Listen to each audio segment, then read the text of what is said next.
All right, that's enough of that startup stuff. Hey, everybody, my name is Kismet. I'm the leader and founder of one of the longest running gaming guilds, Kismet, Ring of Destiny. We've had over 800 members over the last 14 plus years. Still running after all this time. As you can see, if you're watching some Star Wars Old Republic, my team, we have a great time. We jump in game, we get into all sorts of trouble. We were just doing the Rat Ghoul event there, as well as a Flashpoint, getting geared up a bit. Super fun. Super fun. Love playing that game. A lot of fun. I try not to contribute to the bad behavior of my my members, though. I don't want to keep them up too late. Though it is kind of a bummer to have to leave the team there and leave them there. But luckily, I know they will group up together and get out there and have some fun together. While we're here playing some Fallout 4, that's what we're going to be playing right now. Again, thanks to Pure Luck up there for that $20 donation last time. I thought it was Patreon, but of course I was so tired I missed where it was from. It was actually from him directly. So thank you so much. I appreciate that big time. Do appreciate all my supporters. Mr. Chaos saying, does Kids going to do a DJ? Ooh, that's a good idea. Maybe we'll do that later. Listen to that music. Oh, it makes me want to play some Fallout 4. Gonna play. We got Zercorner hanging out. Hey, Kismet, I'm ready for more. Great. We're going to have a whole lot more. We're going to have a mega stream tonight. Thanks to everybody who's hit that follow button. I've hit 4,000 followers. So thank you so much. I appreciate everybody who hangs out in the stream. So for you guys, I'm going to run extra long tonight. We're going to go for 7 hours. That's right, till 7 o'clock in the morning. So we already whipped 3 hours. So 7 hours. That's a total of 10-hour stream today, which is a long time for me, by the way. That's a long time for me to go. But I'm going to champion it. We're going to do it. Dantheon thinks that $4,000 or 4,000 Kids Caps is too much for the song. Well, it's your option to use it or not. I wonder if Kismet read my whisper. I did. I don't have a Twitter. Sorry, Kiz, if I would, if I could. No problem, Mr. Chaos. Thank you so much for just hanging out in the stream. Thank you so much, Dantheon. Thanks for the support. Freddy Fazbar. Hello. Welcome. And we got Damien hanging out. Are you going to explore with dwellers? I'm going to build some more of my my vault that we've been working on, the Mega Vault here in Vault 88. And then we're going to do some quest line for Vault 88. Look at him jetpacking right there. Look at that. He's jetpacking, I can tell, because he's leaning forward. We've got the Lone Wanderer hanging out. Kids, I'm going to play some Fallout 4 while I watch. That sounds like a good plan, the Lone Wanderer. We got Cryptic King hanging out. What's up, Cryptic King? Always great to see you. We're going to talk about it another time. Noah, if we talk it during the stream, then we're going to be totally distracted from actually playing the game. Best to kind of talk about that stuff off stream, when either before I'm streaming or after I'm streaming is usually a better time to chat about that stuff. But thank you for sending that to me. I did read it. We will work on it probably off stream. All right, we'll work on it when we're not actually in the middle of physical streaming.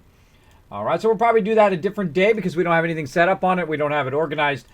So let's organize that another time. All right, so let's keep going here, everybody. Make sure that you guys can see me. Yes, it looks like everything looking good on my end. Now, if I do have any audio issues or video issues, just let me know in the chat. Then we'll try to correct it as best we can. Now, here I am sitting here, and you can see I've got a bed and a desk lamp here. I'm actually in the Overseer's office that I built for the lady here, who is somewhere in the vault. This is my Overseer's office that I built out for her, and eventually I'll come in here, of course, and embellish it even more. But I like to switch back and forth between my gameplay. I'll work a little bit on the vault, and then I'll work on getting all the interiors done. And then I'll switch to questing. I'll do different things. Now, up here is my area, and I know exactly what I'm going to be doing in here. And really, in my area, usually I just have all my crafting stuff.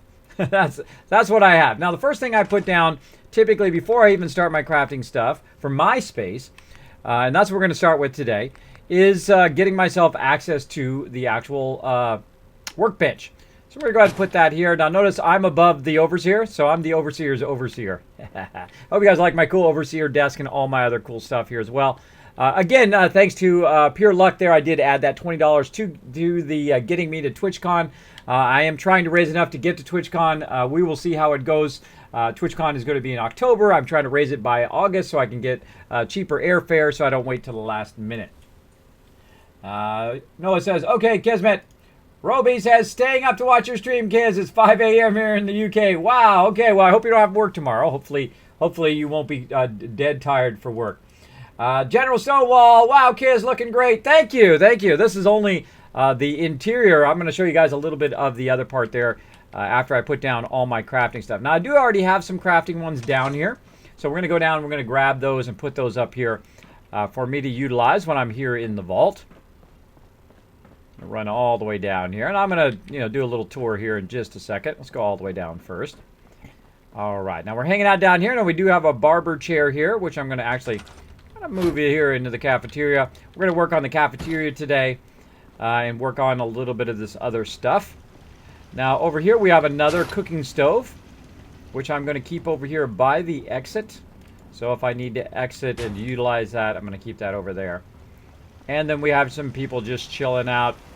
We've got this settler just chilling out here doing a whole lot of nothing. Now, if you notice over here, we also have some garden plots. This is a great way to do your food. We're going to do that in just a minute here. I'm going to try to grab that chair from her and move that chair into here. Like so. Okay, so we got that all moved off to the side. We've got in here, we've got a security area. So when they come through, we've got some security desks. Notice that she goes back and forth. They just sit in there in the security desk and watch them. We're going to give them some vault suits today. We're going to be working on the interior of my mega vault here. Here it is. Now, this is actually not all of the vault. It actually goes up 5 stories in both directions, which is pretty incredible. And I can build out up above the vault even more stuff if I wanted to, above this kind of giant atrium I have going here. Now, let's go ahead and backtrack just a little bit if you want to see the kind of full tour. We'll backtrack to the main vault door. I found out that I will be at TwitchCon, hopefully. Awesome, Lord Winter. I would love to get to TwitchCon. It is very far away from me, though I used to live right next to it. I could literally walk. I could literally walk to TwitchCon, or, well, at least walk to the train station and take the train to TwitchCon back in the day when I lived out there. Kiz, let's see. Hey, Kiz, says Bacon. How are you? I am doing awesome, Bacon. I hope you're having a great Sunday night. We're going to be going all night long, 7 hours of Fallout, having tons and tons of fun. You're running out of space. I know. That does happen. I've been running out of space for a while, though. If you notice up there, I've been running out of space, but I keep building and building and building, and it's just going really, really slow. There's a lot of stuff you can do in this location. Now, if I do run out of space, that's okay. I can tear stuff down, rebuild it. It's much like Legos, right? You build it, you like what you got, you say, oh, take a screenshot of it, looks great, and then you just tear it down and build something else. That's what I like to do. Now I'm going to go ahead and close my vault door here. I thought I closed it yesterday, but apparently I did not. Let's go ahead and close our vault door. I love the vault door animations in this game. They are awesome. Let's get over here, we'll get a real good shot.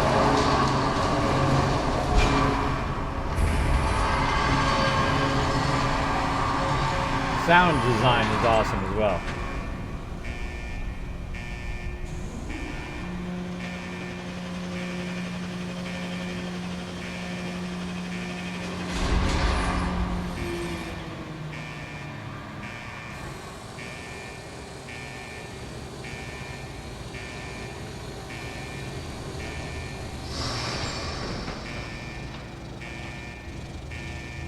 Oh, cool. Very, very cool, as you can see. So we've got the vault door closed. This is Vault 88, by the way. I don't want to spoil too much of it for you, but we're going to run inside here. And now we come into the sentry area, or basically the security area. So these guys are on security, so if anybody tries to run in here, they are going to start shooting them in the face. Rubius Hagroff, thank you so much for dropping the Dragon Hammer, crushing the follow button, and becoming part of the Kismet team. Welcome, welcome. Thanks for hanging out in this stream. Show some love in the chat, everybody. Kids, don't put the barber chair into gree. Kismet, I'm stuck in Fallout 4, attaching Atrium to domestic so I can send a tunnel down leading to the north sector. Any suggestions, please? Dark Angel. Oh, let me show you something. Let me show you something. How can you send it? Even though you blocked it off, you came from the beginning, right? And you attached it, but then for some reason, when you get over here, it doesn't quite line up, right? And you're like, wait a minute, it doesn't line up. But how did I get mine to perfectly line up? That is the question. What I did is I used the concrete kit. Because if you use the concrete kit, you can use half sizes. So I'm going to go ahead and show you that real quick here.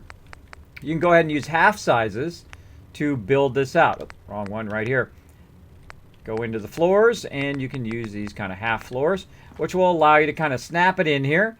And then once I had it snapped in there, I can then snap this piece, floor piece in there, and then it would snap out, and then is now perfectly centered down the way. Isn't that awesome? So you got to use a half piece to try to center that. Try it around, fool around with the concrete kit to get that going. I think it was a couple. I think it was a couple playthroughs back that you'll see me do that kind of offset using that concrete kit. Wootpa! Thanks so much for dropping the Dragon Hammer, crushing the follow button, and becoming part of the Kismet team. Welcome, welcome. You will see that actually on one of my tip videos coming up very soon. If you haven't seen any of my tip videos, I've just put a couple tip videos on how to transition from the Atrium kit into other kits, like the security one, using the cafeteria one, how to make all of those work together. I just put that up on YouTube to get today, as well as I put one up there the other day on how to make a spiral staircase, which is what I'm using. It's right here in the corner. You can't see it right now, but let me go ahead and go outside and I'll kind of point it out to you guys. Go ahead and take this corner out, and then you guys can see that there's a big spiral staircase right here, a domestic stairwell that it just kind of cycles this way all the way up and is perfectly set on top of each other. If you want to see how to do that, also go check out my YouTube channel for that. If you do like it, make sure to hit that like button. If you really like it, make sure to hit that subscribe button. Okay, so we're going to clear out all that stuff. Now let's go ahead and work on some food to get started. Now I want to work on some overhead lighting while we're at it. I discovered yesterday that you can run conduits and you can run wires and you can run all that stuff, or you can simply put one of those vault power conduits up there, and it does three wide, 3 squares wide, 3 squares high, 3 squares below, and it will actually power all of the lights here. So I don't need to run wires or do nothing. It's all wireless. It's awesome. Sunlight Blader, thanks so much for dropping the Dragon Hammer, crushing the follow button, and becoming part of the Kismet team. Welcome, welcome. So yes, that is what you need to do. Use the concrete kit in addition to the domestic, and watch those videos. They will help you a lot. Oh, something about materials there. Sorry, I accidentally went off the top of my chat there. Have to build a supply vault to keep your stuff safe. Exactly. Exactly. Kids with barber, you have enough materials. You have enough materials. Barely enough. I think so. We might have to make another materials run. We'll see how it goes. Have you built a supply vault? Keep your stuff safe. Yes, I have the supply thing up at the top. Kids, that was a misspell. No problem, the water. Kids, I have an interesting idea from both guild and stream. How do you want me to send them to you? Send them to me via Whisper, so I will have a record of it, or you can send it to me on Discord. I will check all that stuff after the stream, by the way. If you do send me something, I will not check it until after the stream. Girly Ninja, thank you so much for dropping the Dragon Hammer, crushing the follow button, and becoming part of the Kismet team. That's pretty awesome combo of names there. Pretty awesome. Thanks for becoming part of the Kismet team. Kismet, you're a star. Thank you so much for keep up the great work. Thank you, Dark Angel. Thank you. Check that out. Okay, so we're going to do some lighting real quick. So I want to do some lighting over here. This is kind of my food area. I'm not going to build a giant food area. I'm just going to build a small little area for having enough food to support everybody here on the stream. Beelancer, thank you so much for dropping the Dragon Hammer, crushing the follow button, and becoming part of the Kismet team. Also, some other person that dropped the Dragon Hammer. Make sure to show them lots of love in the chat. I'm going to go ahead and use some of these overhead lights. I'm a big fan of these overhead lights. Look like they just kind of perfectly go right there, don't they? Right in the middle of that kind of little circle thing underneath there. Like that. Not too bad. All right. Not too bad. Let's get another one over here. Get a little of that lighting. There we go. Now we've got a little bit better lighting. You see we've got some lighting going around the corners there. This one power conduit, by the way, is powering all this stuff. I don't have to run conduits and wires and do all of that. Just that one thing. And I discovered it totally by accident yesterday. Totally by accident, just fooling around with stuff. And it works awesome. So let's go ahead and work on our water. If you notice also I've got water here. I mean, let's work on our food. Now, you guys probably seen me do this before, but I typically use mute fruit. Now, I have all of my settlements connected together, and let's go look on the map here. So you can see that. You can see I've got Vault 88 connected to Jamaica Plains, which is, of course, connected throughout the whole entire area here. See, they're all connected together. Looking good, looking good. And we've got those all connected. Now what we can do is we can use the resources from all of those settlements together, including mute fruit. Now, mute fruit takes the least amount of space for the biggest return, right? It has 1 food unit each. I need a total of 21 food units, but I'm going to have 24 because I want to use that extra bit. The Sun is God. PS, thank you so much for our points. The Sun God points. Yes, thank you so much for dropping the Dragon Hammer, crushing the follow button, and becoming part of the Kismet team. Welcome, welcome. Thanks for hanging out. Now, anytime anybody hits that follow button, I'll make sure to show them lots of love in the chat. Now, of course, they decide, Kismet, I love what you do, man. I can see you put a lot of time and effort building Overseer desks and all sorts of animations and gameplay and videos and all that stuff, and I want to support your stream. Make sure to show them lots of love when they do hit that donate button. Your tour, thank you so much for dropping the Dragon Hammer, crushing the follow button, and also to Vin the God, thank you so much for that love, for hitting that follow button with a Dragon Hammer and crushing it to death. Becoming part of the Kismet team. Welcome, welcome. All right, so we're going to go ahead and put down some mute fruit. So we're going to start here. We're going to try to get 3 across here in our mute fruit, and I'm going to do a total of 6. Now, why do I group them in 6? Most of you already know. For those who hang out on my stream all the time, I know you guys already know. vault-tec rep, hey, vault-tec rep, what's up? Thanks for hanging out in the stream. All right, I'm going to move this one over a little bit here so we can try to sneak that in right over here. Doesn't want to go. Store that one again. There we go. And so what we're going to do is we're going to use this mute fruit. And it doesn't really matter. They don't have to be perfect, right? You can just put them in there however they want to go. Sometimes when it's too close to the wall, like you can see here, it has a bit of trouble, right? So we're going to take it out of there. We're going to take it all back out. And I'm a big fan of building and rebuilding, by the way. Let's take all these plots out of here. And, oh, I just saw something that shouldn't do that. See, it just dropped on the ground, and then now it still works as a water plot. That's kind of a glitch. I don't use glitches. It's out of there. And there we go. Of course, putting them on a dirt mound is kind of weird, too. But I'm going to go ahead and just kind of spread these out, because I'm going to show you that I had 6 of them there. You don't need 6, right? You just need enough for 24 people. So how can I get 24 food, right, for my people? Well, each mute fruit is worth 1 food unit, so that means it's going to be 6 per plot, right? So 6 of them. So let's go ahead and put 6 down. Now that we've got a little bit of extra space, we can put it more on the edges like this. So you don't want to put it up against the wall. It makes it tougher for you to put your mute fruit down. Like so. So now I've got 6. Now why am I grouping them in 6? Because each settler, 1 settler, can do 6 mute fruit. Okay, so that's going to be 6 food units. So 1 settler produces 6, enough for 6 people, including themselves, right? So themselves and 5 other people in your settlement. So we're going to find somebody who's over here just chilling, chillaxing. This girl right here. And we're going to put her on here. Now you can put them on, you can build 6 of them and then put the person on there, right? And then what it will do is they will then be grouped in those 6 ones. And then you build another one and then you put those on there. If you want to do that, you don't have to. Usually if they're all together in one place, you don't have to really worry about it. But here she comes. She's doing that. As you can see now, I've got 6 food going. So you can actually build food in your vault itself, which is super, super useful. Super useful. Pumped for the stream tonight, and I like the new vault-tec YouTube videos. Thank you, Cryptic King. I worked very hard on those guys. D's nuts. Haha, get 'em. That is a funny name. That is a funny meme, by the way. D's nuts. Thanks for hanging out in the stream. I appreciate you dropping the Dragon Hammer, crushing the follow button, and becoming part of the Kismet team. Welcome, welcome. I feel like I'm down really low here. I'm down really low for some reason. Let me go ahead and fix my camera a little bit. I don't feel like it. By the way, I hope you guys like my cool shirt. There it is right there. I am the leader of Kismet Ring of Destiny with the Longtime Gaming Guild. And if you want to check out all my social media stuff, if you want to know how old I am, if you want to know my personal info, my team info, if you want to know how to get onto our Discord, if you want to know what I am on Steam, if you would like to know a whole bunch of information, and as well as see all the people who do support the stream, all those awesome people who have donated and who are part of my Patreons, they are all below the stream. So any of that kind of information is all down there for you to check out. So feel free to check that out. And again, if anybody does donate, make sure to show them lots of love. Every time you see them. Bronco Boss, thank you so much for dropping the Dragon Hammer, crushing the follow button, and becoming part of the Kismet team. So let's keep going. So now we're going to go ahead and do some more food, right? But we're going to need another plot. The plot is under miscellaneous. And we really only need 4 of these, right? Because if you do the math, we'll see a little bit of math. I'm not going to do too much math, just a little easy math. we've got 6 there, right? We put 6 more down, that's 12. And then we double that, that's 24. Right? That's all we need. So we need 4 settlers total to be on food.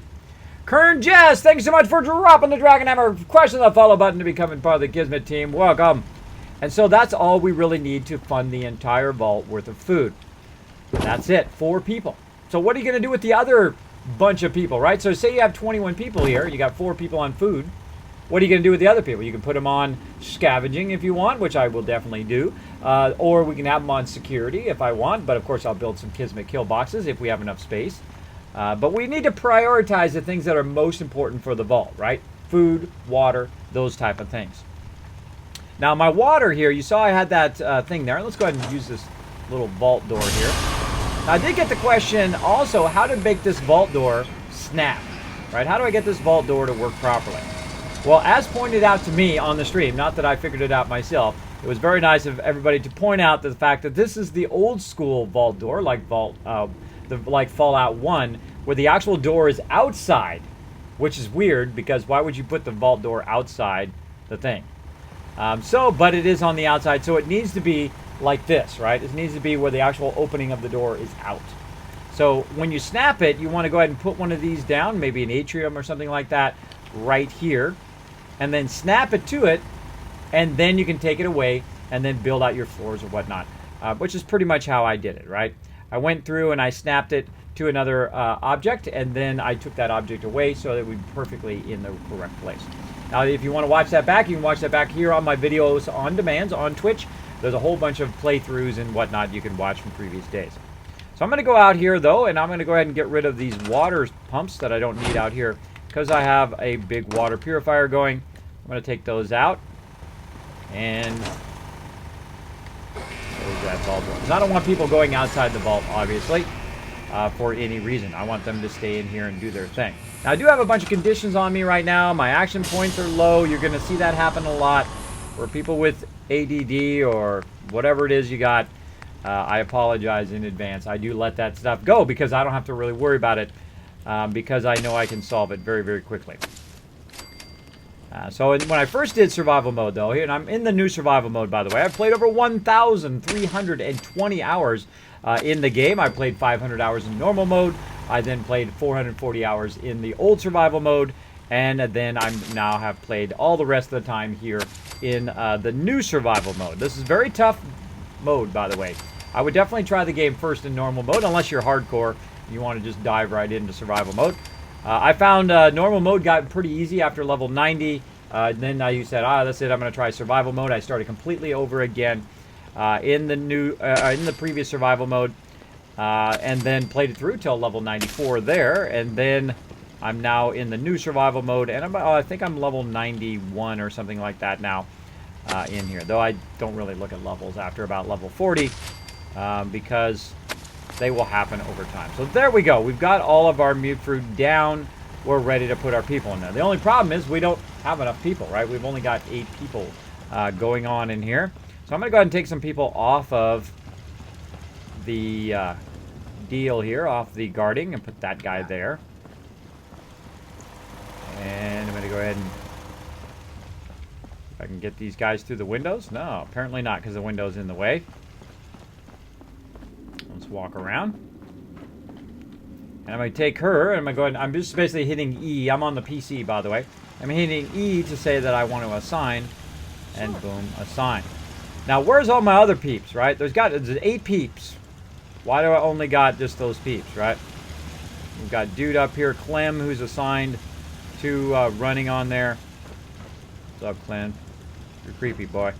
You're creepy. Okay. And we're going to go ahead and get a bell as well. Now, if I want to know where all my people are, I just put a bell down. You can also use the siren. I don't like the siren both because it's annoying and also it just activates everybody in aggro mode. All I want them to do is come over here so I know where they all are. Let's go, everybody. Come on. Ring that bell. Okay, now one of my people, of my 8 people, is my provisioner, right? So they're off doing their deal, doing the provisioner routes. Eventually I'll have robots for all of the provisioner routes. But right now I'm getting all my peeps here, and then I can check on who's doing what.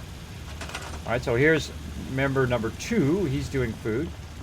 number 3, number 4, and here comes number 5, number 6, number 7, who's the overseer, and then of course we've got old Longfellow up there, who's number 8. So I'm going to actually put my companion on doing food. I can do that. If you didn't know that, your companions can do food, as well as robots can do food as well. Typically, when you put your robots on food, by the way, they never rest. They never have to rest. They can do food day and night, day and night. So usually really great to use your robots for food and your robots for scavenging as well, because they never stop. They just keep going. I feel someone's going to do something awesome. Nipple Baby! That is quite a weird name, but thanks so much for dropping the Dragon Hammer, crushing the follow button, and becoming part of the Kismet team. Welcome, welcome. Thanks for hanging out in the stream. All right, we got Gage Allison calling, can you bring some pizza? Yes, bring some pizza over, Gage. I'm ready for some pizza.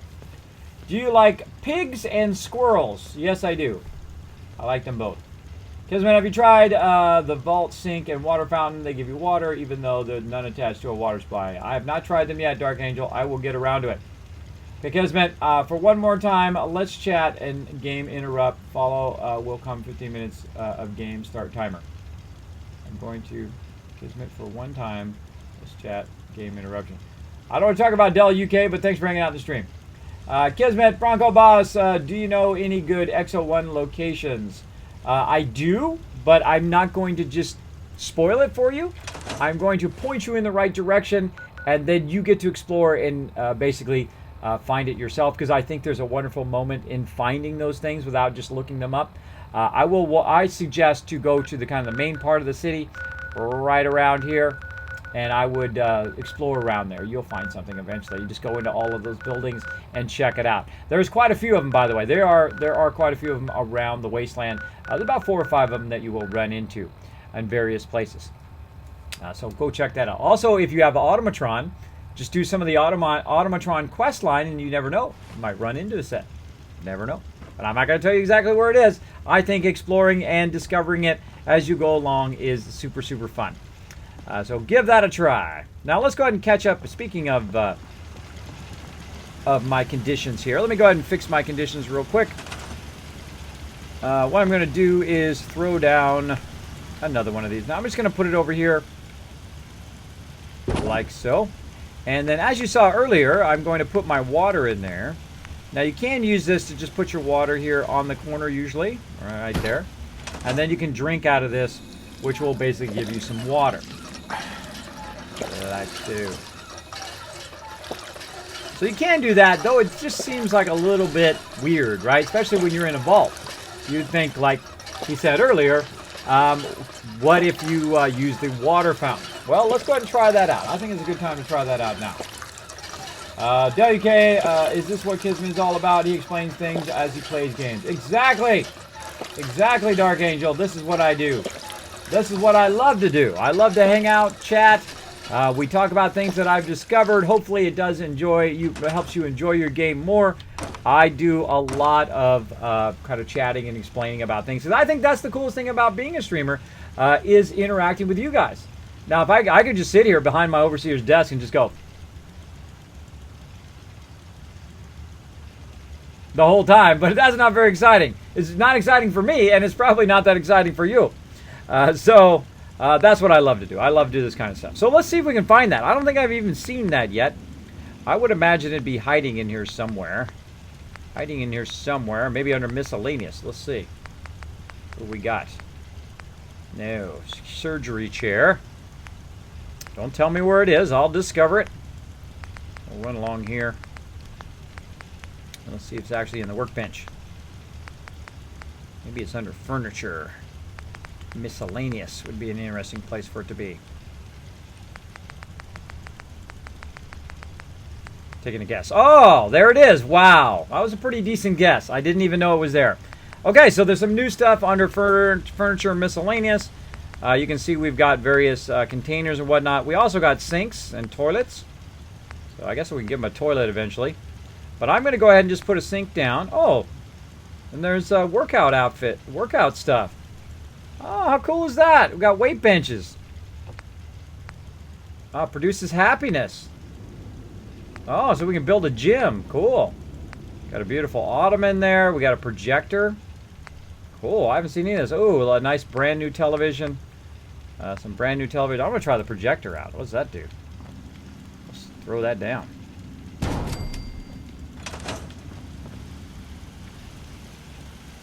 it need power?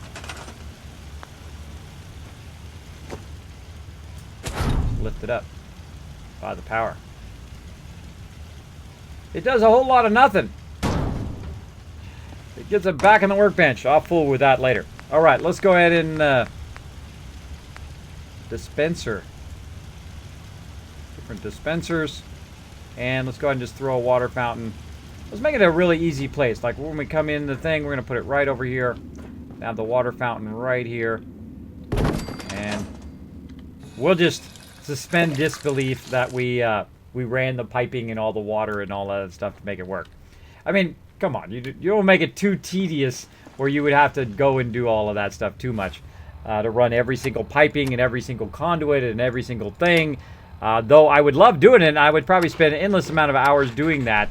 But it is sometimes it can get to a point where it's too much tedium and also takes too much game resources to make that happen. But super fan. Welcome back, Mr. Chaos.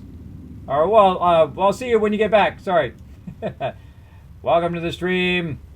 I've watched Kismet on Banish recommended, but I find him too much welcome people and too much thought, mate.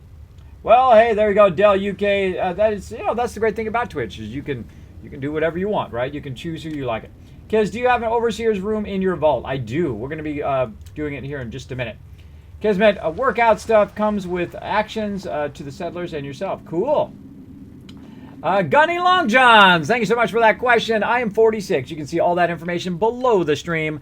I think games are the great universal thing that binds everybody from a whole bunch of different ages and backgrounds and everything. It's the great thing that unifies us here on Twitch as well. I think doesn't matter how old you are. I've had over 800 members. I've had people of all ages, and basically some of those people who are in their 60s and 70s, by the way, they own. I've got several members who can completely destroy me at any game easily. I'm not even close to their skill level. They are so good. So don't discriminate people by their age, by their background, by who they are. You want to discriminate them by how they treat people. How they treat people is the way you judge somebody. Best way to judge them, right? Is are they cool? Are they a nice person? Do they give you constructive feedback versus just say that you suck, right? If they say you suck, that is a person you just instantly forget their whole entire, anything they say to you, basically. Forget anything they say to you because they are not being constructive. And I'm a graphic designer, been a graphic designer for 25 years. I'm trying to find the furniture stuff. There we go. I've been a graphic designer for 25 years. Believe me, I've heard a lot of feedback in 25 years. And some is constructive and some is not. So you got to kind of differentiate which is and which is not. Okay, now we're also going to come in here. We're going to create a cool little diner. I love these things. I love these benches. This is like the coolest thing ever, I think. Right there. And then we can, of course, back them up. Now, it'd be cool if they snapped back to back, right? That would be cool. I really dig this. So we're going to build out our little diner here. I want to put these back to back like you would find in a normal diner here. And, of course, I'm going to come in and do some mood lighting. Maybe adjust my lighting a little bit here to go along with these kind of things here. Now, I don't need too many of them. I don't want to go too crazy. So I don't want to burn up all of my space. Like so. The workout comes with actions. I already answered that question. Never mind, Kismet. Beat me to it. Dark Angel. That's why they call me Kismet. By the way, that I usually do it. Boom. Gunny Long Johns has dropped the Dragon Hammer. Crush the follow button and become part of the Kismet team. Oh, no worries, Dell UK. We're all chilling here. No worries, bro. No worries. Hang out anytime you like. Okay. Usually at the beginning of the stream, I talk a little bit. I say hello to everybody, and then I go right to it. You will see that I go through a lot of building. And I think I'm just going to make a whole row here. Let's just make a whole row. Make sure to show them lots of love in the chat. There we go. That's pretty cool. I dig it. I dig it. It's use some better lighting, though, but it's a good start. Go ahead and grab Pink Ranger's chair and put it over there. Okay, so we've got that going. Let's go ahead and just use some basic tables in here as well. I want to see what they go and they actually sit at, right? Do they sit at the benches? Do they sit at the tables? Where do they kind of default tube. Now, I can come in here and I can embellish this for endless hours, but we are going to just do some basic stuff today. I have done massive builds, massive mega builds. If you'd like to see some of those mega builds and whatnot, again, all that stuff is on my YouTube. I have a lot of videos on there on Fallout 4, on Fallout Shelter, on Star Wars The Old Republic, you name it, just a ton of stuff. So we're just going to put some chairs or some benches out here for them to chill out in. And we're going to look at what else. We got a long bench. We've got some overseer's chair. What do we have? We got some regular chairs here. Got a nice little lounge thing we can do. Nice little couch. Okay, now those couches. Now I'm just going to sprinkle around a little bit of stuff here. And then we're going to go get some more people. And I'm going to go ahead and create a nice little lounge area here for them. I love this red couch. I want this red couch in real life now. I'm going to put this red couch right here. And then I'm going to go back to where we were there. And we're going to go look under miscellaneous. Furniture. Miscellaneous. Where did those cool looking TVs go? All right. And then we're going to put the TV right over here. And you're going to notice something. The TV comes right on. Because you don't have to run power to the TV. What is making this thing have power, right? Where's it coming from? You're looking around, you're like, wait a minute, where's all the power coming from? It's coming from way up there. Way up there is where the power's coming from. It actually takes the wireless power and then distributes it to the rest. 1, 2, 3, boom. We have enough to power all of the lights. It's also powering the lights down there. And so on from the actual thing way up there. Death Star! Thank you so much for dropping the dragon hammer, crushing the follow button, and becoming part of the Kismet team. Lone Wanderer Kismet, I literally just served a mini nuke. You just gave a mini nuke point blank. I've actually killed myself many times doing that, the Lone Wanderer. Final Nightmare, hey Kiz! You a youngster. I know, hey, there's someone always older than you, and there's someone's always younger than you, right? Right, Dell UK? We know what it's like. We don't have to worry about all that stuff we used to worry about when we were young, right? People come and try to troll us. We're like, yeah, whatever. We don't care, right? Because we're at that age. We're like, we're good. Kismet, thank you. You're awesome. I followed you because I don't have the money to subscribe. Hey, I don't require anybody to subscribe or anybody to donate. I do appreciate you just chilling out in the channel, being my mysterious strangers. We're a super... Grey Garden got hit. We're a super lurker friendly in here. You can come in, hang out anytime you want. There are incredible people, by the way, who hang out in my stream all the time. Feel free to say hello to them. I've got my mods, Marinave and Switzer Wolf. We've got Noah in there. We've got tons and tons of really awesome people like Lord Winter, who's actually my member in my guild as well. We got tons of awesome people. Even Jets Nason hanging out in there. Beelines welcome, guys. Thanks for hanging out. I'm playing and chatting, which is different to the last few streams. Yes. Yes, Bangladesh is pretty awesome. We've rated him several times. He is a pretty awesome guy. Yeah, I like his style over there. He's hardcore. He's hardcore over there. He's been streaming like a madman. But that is part of the fun, right? Part of the fun is being a streamer. And as I say on my stream all the time, I have put in 4 partnerships several times, and they've turned me down, right? They said, oh, sorry, you're too small. You're not quite a big enough streamer yet. You know what I said? I'm going to go longer. I'm going to go harder. I'm going to do more streams. I'm going to do more bonus streams. I'm going to do more videos. I'm going to do more animations. And even stuff like this. If you've never been to my stream before, I'm the only one with a stealth boy on Twitch. You ready? Watch this. I'll bet you've never seen a stealth boy on Twitch. Here we go. Oh, unless my batteries don't work. Let's try that again. Go. There we go. Check it out. Nobody else has a stealth boy other than me. Nobody else has a cool red arrow to show stuff as well. Let me go turn that stealth boy back off again. And off it goes. Boom. Look at that. Who else has a stealth boy? Nobody. Who else has a cool little red arrow to point stuff out on their stream? Check it out right here. I got my red arrow. I can go ahead and point things out. There's my noggin. There is my overseer's desk. There's my death counter. I have actually died 93 times in the new survival mode after I restarted my entire game. I hope you guys like my cool death counter. All these graphics, by the way, down here and up here are all done by me. I do all the graphics, including this 3D animation arrow, which is incredibly overkill. I use a program called Maya, which is the same they use to actually make major motion pictures with. It is incredibly overkill to make that for just a little stream. But hey, there you go. I like to roll with some sweet overkill. So I can actually point out a lot of great things with that, and we'll get to that as well. I think I want to put my bobbleheads here in Vault 88. I think that's what I might do later on.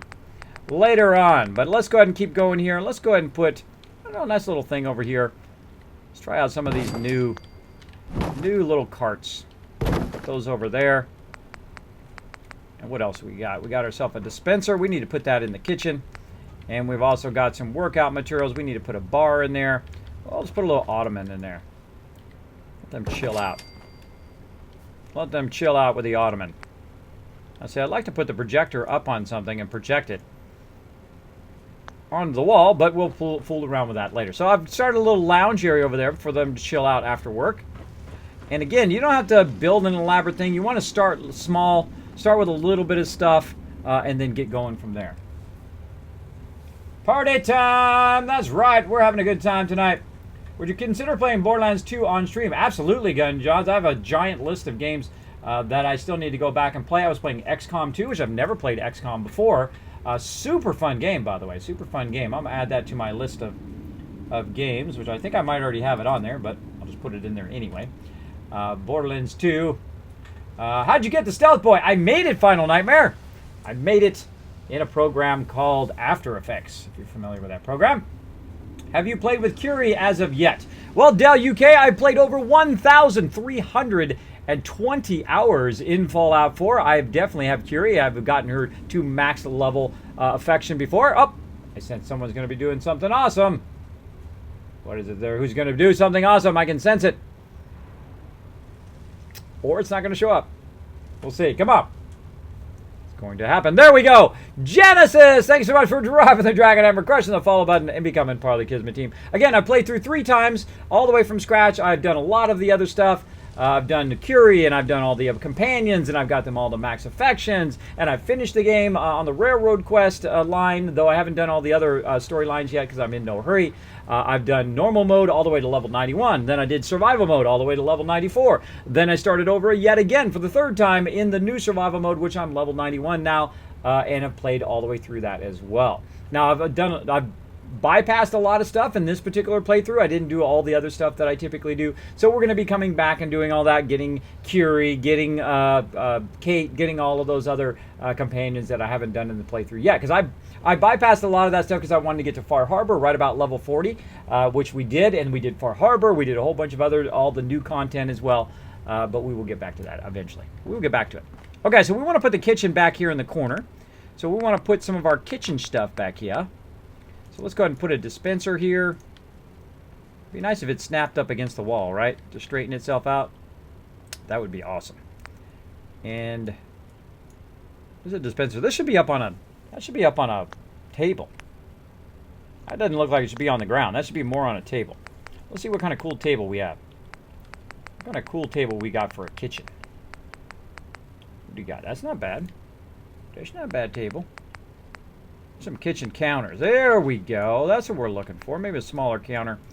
And we'll put that right up against here. And of course we're going to need a sink, right? We're going to need a sink. I wish this stuff snapped together, though. That would make it a lot easier if it did snap together. But I'm going to use what I call the front-facing technique. Where you just make it face you, and then you kind of nudge left, right, until you get it kind of lined up.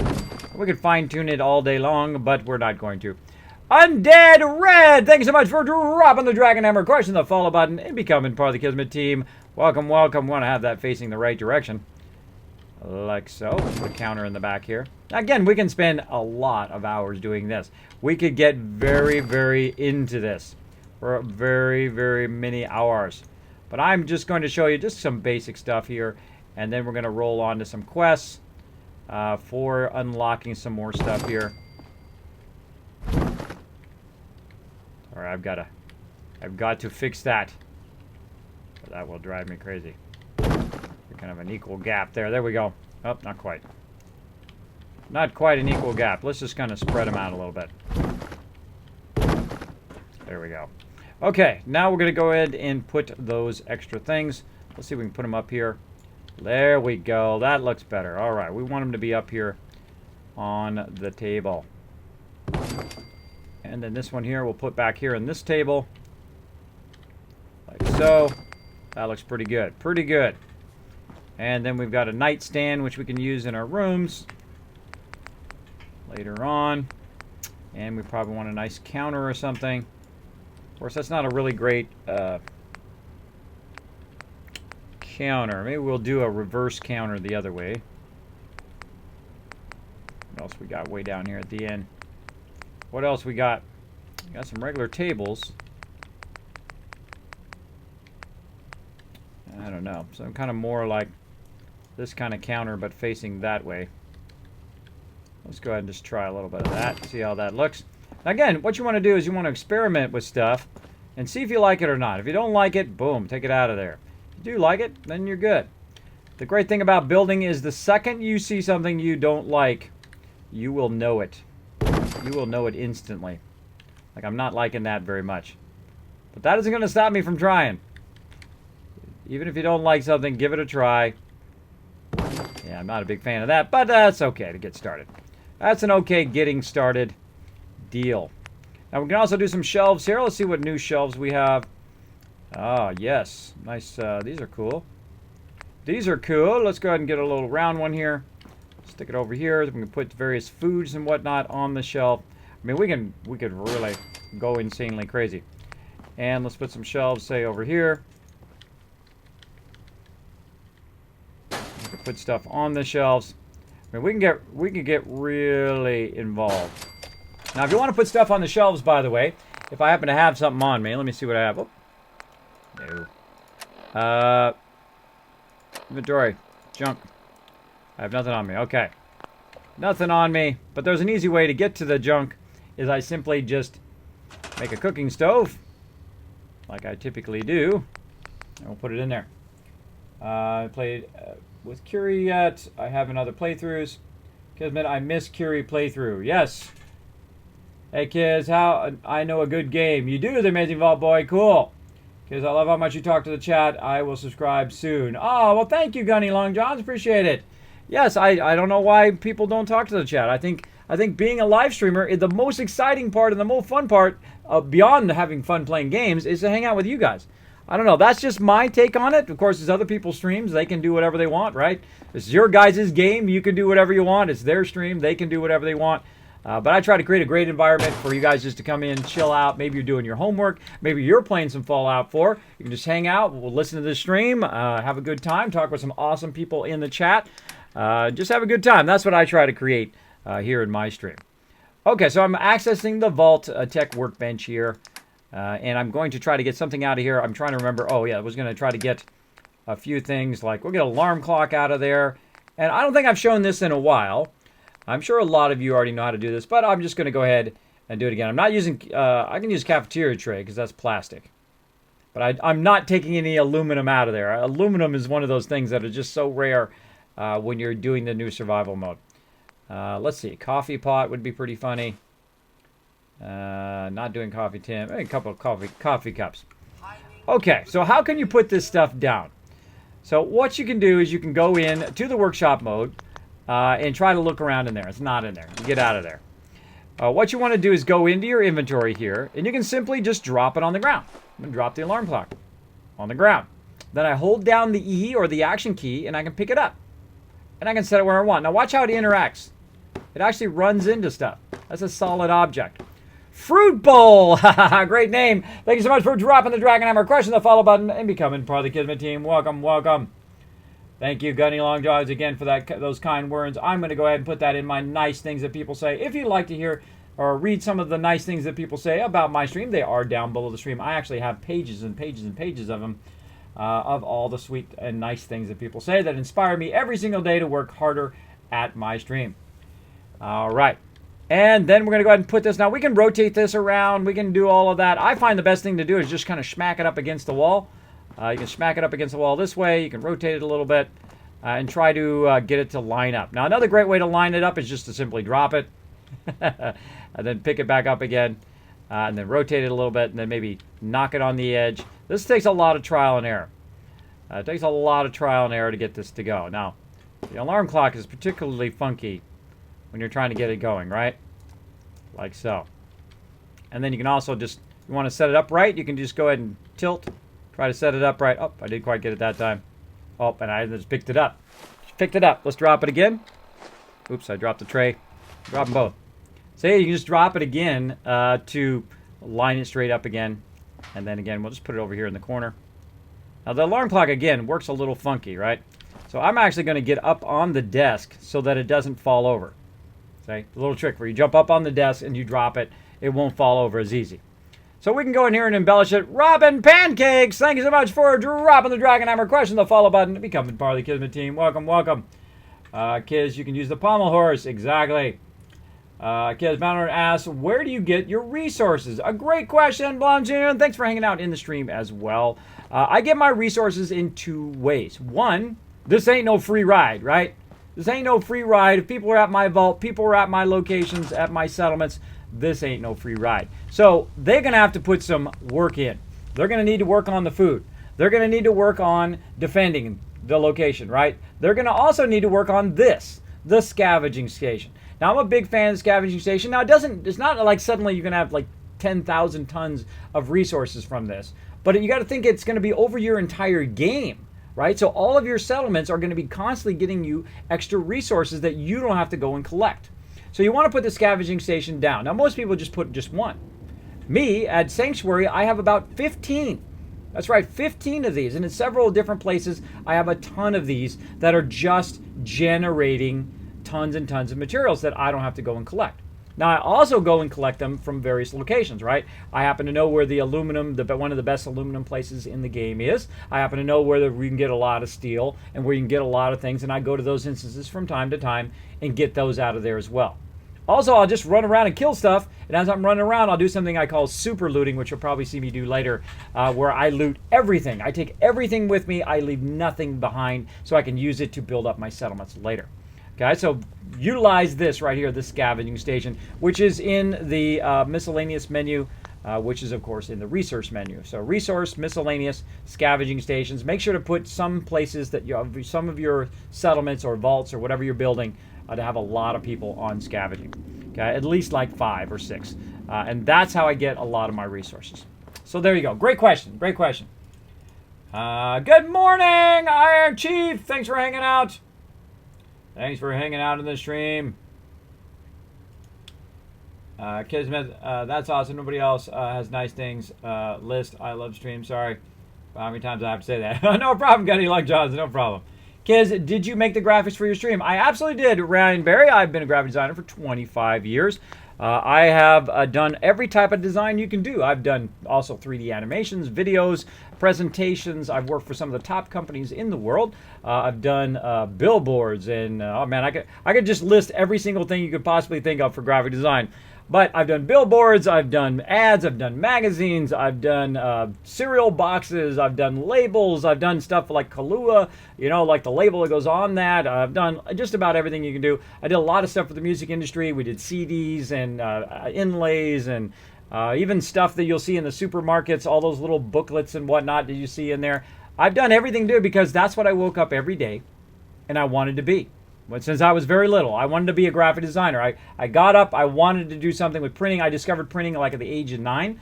I love printing, the traditional style printing, you know, where you print magazines and all of that stuff. I fell in love with it. I wanted to be a graphic designer. I was very, very successful as a graphic designer. I did a lot of stuff over all the years, had an incredibly great career.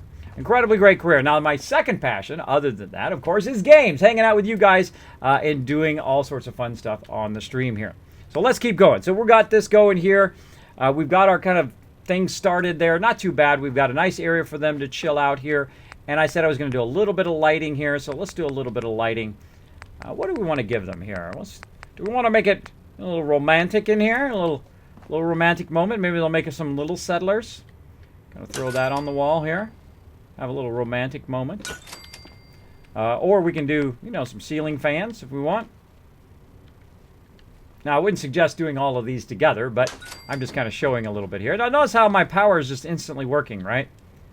You're like, Kismet, how does that work? How does that power work? Well, the power works very much like the vault-tec power works very much like the other power, where you have this wireless bubble. Now, if you've never heard of Nikola Tesla, shame on you, number one. Google him after my stream. You definitely want to learn who he is. My clown! Welcome. Thank you so much for dropping the Dragon Hammer, crushing the follow button, and becoming part of the Kismet team. Welcome, welcome. So yes, I do all the graphics for the stream, 3D animations, all that kind of stuff. And of course, my cool Overseer's desk that I made in Maya as well. Now, the reason why these all work up here is because I have a thing right here on the wall. And it's basically, you want to visualize it as a giant bubble, right? And it goes 3 blocks high, 3 blocks wide, 3 blocks down into the ground in this case. Or you can put it up really high and then we'll go 3 stories down. It's basically like a big giant wireless bubble of power that all I have to do is just throw that on the wall. It automatically collects the power from the actual power generator, and then it will power all the lighting and whatnot in here. I kind of like the ones along the wall. I think I'm going to go with that this time. Now, the funny thing is notice how my fans are not turning? The reason why they're not turning is this actual fluorescent light is in the way. Let me go ahead and move it over here. Now you can see that they're turning, which is kind of cool, right? Kind of cool. Now, actually, let's try it with the fans. Let's see if we can remove some of this other lighting. And let's see if that lighting is a bit more fancy schmancy here. Kind of weird how it's floating there. I'm going to try to put it here where it doesn't feel like it's floating. Not bad. Not bad. Let's take this fluorescent lighting out. By the way I'm taking that out is I'm hitting the tab key and then I'm hitting E on the PC. There we go. It's not bad. Not bad. I kind of like it. Kind of like it. We'll go with it. Again, design, and especially interior design, which is what we're doing right now. I'm not a big interior designer, though I have studied as a traditional architect and learned all that traditional architectural stuff. I've done 3D fly-throughs and all that kind of cool stuff back in the day. Back in the day. And there we go. But, you know, this kind of thing is very subjective, right? What you like and what you don't like. Oh, I don't like that it's not in the middle. And it's really up to you. It's your vault. You build whatever you want, right? Your game, you play it however you want. There we go. That's not bad. Not bad. Okay, we'll go with that.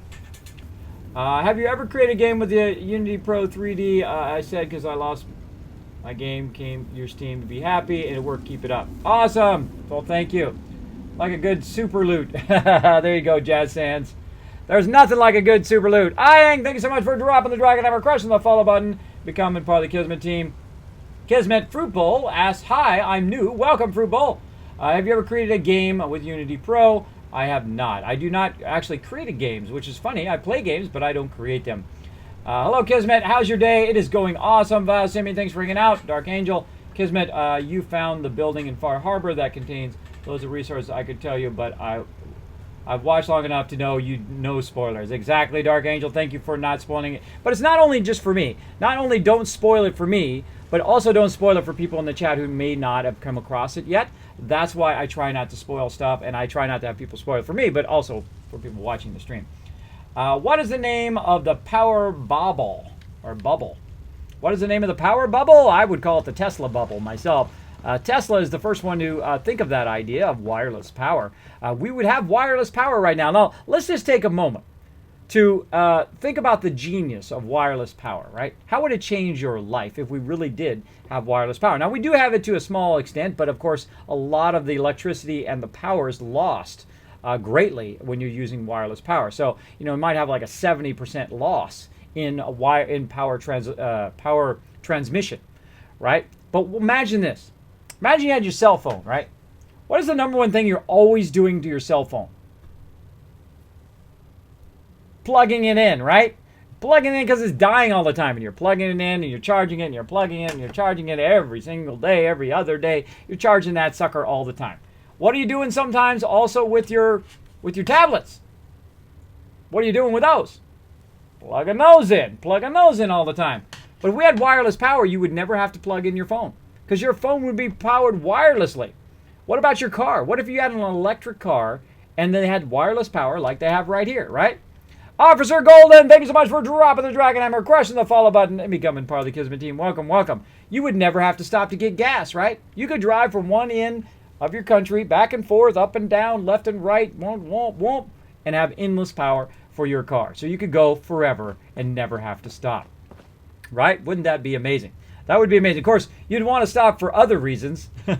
For other reasons, you'd want to stop. One, because you your legs might have fallen asleep. You may need to use the restroom. You might get a little hungry, but you wouldn't have to stop for gas, which would be pretty amazing. So if you haven't heard about Nikola Tesla, if you haven't researched him, I would definitely Google him. I would also check him out on YouTube. Incredible, brilliant Brilliant guy. So that is what that's based on. Whenever I see wireless power like that, that's the first person I think of. So awesome. Awesome. I call it the Tesla wireless bubble. There you go. Hey, Kez, nice to see you, man. Popped in for a little bit. Welcome, Demian Prime. Hang out anytime you want. Jesus at Walmart. Thanks so much for dropping the Dragon Hammer, crushing the follow button, and becoming part of the Kismet team. You guys have the funniest names sometimes. Do you play with Miss? What does that mean? Do you play with Miss? My wife? We play games together? Is that what you're asking? Tell me that again, but in a way I can understand. So, Vault's looking pretty Gucci now. I know, huh? Isn't it looking sweet? It's looking pretty nice. We're styling that up a little bit. Now, again, we're going to work a bit on my main office up here. We've got, of course, the clinic here. We got a little babies area back here. Aw. And then we've got a nice little quarantine room in here. That's where we keep Mayor Dave when he gets out of trouble. When he starts causing trouble. See if Mayor Dave is even listening. Now, we got the Overseer's desk up here as well. That is where the Overseer's chilling out. And then, of course, she's got a nice little room back there. And I'm overburdened. I can hear me breathing heavy in the game. I'm going to have to drop some of the stuff off. I'm not breathing so heavy. And then up here, of course, is my office. My office is over the top of the Overseer's office. You can see I got a nice view up here. And you're going to see I'm going to go in here. Let me just drop off. I literally am over by 5 things. By 5 things. Now, what I usually do in my location, I'm going to put some fusion cores back. What I usually do in my location is I put my crafting and all my stuff I need to do stuff in the vault, right? So I'm going to go ahead and start by doing some crafting stuff. Georgiana Hound, thank you so much for dropping the Dragon Hammer, crushing the follow button, and becoming part of the Kismet team. Welcome, welcome. Kids, cordless power transfer is possible, and it will be a reality soon. It is totally possible. It is just like HD TVs that came out in the late 80s, early 90s. But by the time we got it, it was like 2000 something, right? 2004, 2005, 2010. It took forever, right? It took 20 years before we had HD TV. Right? And now we got it, and we're like, yay, yay. But I saw it in CES like 20 years ago. And it was working fine then, too. Kids, I meant mods, but the chat said no. Okay. Hey, it's Chewy Baka. Speaking of DJs, maybe we'll get DJ Chewy in here to help us out with some DJing in a bit. And thank you for the host there, MGG. I appreciate it. All right. Kid, yes. All right, cool. Let's keep going. So I'm going to go ahead and put down my kind of crafting areas. When I set up an area for me, it is all about the crafting areas. And the ones I typically use, of course, is the weapons workbench. So I'm going to get my weapons workbench. I'm going to put it back here in the back. I think right up here against this. Normally, I don't care about aesthetics when I'm building my own little location. I just worry about where I can stand in the middle and access everything at once. But we'll worry about a little bit of aesthetics here, just for fun. All right, and then we'll go ahead and get the chemistry station. We'll put it over here. Now, usually I'll come back and do that, what I call mega building for that. So we've got the armor workbench as well. And we will just kind of put it nicely up here. There we go. So we got a little bit of a good start there to our stuff. And we'll want to then, get our power armor. And I probably want my power armor toward the doorway, or where I'm sleeping. Right over here. Good place for that. And we'll actually go get our power armor and bring it up here. Let's go get it. Got a fast run. Down, down we go. Now, I made this spiral staircase. If you'd like to know how to do that spiral staircase that I'm in right now, you can check that out on my YouTube channel.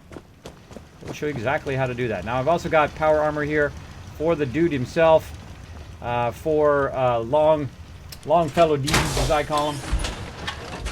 I love your desk. Cool. Well, that Overseer desk, this desk here, yes, it actually is from Fallout Shelter. I made it about a year ago when I streamed Fallout Shelter. I really love that game too, really a fantastic game. If you've not discovered Fallout Shelter, I would definitely give it a go. You can play it on PC now. I think the PC version actually is the best version. It is a lot of fun to play, though I have been resisting playing it off stream. I literally could play that game all day, every day. And sometimes I do when I'm not on stream.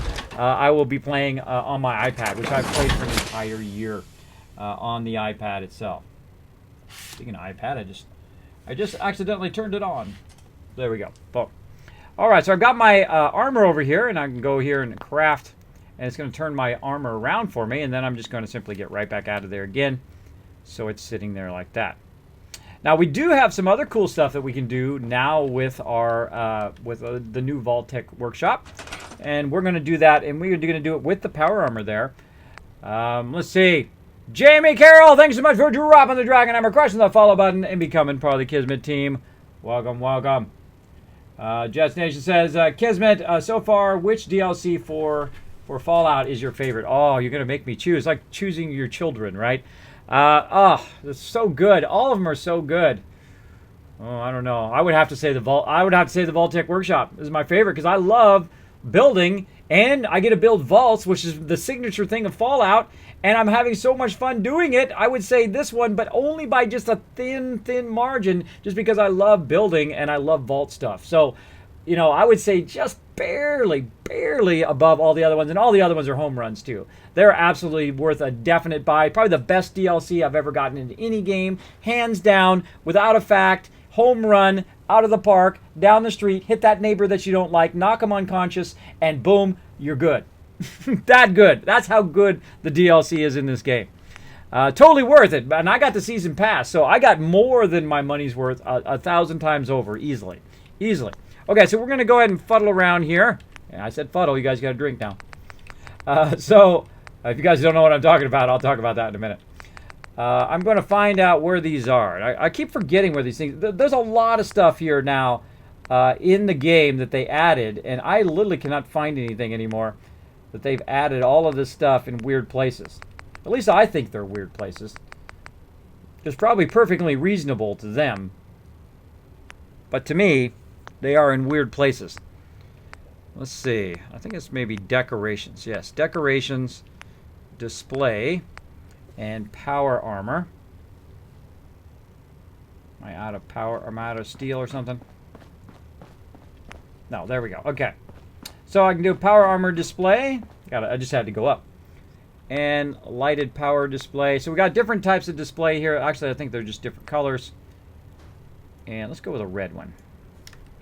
Red one? Yeah, let's go red one.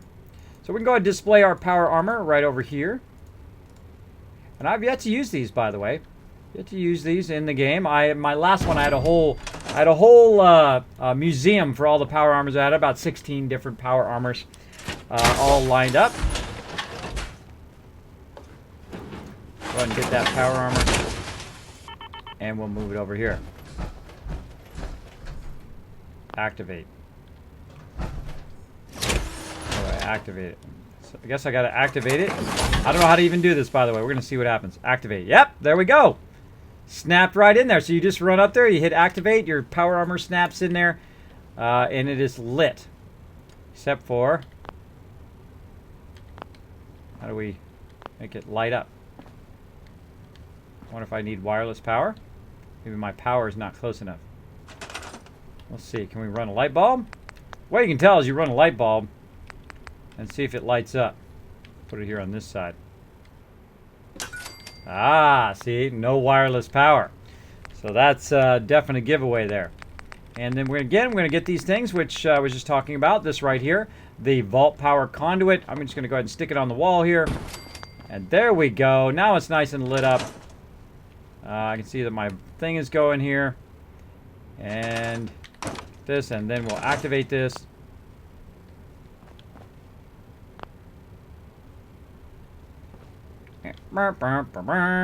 Fail. All right, maybe we got to run actual power. Oh, we got to run actual power. There we go. We got an actual run of power to it. Now it's on. Okay, again, never used it before. There we go. So now we have a light thing. Now the funny thing is, in my previous playthroughs before they added this workshop, this is what I did. I had them up on there. I had shined some lights up on them. I had all this stuff. You can see that in my mega build for Sanctuary, by the way. If you go look at that on YouTube, just go in there and say mega build Sanctuary Kismet Ring of Destiny, and boom, it will pop up for you. You can check out that video of me building that. Actually, let me find it for you. How about I make it super easy on you? I'll make it super easy. I'll just find that video for you here in my list of videos. After it loads up. Boom. It should make me have a longer list of videos.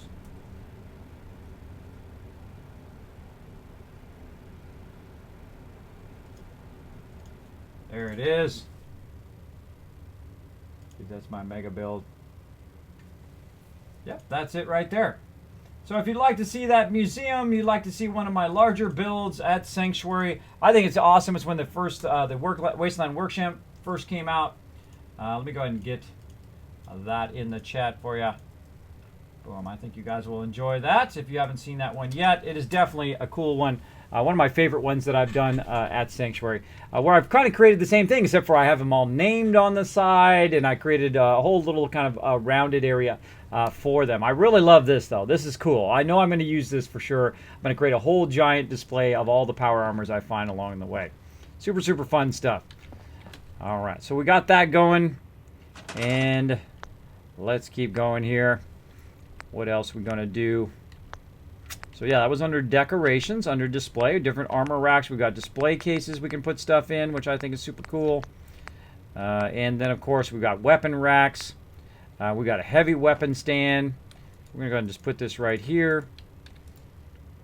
And again, I embellish wherever I live, right? And I'm going to go ahead and put my Gatling laser in there temporarily. Cool. Okay, and you got weapon racks and whatnot you can do. I think that's super cool. Super cool stuff. Boom. What's up? What's up? Devon asks, Kismet, how many hours does your current survival mode save have? Good question. Let's take a look. Let's take a look. It has 14 days and 39 minutes. There you go. There you go. There you go. That's quite a lot. Quite a lot. I have a total of 1,200 and something, or 1,320 hours plus right now in Fallout 4. That's a lot of hours. A lot of hours. All right, so we got that going. Now, what else we're going to do here? Metal Blade, thanks so much for dropping the Dragon Hammer, crushing the follow button, and becoming part of the Kismet team. Welcome, welcome. We can also put some cool weapon racks for pistols and whatnot on the wall. So I think if I was really going to embellish this is what I would do. I would go through and I would get every single weapon, and I would take a 10mm pistol, and I would go through and I could spend so many hours doing it. I could spend so many hours doing that. I just tell you. I just could do it forever. I could do it on and on forever. Let's see. We got a pipe pistol. Let's try a pipe pistol. Maybe we can put multiple in the same one. Take. Can we put multiple in the same one? Let's try. I can't put any more weapons in the rack. So only one at a time. So let's put the pipe pistol in there. And there we go. Pipe pistol. You can only put one per rack. That would be good to put like Kellogg's thing in there, right? Or like different specialty things that you find. I don't want to, spoil some of those specialty things, but put all your specialty stuff in there, which I have a ton of that back at my mega build at Spectacle Island. Though, of course, I'd like those boards to look a little bit better. And kind of being like a cork board, which is kind of weird. But there we go. We've got a long weapon rack we can use. And we can go ahead and just get something like a sniper rifle. Crippling. There we go. Use a crippling rifle. Now, another cool thing, of course, you could use this for is you put your weapon on there, and then when you need it, you can then just grab it off of there, go and take it out of the wasteland, blast some people with it, come back, and then put it back up on the shelf, right? So you can do a lot of that kind of fun stuff, really embellishing your whole entire layout, and I could do that for hours, but we'll just go easy on all of that stuff for today. And then, of course, we've got armor racks for our various outfits, which I have a whole storage area, by the way, right up here in this kind of next level, where I'm going to be building this all out and putting all my storage of my weapons and all of that stuff in here. Eventually, I'll probably move some of my stuff here to Vault 88. From wherever I've got it elsewhere. Now, if you notice out here, I've also got this area. And you're like, whoa, wait a minute. There's a whole nother area out here. That's right, because it's 5 stories high. So I can actually build out even more rooms if I wanted to out this way and build a whole nother row. 2 more rows, by the way. 2 more levels. This level and then the level down below here. I could build out even more rooms here if I wanted to. Canadian Psycho, thank you so much for dropping the Dragon Hammer, crushing the follow button, and becoming part of the Kismet team. Welcome, welcome. Kiz, go and kill a Meridave in the wasteland. No way, Meridave and me are like bros, man. We're like bros. We look after each other. Always backing me up. Been backing me up since my very first beginning to stream. Always backing me up. Canadian Psycho, hello, welcome. Boom, boom, boom. Would you like to see Kismet kill Adam or Dave? Nope. Kids like kids, sweet shop when it comes to Fallout 4 building sweet. I know, it's sweet! I'm from California, by the way. You're going to hear me say dude and sweet a lot, and bro. Which is funny because my bro actually calls me bro. I have a bro. And he goes, hey, bro. I'm like, what's up, bro? Because we're bros. Like real bros. Not just like bros, but like bros. Like related bros. There we go. Kids, can you equip a Pip-Boy on the mannequin? Oh, great question, King Leopold. Let's go check it out. That is a good question. Let's go put a Pip-Boy on there. Run back up again. Running, running, running, ride. Sometimes it does a little bit of a weird thing when you come to the doorway sometimes. Gets a little funky. Let's see. Let's see if we can put a Pip-Boy on there. I know I'm carrying those Pip-Boys around. Put them all on there. That'd be a negatory. Maybe I gotta equip it. Nope. Doesn't give me the option to equip down there. I can unequip this, but the Pip-Boys is a no. Aww. You should send that in to them. Say, hey, we want to equip the Pip-Boy on the armor rack. That would be cool. Now, by the way, if I want to take the quick way down, I can also go this way.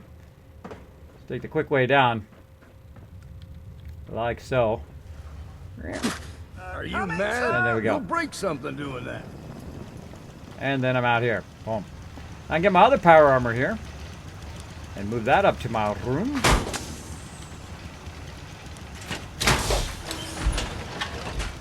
Now, if you're wondering, I'm wearing the marine armor from Far Harbor. I get that question all the time. And some more fusion cores. I found right there, see, it's kind of like a little glitchy spot where you're transitioning from that to this sometimes. So if you see that, just kind of do a little bit of a jump. That's what I typically do. Kind of a glitchy spot right there again. So we'll run this over here. Get out of the power armor.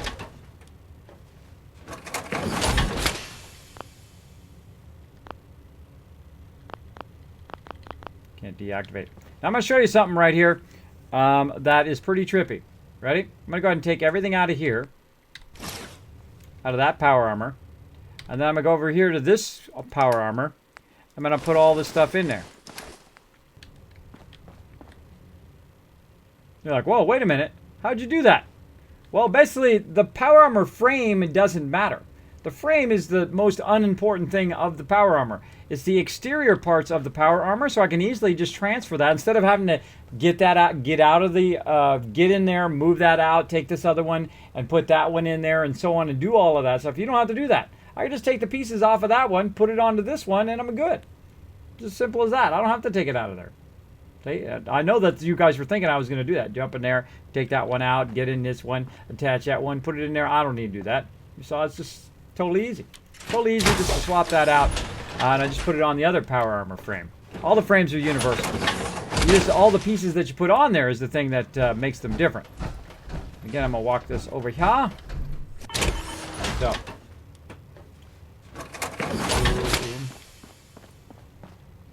Come on, dude, Kismet. Hello, ladies and germs. Excited to be here. Fallout for life. Exactly, Code Gaming. Thanks for hanging out in the stream. Appreciate you chilling out in the stream today. We're having lots of fun here. Let's go ahead and find some other power armor. Did I bring some other power armor with me? So we've got some combat armor up in here. Got combat armor. We've got a whole bunch of other stuff. Safe crackers. I don't think we do. Okay, we've got a little bit of T45. We'll go ahead and utilize that. Boom. And we'll go ahead and just put that T45 in there just for funsies. Oh, they're all broken. They're all broken. What a bummer.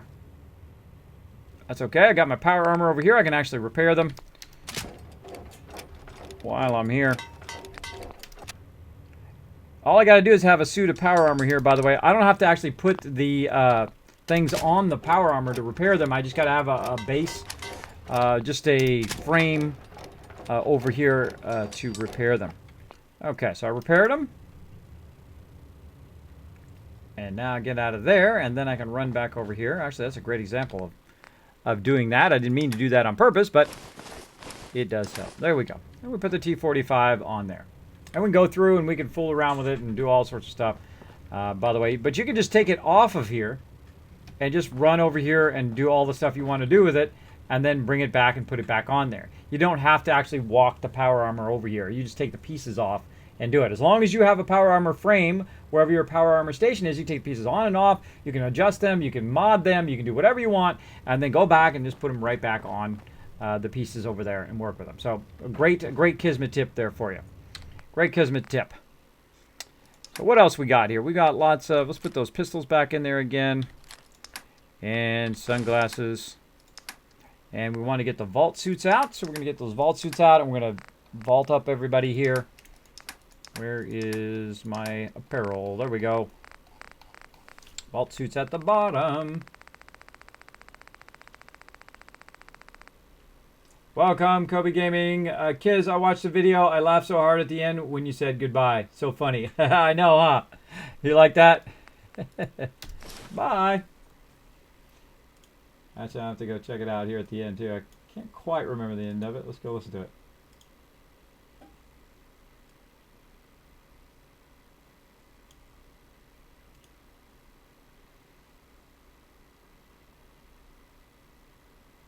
There we go. There we go. Yeah, I sometimes I record, didn't cut it perfectly at the end there, but well, such is life. Such is life. Roll on. Roll on. I'm going to take this vault-tec lab coat too, because I'm going to use that in a second. Now let's go find our settlers here in the vault. Now again, we're just doing some different stuff. Working a bit here. As you see, we've got the overseer's desk here. For my overseer, I'm the overseer's overseer.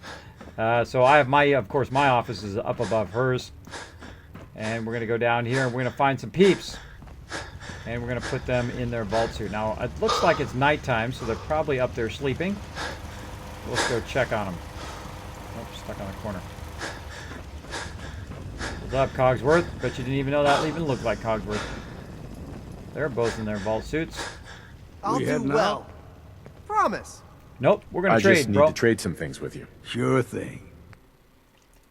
Give me that fusion core. Give me that Gatling laser. Guess what? You are now going to become an official resident of Vault 88.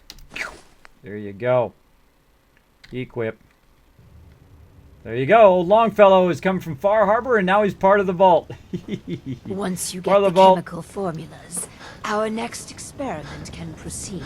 Now, I don't see anybody else here. They might have gone to sleep somewhere else. I haven't put any beds in that one yet. They might be up on the top level. Let's go look. Or they might be in there sleeping. Or they might be up there lounging. Nope, no lounging. Let's see. Where are you guys sleeping at? I don't think I put any beds up here. Where'd they go? Well, if you can't find them, best thing to do is to go down and press the thingy. Press the thingy. Boom. And sealing yourself up in a steel hole to escape the bombs. Sounds like trading one kind of hell for another one. Well, guess what? It's your hell now, bro, because you're now part of the vault. I'm going to put another cooking stove down. And I'll figure out why I'm so overburdened. Probably too many of these vault suits. Give away most of these. Why am I so overburdened?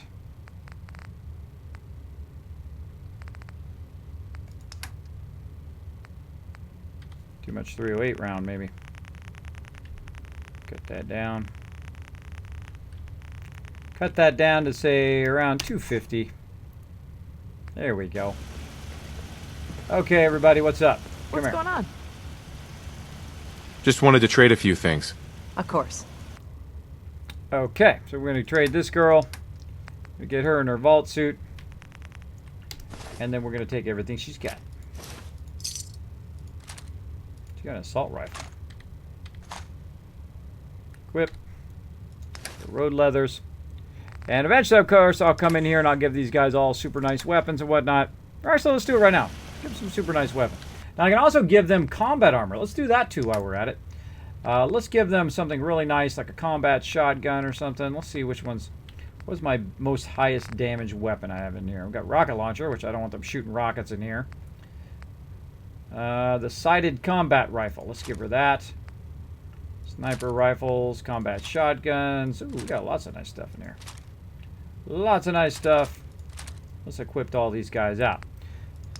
So what do we need? We need 5.56 ammo. We need shotgun shells.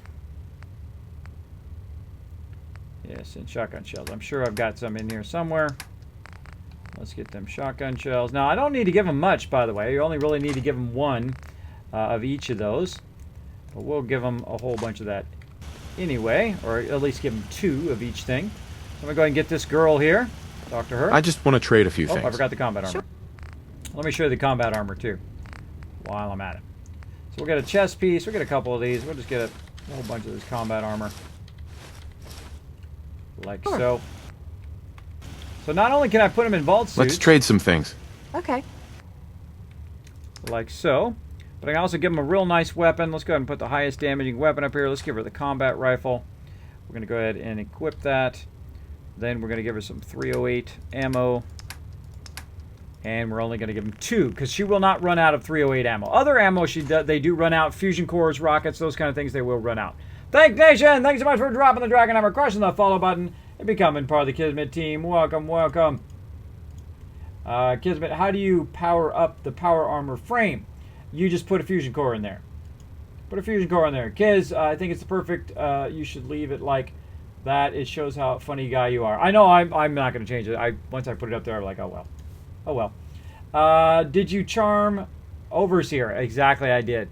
Legion Garrus, thank you so much for dropping the Dragon Hammer, crushing the follow button, and becoming part of the Kismet team. Welcome, welcome. Show some love in the chat, everybody. How did you get so many jumpsuits? They are at the beginning of the vault.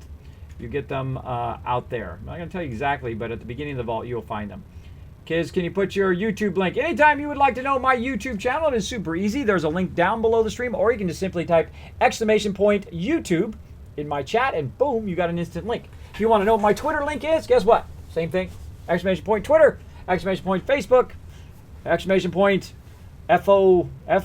FO4 for Fallout 4 for how to become an awesome settlement overseer. All that kind of stuff you can do right in the chat if you want to know all that stuff. Kismet, when it's the 4th of July, can they fire fireworks in the vault? Yes, they can. They certainly can. Hey, Bogo, thanks for hanging out. We are equipping stuff for our settlers. So now she's got a shotgun. Let's go ahead and give her also some combat armor. Riveria! My brain's not even working. Riveria! There we go. Riveria, thanks so much for dropping the Dragon Hammer, crushing the follow button, and becoming part of the Kismet team. That's what sleep apnea does to you, by the way. Sleep apnea and vertigo will make your brain stop. It's like a car that's going and then instantly stops, and then you're like, okay, brain, I'm waiting for you to work.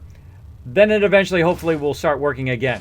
I'm a little fearful for the day when it just like stops working and then doesn't start working again. Okay, so I'm going to put her some combat armor. There we go. So now she's got combat armor on top of her vault suit. So she's getting both the benefit of the vault suit and the combat armor on top. Eventually, I'll put her in military fatigues and then give her some really nice combat armor on top of that. Now, I also want to have her have a helmet. So we need to go in there and see if we got any helmets in here. I save all helmets, by the way. All decently nice helmets like these metal helmets. Let's see what other helmets we have in here. I don't typically use gas masks and all that other stuff, but helmets, you definitely want to save those. You can actually mod those helmets. Oh, let's give her like a mining helmet. Now, I just learned this recently, by the way. I just want to trade a few things. I played over 1,300 hours in the game. That if you give them a mining helmet, this is from another streamer named Moz, which we have rated before.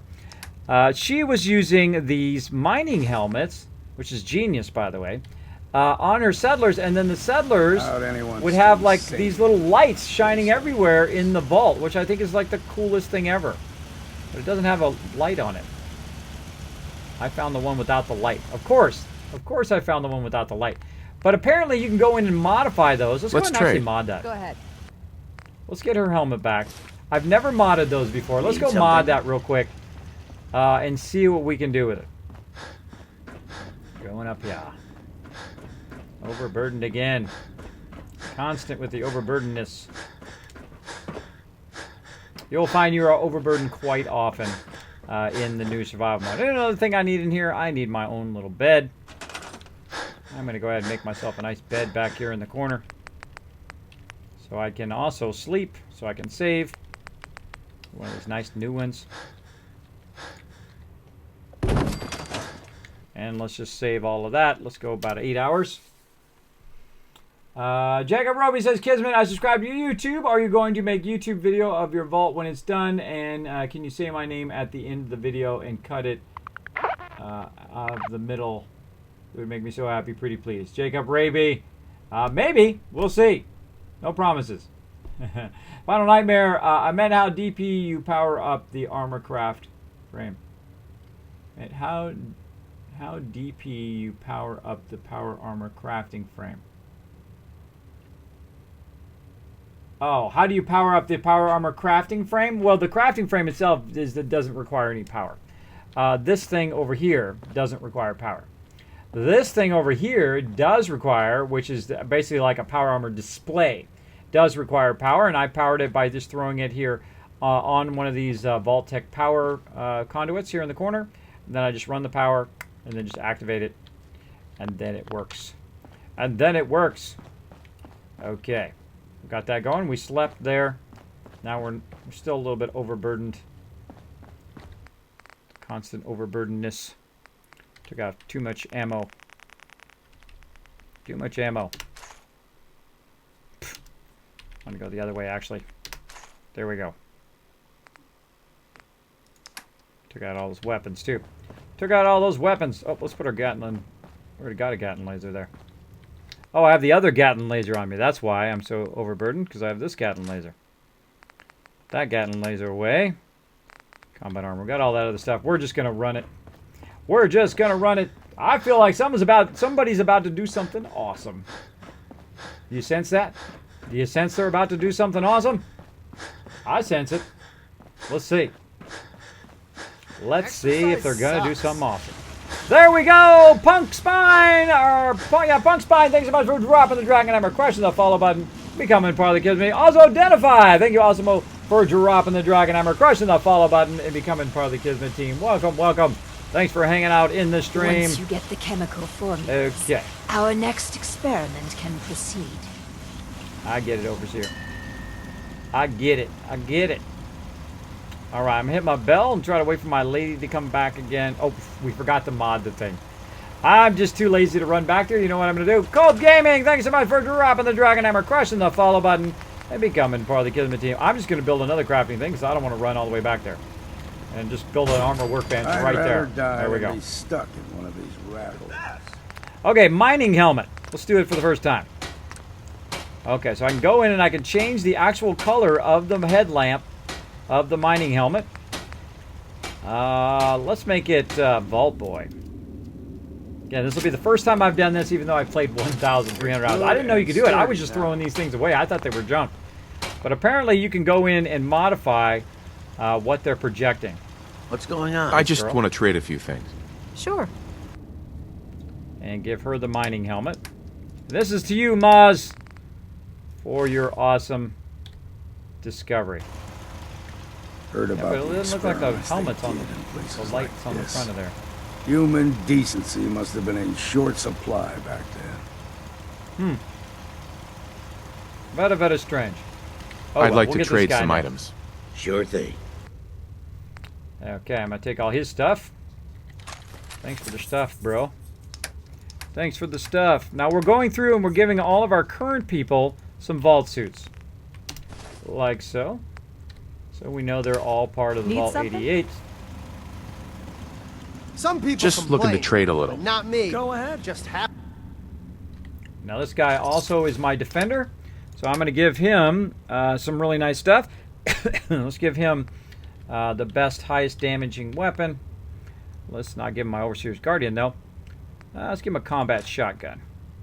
Combat shotgun. Let's give him some nice combat armor. Let's give him this. Like so. Oh, I forgot to give him sunglasses, too. So we're going to go ahead and put him in that vault suit. Like so. Take his stuff out. We are going to Give him a weapon. Now I need to give him the ammo. Now, I need to give them the ammo, at least one ammo, and then they'll have infinite ammo when it comes to the shotgun or other guns like that. Let me make sure that I just need to trade ammo. gear with you. Okay. Yes, I did give her 2. Cool. And then the rest of these guys, I can come back and embellish them later. But I'm going to go ahead and give this guy also a nice metal helmet here. Let's give him some glasses. I want to give him charisma. No, let's just give him... Let's give him some of this. Hey, you didn't mod the mining helmet. I thought I did. Did I miss the big just join the stream? Well, we did a little bit of fun stuff here. We've built out our dining area. We built out a little bit of my office. I showed a bit of other things about how to run wireless power and all that kind of fun stuff. You can actually watch the stream back later on. You can watch it on video on demand here, and eventually you'll be able to see it on my YouTube channel. What do you need? All right, this guy. What do you need? Hey, there's my provisioner. I want to trade a few things. Of course. And let's give this guy combat helmet. And let's give him some sunglasses. There we go. Now he's looking like a boss. Complain, but not me. Just happy to Let's be get that guy too. Let's get our provisioner before he gets out of here. Let's see if we can get him a nice weapon. And do I have any more combat armor left? Some combat armor there. Oh, some heavy combat armor. Oh, let's give him some heavy combat armor because I just feel like it. Feel like it. Give him a nice metal helmet. And this is how you kind of equip your various people. I typically neglect them. Neglect them highly in this particular playthrough, though I have totally geared out all of my provisioners before. Excuse me, bro. Get your Brahmin out of my way. Brahmin Anybody butt. need help with anything? Can we trade a few things? Of course. Now, eventually I'll make it as my robots... Oh, he's got a compensated rifle, which isn't too bad. But I'm going to go ahead and give him... Let's see, what are we going to give him? Maybe an assault rifle, combat rifle. Let's give him the combat rifle. And... Oh, I need 45 ammo for that. Yeah, let's give him this night vision rifle. Combat rifle. And we'll let him use that. And he needs some 5.56 ammo. So we will give him a couple of the 5.56. 2 of those. Like so. And then we're going to gear him out with some combat armor. Let's give him some heavy combat armor. Like so. Give him those sunglasses. Let's see, he's got left arm. He needs a right arm. Out of all of that, he needs a right arm. Some sunglasses. Let's give him that. Oh, we get him a helmet? Yes, right here, helmet. And yeah, he needs a right arm. Now, he's going to walk away out of here, and I'm not going to be able to catch him. So what I'm going to do is go into the workshop mode, and I'm going to tell him, yo, dude, come back and walk back over here. Go here. So you can actually control your provisioners to tell him to walk back over here, and he's going to turn right around and come back this way. I've got my, look at my guy in there, all geared out, looking awesome. You gave guy 2 left arms. Yep. Need the right one. Kids, my vault is a no ghoul territory. Humans only. Haha, King Leopold. Well, hey, it's up to you, man. It's up to you. I posted a nice comment for you a while back. Thank you, Bogo. Did I miss it? Throw it in there again if I missed it. Just throw it in again. Again, if I do miss it, sometimes it does scroll, especially when we get a lot of people in the chat. Mexico Taco Truck. Thank you so much for dropping the Dragon Hammer, crushing the follow button, and becoming part of the Kismet team. Welcome, welcome. I've been watching another nice streamer, and he kept bringing 100 views and got it soon after. Awesome.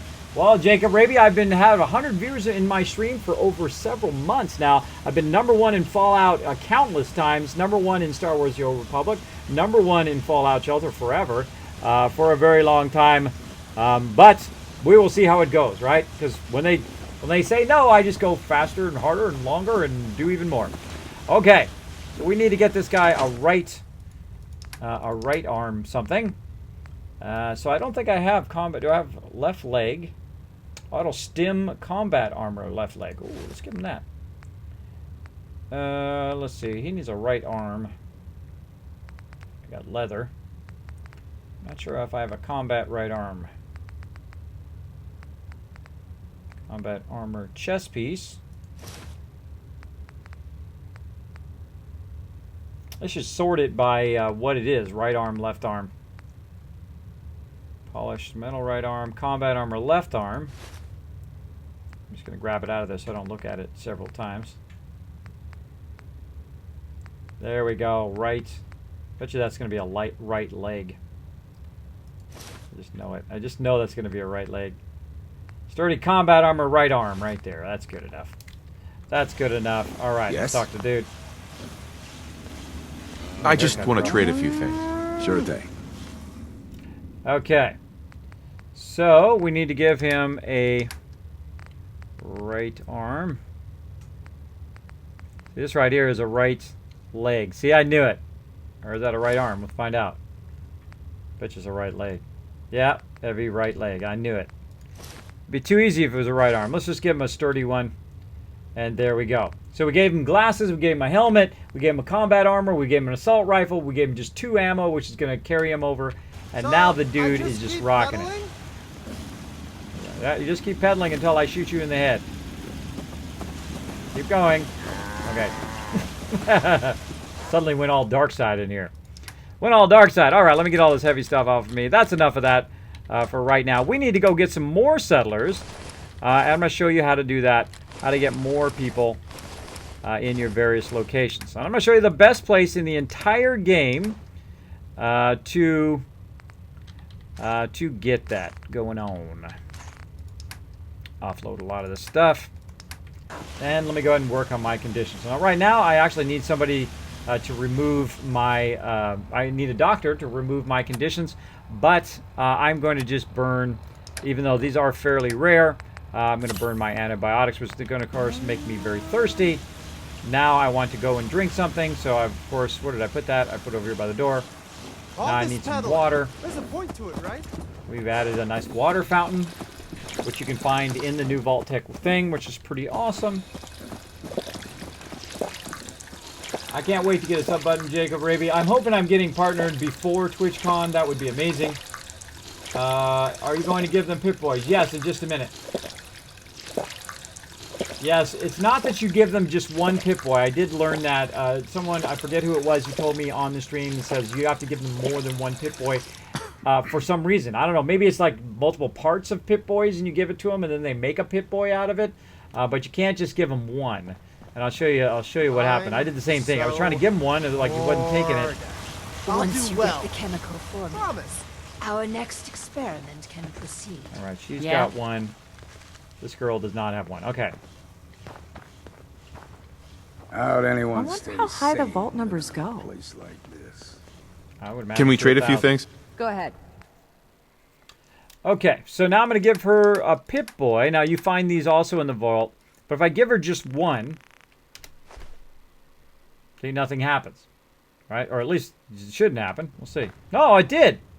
See, before what I did is I had that problem. I give her one, nothing happened. But apparently now it's working. The Unorthodox, thank you so much for dropping the Dragon Hammer, crushing the follow button, and becoming part of the Kismet team. Welcome, welcome. Welcome to the stream. Heard about the experiments they did in places Kismet, like I was here this. when you had 50 viewers. Human Oh, well, thank you, decency Lone must Wanderer. I have been in appreciate short that supply awesome back support. then. Bogo says, Kismet, I want to tell you something nice. You've made me a believer that there's decent people still in this world. Thank you for being an awesome person. Oh, well, thank you, Bogo. I'm going to go ahead and take that and put that in my nice things that people say. There's a lot of decent people in the world, actually. There's a lot of people out there who are decent, awesome people. I've met a lot of incredible people that were like that through my career. People who are not just out for themselves in the world. You will find them out there. There's a lot of them. Really, there is. You'd think, you know, you could be very cynical and say, you know, everybody's a jerk. But only a certain amount of people are jerks, right? And the only reason why is because if you have not searched out the other people who are like you, right? Thank you, Gage Allison. I think you already hit that follow button before, but thank you so much for dropping the Dragon Hammer, crushing that follow button, and becoming part of the Kismet team. Welcome, welcome. Yeah, you got to search those people out, right? The people who are always negative and taking you down and saying, oh, well, you suck, or blah, blah, blah, blah, blah, blah. Those people, just like, you know, brush off that negativity. Forget those people.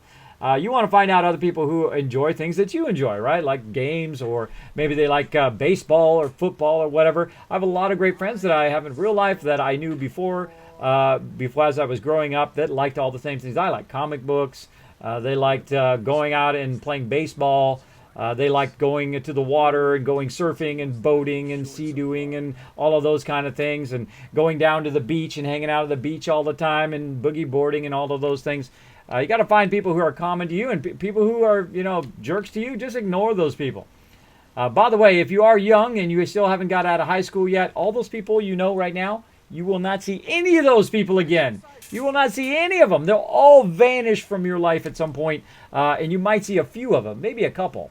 But really, everybody you know right now, probably in high school, you will not know those people ever again.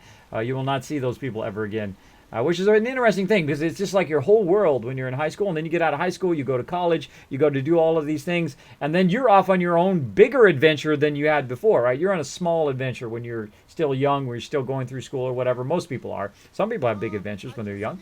But as you get older, your world gets bigger and bigger, and then you meet people from all different backgrounds and pasts and all that stuff. And if you travel around, you meet a lot of interesting people who are really great, decent people in the world. There are. Lots of really awesome people. And I can tell you that most of them hang out on my stream all the time, so feel free to say hello to them. There's a lot of awesome people who hang out on my stream. W Water, thank you for hanging out in the stream. You actually unfollowed. That happens, Gage. I do that myself accidentally from time to time. Yes, thank you. We need more of them. Right. Well, people with positive attitude can change things in the long run. Lincoln, thank you so much for hanging out. And again, if you do have a question or comment for me, my name is Kismet. You can put Kiz or Kismet in the chat. It'll highlight in red. Even attach yourself to the top of my chat bar so I don't miss your comment or question. Sticky Chuba. Sticky Chuba. Thank you so much for dropping the Dragon Hammer, crushing the follow button, and becoming part of the Kismet team. Welcome, welcome. All right, so we've got everybody going here. Now we are ready to leave the vault and go and get some more people. I'm going to show you my #1 place in the entire wasteland, including in Far Harbor, where to get more peeps. How can you fill up your vaults? How can you fill up your various settlements? I'm going to show you the best 2 places that I've found to do that. Now, before we go, we're going to need to take my Gatling laser back and make sure that it does come up on my bar. There we go. So we're going to take that with us. And we're also going to get our power armor so that we can use the jetpack. And we're going to run out of here. Run out of here. See ya, Gage Allison. Thanks for hanging out. Where did you get the display frame from? That is from the new vault-tec thing. That is just so cool. Or that's from Contraptions. Sorry, that's from Contraptions. This right here is. So if you have the Contraptions DLC, you can simply go in here. You go under Decorations. And then you go under Display. And there it is, Power Armor. Pretty awesome, I think. Pretty awesome. Now, each one of these little symbols, by the way, now, if you've never been in my stream before, check out the red arrow hype. Boom! That's right, I can go ahead and point things out here with my nice little red arrow, so it makes it easy. You don't have to look all over the screen. The second it lets me grab it. There we go. If you notice right down here, there's a wrench there, right? Each of the different things, each of the different, symbols means something different. The wrench here is for the Contraptions workshop, and you can see a whole bunch of other ones. If we go along here, there we go, right there. That one obviously is for Automatron, and you can go along. And this one here, of course, is from the Wasteland Workshop, and you can look through and you can figure out what all those symbols mean. But that gives you an idea of what those are from. All right, and then over here you can see we've got some Raider stuff, which is totally useless, I think. But hey, that is subjective to what you want to do in your vault. Okay, so we're in our power armor. We've got 8 fusion cores. I think that should be enough. One is at 100%. Awesome. And we are not overburdened, so we can get out of here And I'm going to even eat some of my food here, just to make it that much easier with 100% AP points for those who have been doing ADD the whole time and going, Kismet, fix your stuff. Now, before I ever go anywhere, when I'm just starting to get prepped, I will always reload. It used to automatically reload, by the way. When you put your weapon away, it would automatically reload. It does not do that anymore for some reason. Hey. Come on. Taking my buddy Cogsworth. Now, he may look a little bit different to you. Of course, I've modified him in the automatron workbench. You can go in and you can modify Cogsworth and make him however you want. I got him like this because watch how fast he goes. Ready? Come on, bro. Come on, we're leaving. Going out the door. Any day now. Cogsworth, get down here. Over here. That's a bit out of my reach, I'm afraid. Yeah, he's glitched up there. He'll snap to me here in a second. What's up, everybody? You're blocking the hallway. Blocking the hallway. I can't get out of here. I got a big cow butt in my way. How can I solve that problem? Watch this move. We go to the workbench. I'm going to pick this up. Oh, I can't pick that one up. That's right. I'm going to grab this guy. I'm going to tell him to go stand over here. Gotta be a good problem solver. I'm a pretty great problem solver. In my career, I have solved many a problem. I'm going to tell him to go way over there. Maybe way over out there. Try to get that cow out of the way. Now the cow will snap out of there, or the Brahmin will snap out of there based on how far the guy is away from him. See? So he'll follow him out of there. And now that he's out of there, I can get out of here. So another little Kismet tip for you there, if your provisioner is getting in your way. So we're heading out of Vault 88 here. And we are going to go get some more people to fill up our vault. Let's do this. Heading out. Where to get this play from? Hey, it's Coos. What's up? Thanks for hanging out. Kismet, what mods do you have on the Overseer's Guardian? A great question. Let's take a look. I will show you. Right here. Boom. I have the 308 receiver. I have the long ported barrel. I do not use the automatic version of the Overseer's Guardian. I think it wastes a ton of ammo and is incredibly inaccurate. Recoil and compensating stock, so it helps me fire quicker, so it comes up and then goes right back down pretty fast. I can go boom, boom, boom, boom, just keep firing.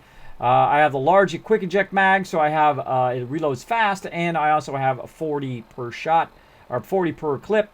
And then I have the reflex sight, the dot, so I just put the dot on people's foreheads and then take them out just like that. As well as I have the muzzle brake for a little bit more accuracy, though you don't really have to do it, but I do it anyway, just for that little bit of extra. A little bit extra. And here we go.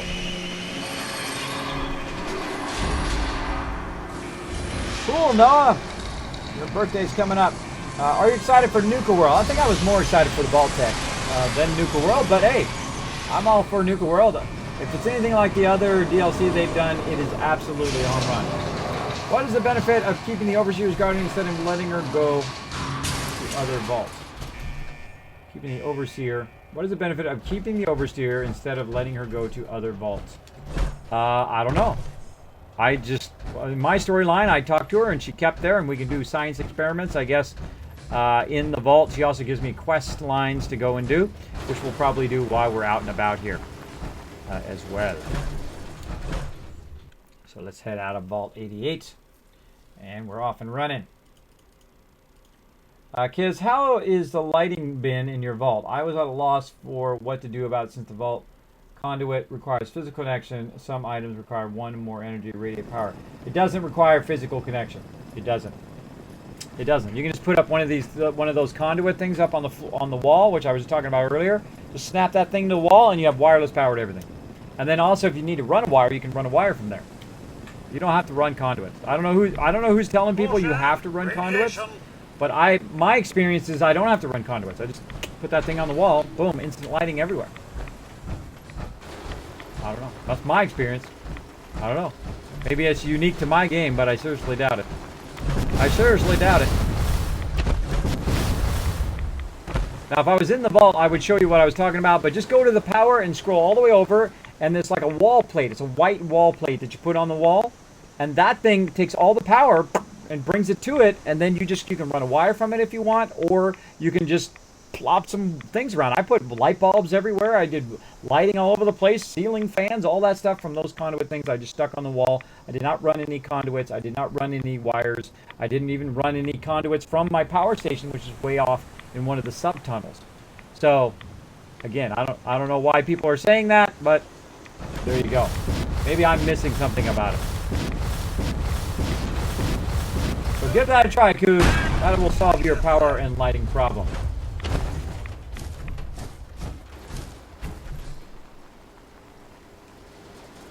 Yeah, no, I don't have that problem, Coos. I just put it on the wall and boom, it was radiating wireless power. Now make sure that you got the right one, though. Make sure that you've got that wall plate that has like 3 little circles on it and then has like a thing sticking out of it like you can attach a wire to it. Just slap that thing against the wall and you're good. Slap that thing against the wall and you're good. That's all I did. I didn't do anything more than that. I didn't do anything fancy schmancy. Okay, so we're out of Vault 88. I forgot what we're going to do. Oh, we're going to go in... my brain. We're going to go and travel across here. What's up, Provisioner? Okay, now let's make sure I've got the signal grenades this time without trying not to blow myself up. I do. I have 3 more left. Fear not, sir. I use the technology of General Atomic. Uh-oh. Guys are back again. Speaking of, green circle on their head. Dead. Green circle on their head. Oh, still. Oh, my sound is off. Sound is off. Delayed. Reset my sound. There we go. Alright. We get them all. Cogsworth. Now, Cogsworth's got a Gatling laser and also the electric gun. I'm going to fly up here and say my little bit of hello, everybody. Hello, everybody. Thanks for the free loot.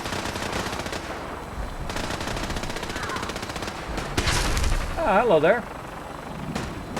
Hold still and I'll get you. Get you right in the elbow. Get you in the elbow. Hey, taking pot shots at me.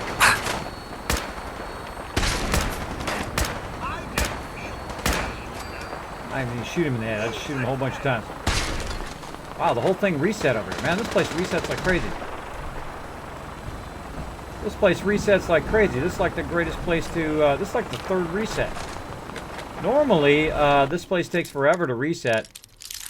And of course, I'm over here super looting. Now, speaking of super looting, I just come over here and I grab everything. Now, this whole entire thing is reset. Which means I can just grab even more resources every time it resets. Now, it usually takes a while to reset on survival mode. It takes a lot longer for any of the locations to reset. Oh, it's over here. It's over here. Oh no, my bobby pin got broken. I've only got 400 more. 400 more. Wow, straight down, I guess. Straight across. Yep. Nice. Got all of that.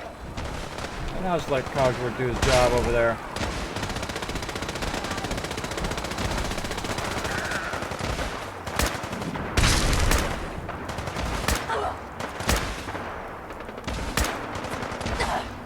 Shoot her in the kneecap. Who's shooting me? Somebody.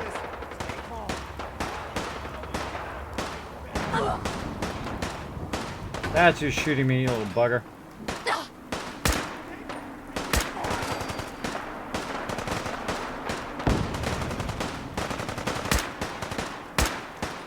Alright, enough of this.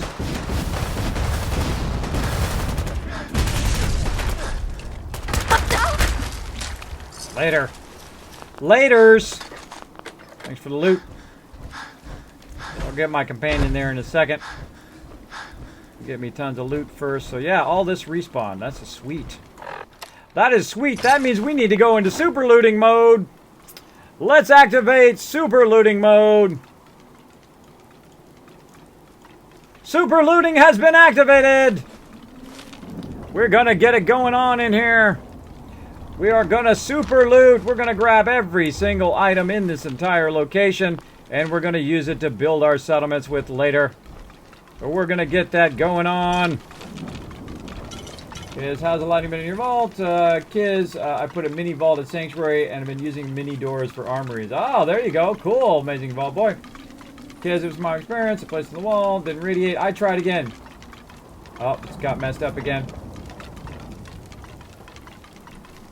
I will give it a second to fix itself. Don't blame me. Don't blame me. That's a Twitch thing. My thing gets messed up.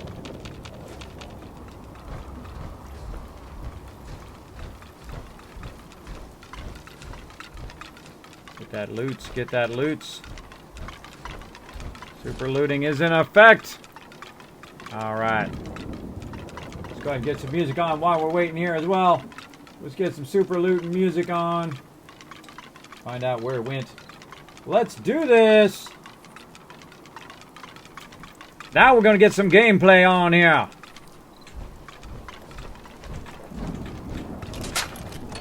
Oh, grenade. Taking it all. My stuff. I love me some super looting. Oh, look at that aluminum down there. Give me that. Give me that. Give me that. That's my aluminum. Now, I missed my vertibird. Oh, well. I'll call another one here in a minute. No worries. No worries.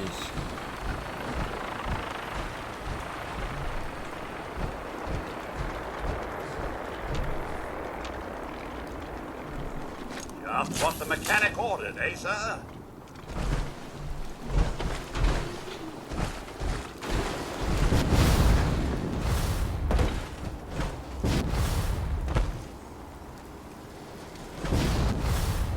Oh. Well, let's offload. Hey. Let's offload some stuff.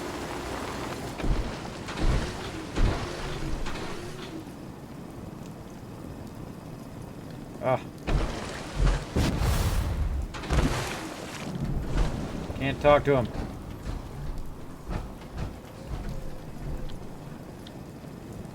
Ah, hate when he does that.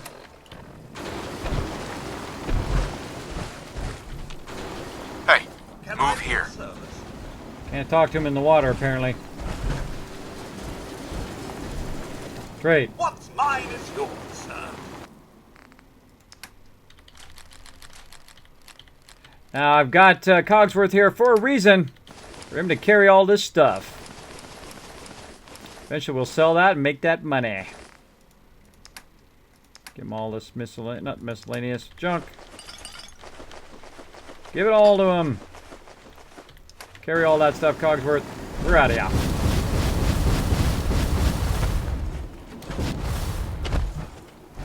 Go ahead and backtrack.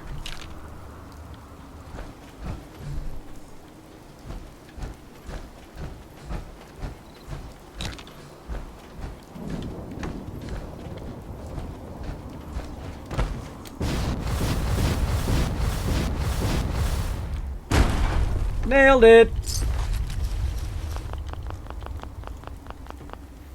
I sense a mega loot! That's right, we are doing some serious looting. In this case, we're doing some super looting, as I like to call it. I don't leave anything behind. This is all money in the bank, settlement stuff. We're going to use it all. We're going to use it all. I guess I have to sit through the video and see your kids lighting. No, you don't have to sit through it, Coobs. I will be back there and I will show you later on as well. Because I wonder if raiders will respawn at the quarry. I think they do. I had one of them respawn already. Could you change the super looting air raid with the call to post at the Kentucky Derby? Oh, that's not too bad. I will make a note of that. Boom. Darwich, already an hour or so me. I've been a little bit off from now. What up, Kiz? What's up, Darwich? Kismet, I got the Overseer's Guarding. It is amazing. Yes, it's my favorite weapon in the entire game. If they ever change it, I am going to cry on stream. Oh, yeah. Here we go. It's Sunday night, but we're still going to have lots of fun in here, everybody. Thanks for hanging out in the stream. I hope you're having a fantastic Sunday/Monday morning. I'm having a fantastic time. As you can see, I'm super looting. I'm getting all that loot. Oh, Pink Ranger.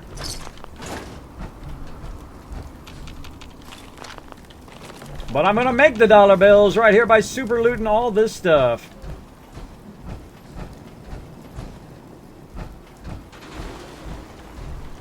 Woohoo! Give me that loot.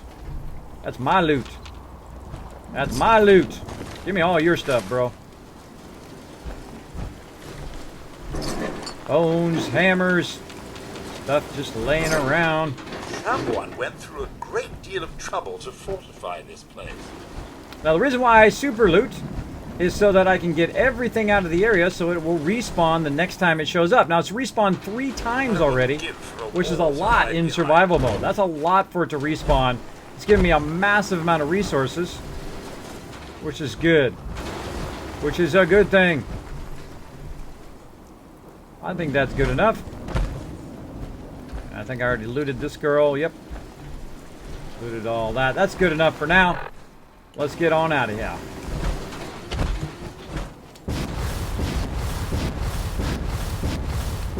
Superman in it. Nailed it.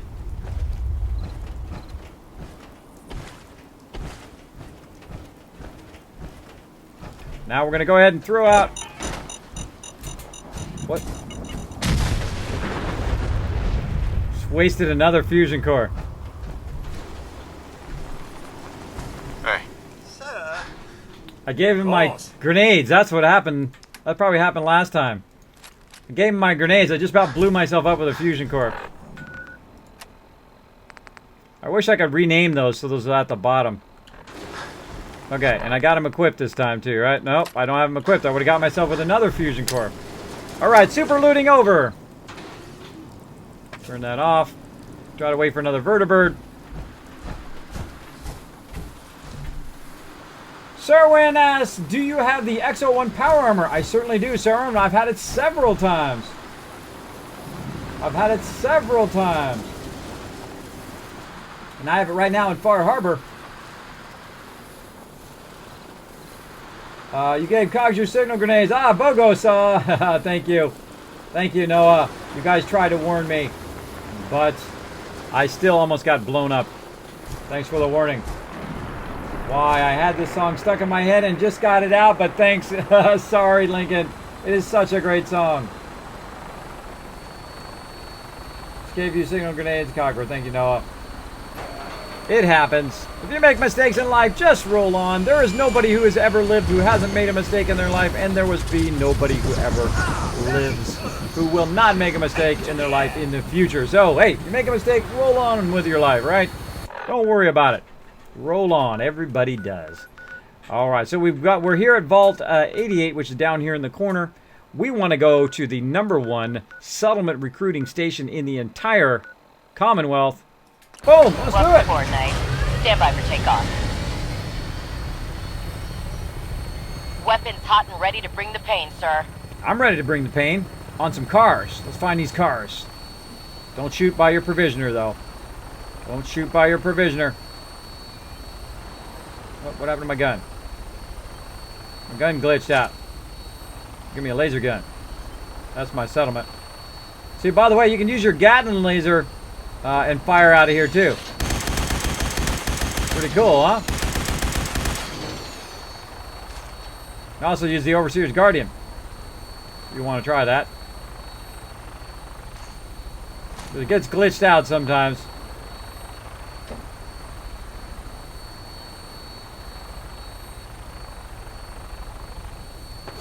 Oh. Eat it, you bad guys! If I can only get you, I would get you. Who is that awesome person? Saverdino, thank you so much for dropping the Dragon Hammer. Question the follow button and becoming part of the Kismet team. Welcome, welcome. Thanks for hanging out, showing some love in the chat, everybody. We're having a good time tonight. Kismet, all of us here in Reno are part of your stream or guild. Thank you, Lord Winter. You have yet to find any power armor and far armor. Really? There's actually a bunch of them. Oh, we're missing some cars. Gotta be some out here. Right there! Eat it! Gotcha! I'm trying to blow up every single car in the Commonwealth. Why? One, because this way it doesn't blow up on me when I'm standing next to it. And two, because it's super fun. By the way, if you're playing along with the drinking game, there's another one for you.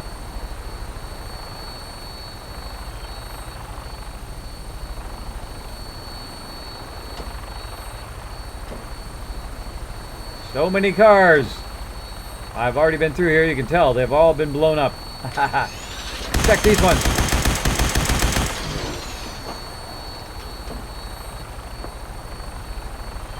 Bad guys to shoot. Nope.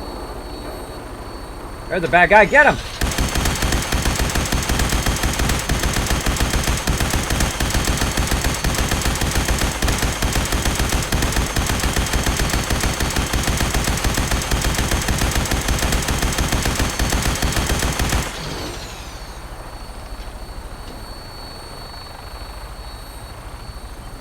Here we go, we're coming in. Coming in for a landing. That's right, Starlight. Landing. The Starlight Drive-In, the #1 greatest place in the game to recruit peeps. What's up, bro? Let's trade. Sure. Sure. Sure, bro. Sure, bro. Good job defending the settlement. Okay, so this is the #1 place. Notice I have not built up anything in this playthrough through the Starlight Drive-In. The reason why I have not done that is because it is one of the greatest places to recruit. So all I do is just recruit people here, and then I send them somewhere else. Right now we've got 8 more people here. I'm going to go ahead and grab these people. I'm going to say, that person's on food right now. I'm going to go ahead and leave her. I'm going to say, go ahead and move. I'm going to move this girl. And see if I can move her to Vault 88. I can. Okay, off to Vault 88 you go. Hey, you. Move. And then again off to Vault 88. So that's what I use the Starlight Drive-In for. I barely have anything going here. I do have a bit of a workbench sorter over there going on.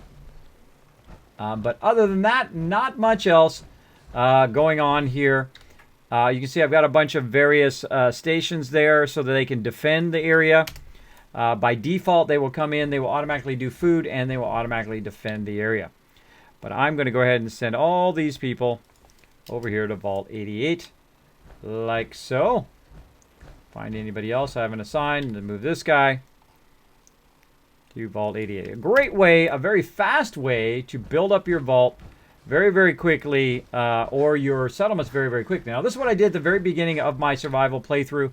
I came over here, I set up the radio beacon, I took everybody from here, and I sent them to Sanctuary.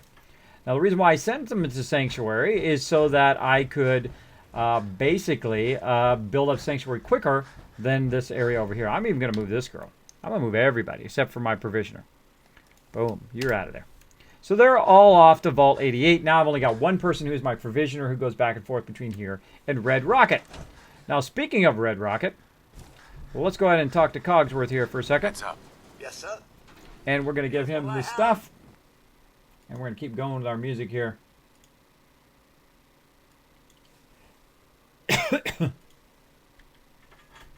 Oh.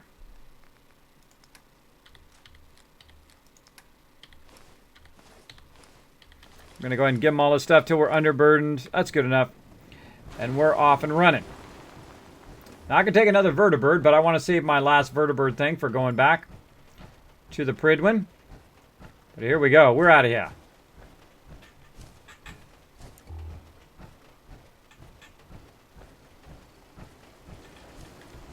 Now, when you're in survival mode, one of the best things to do is actually to use your little marker, because I can't fast travel. So I'm going to go ahead and use my marker, so it just aims me in the right direction. Notice that a lot of the stuff doesn't show up on the radar anymore, including enemies. Enemies do not show up on the radar, so you don't know where they are. They could be behind you, for all you know.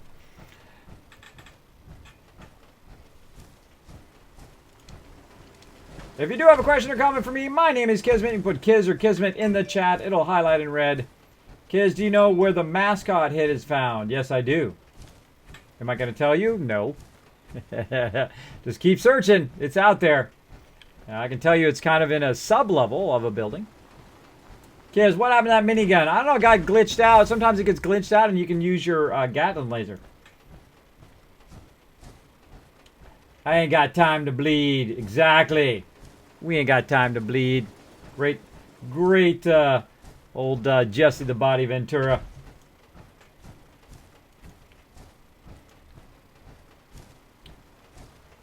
Hey, Robo Reels, thanks for hanging out.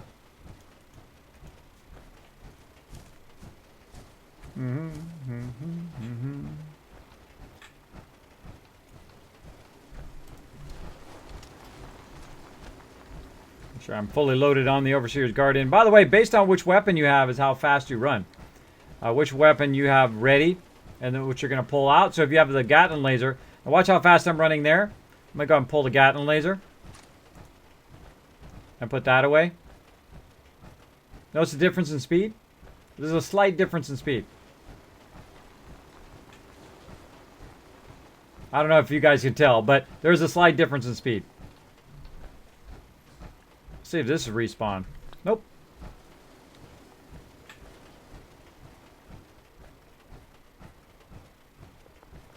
All right, we're running. Whoa, somebody's godlike. Let's check it out. Let's see, who was that godlike person who was nice enough to hit that follow button or the subscribe button? Ah, thank you, Greg, for that subscription. Also, Adrian, and for that subscription on YouTube. Thank you so much for subscribing to my YouTube channel. I appreciate it.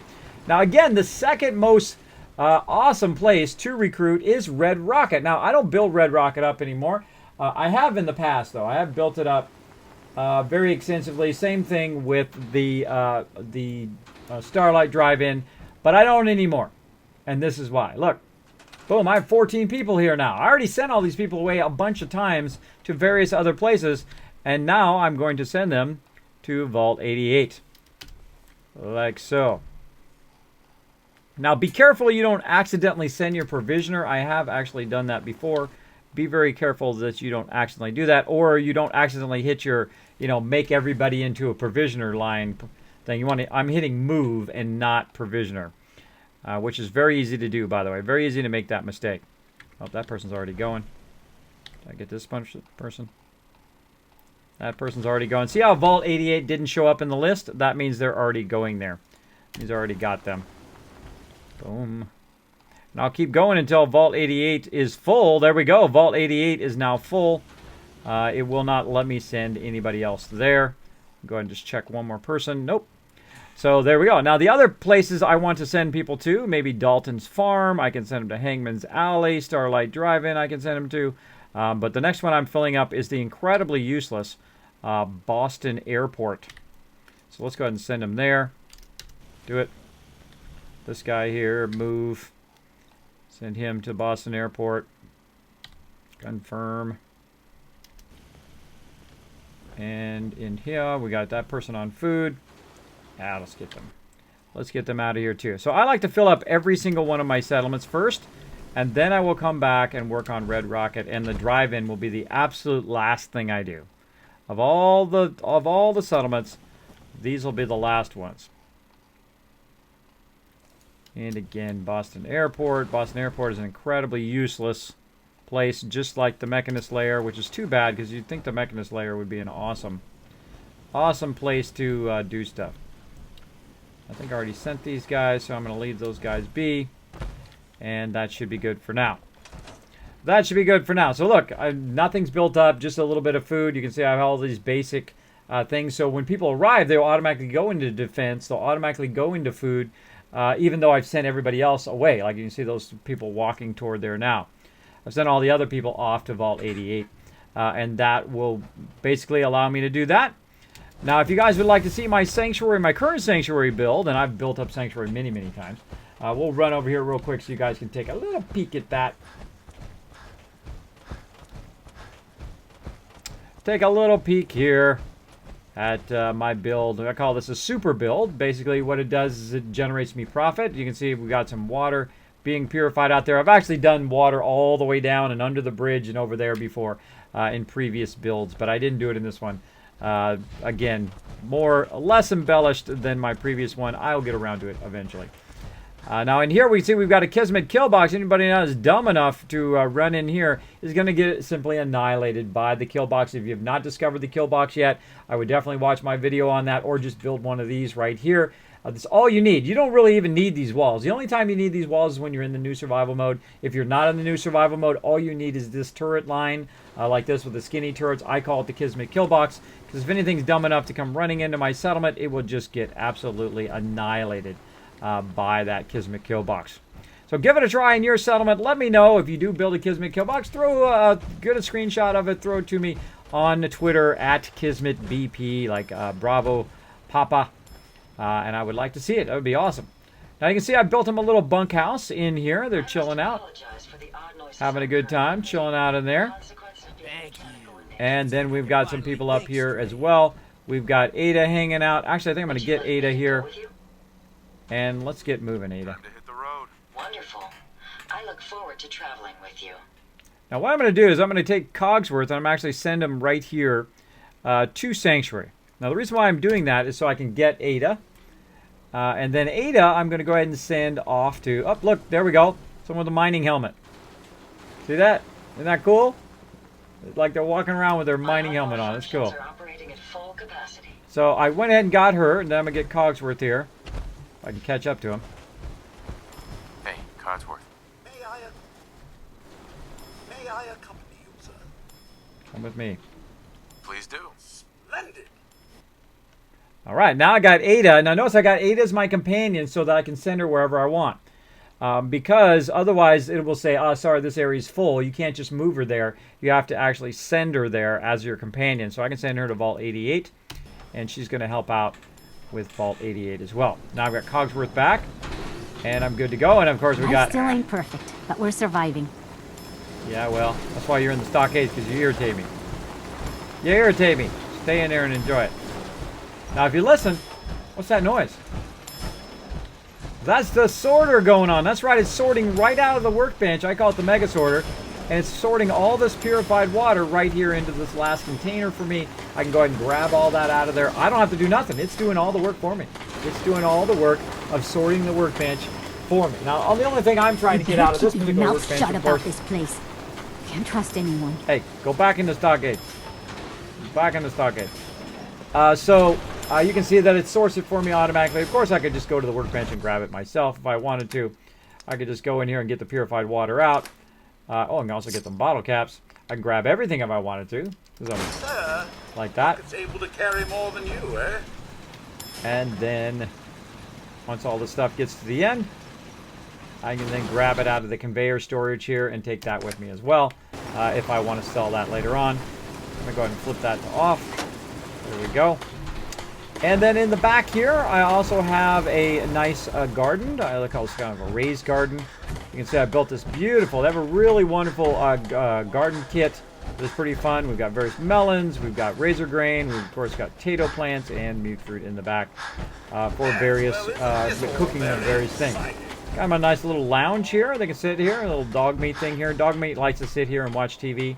It's his favorite thing to do, so that's what he does there. And of course, we've got Marcy in there, who I just want to shoot every time she bangs on the side of that wall. Every time they bang on the side of the wall, I just want to shoot them. I want to shoot them. I'm resisting the urge. I'm resisting the urge. Okay. It is not ever going to be fixed. Stop trying to fix that house. It is not ever going to be fixed. So as you notice, by the way, they don't have to live in that house. It's very important that you realize that you don't have to put them in these houses. You can build your own stuff. They don't have to have anything to do with that at all. At all. Alright, so there's my sanctuary build. We're ready to roll out of here. We have sent a bunch of people to Vault 88. I'm going to go ahead and just call in a vertibird. And we're going to need to go back to Pridwin to get some more signal grenades. Hopefully I don't forget.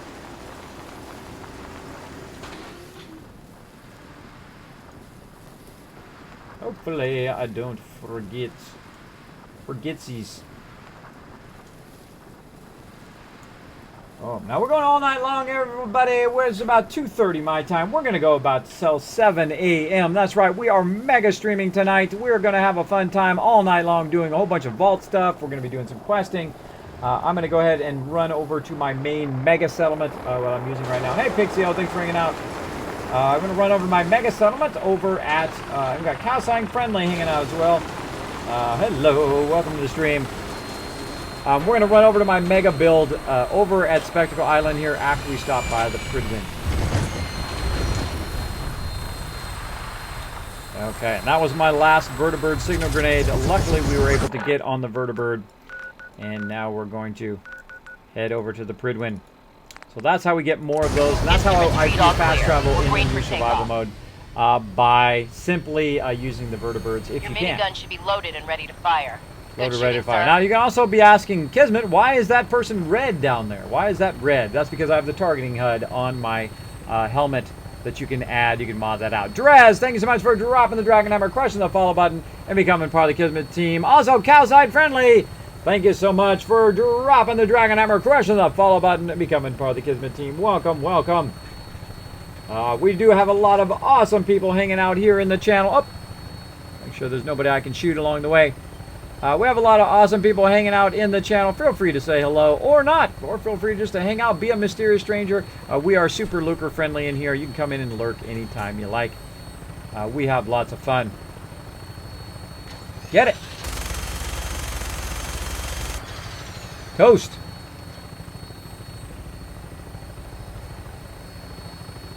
Those are at my settlement. I almost shot those.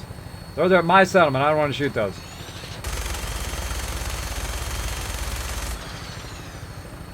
I can blow up there. Always traveling in the dark. I should try to remember to sleep before I travel. Very hard to see stuff to shoot.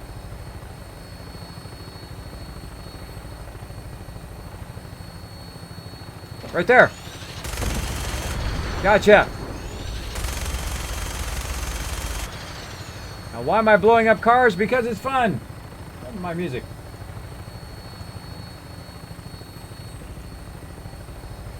There it is. Blow up some cars.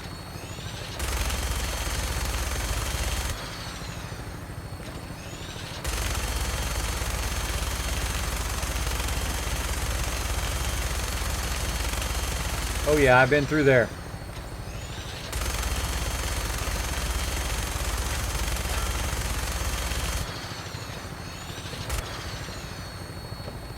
Prisoner.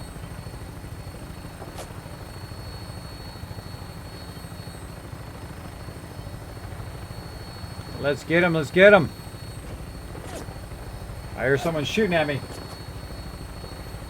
I'm not afraid to shoot you back. They're gonna find out where you're at. And by, look at this giant ship right here. If you've not discovered the giant ship, I'm not going to tell you what it's all about, but I would go seek it out. Super cool. We haven't even done that quest in this playthrough, though I have done it in other playthroughs. Done a lot of stuff in the previous playthroughs. Pokin Smart, thank you so much for the awesome host. For viewers, thank you so much. I appreciate it. If you had a great stream tonight, I hope you rest up and have a good time. Thanks for coming into the raid. We got a raid going on. And I'm going to go ahead and throw down the raid. Uh-oh, we've got to go into raid mode.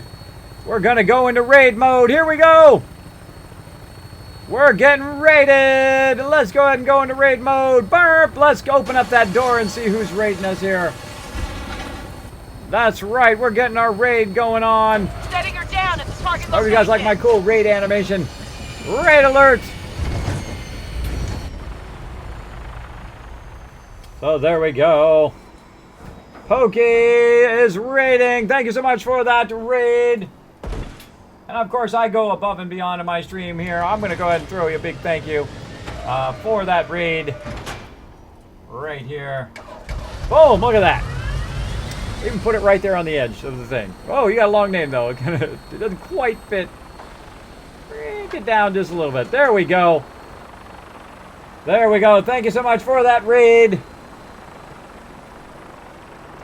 All right. Now, did he fall to his doom again?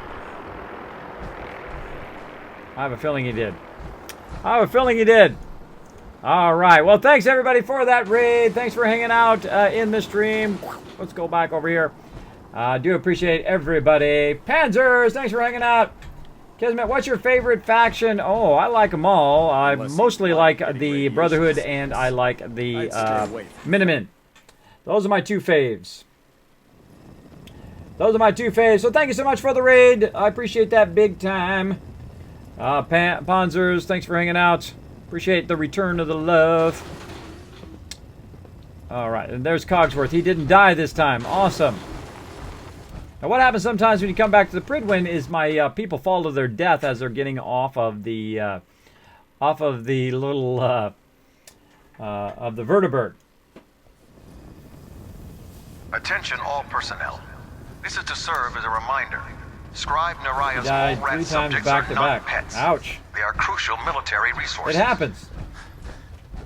As such, they are In not the to castle, be fed huh? by any personnel save Scribe Naraya and Well, her I've team. died 93 times, so Violation of this policy don't will feel result bad. in severe discipline. And I've played over 1,300 hours and still die all the time. Proctor. Especially when I'm doing crazy stuff. But that's part of the fun, though. If you realize that you're going to die, it's Let me not see so what you bad. have. Be my guest. Not so bad. All right, give me that 308.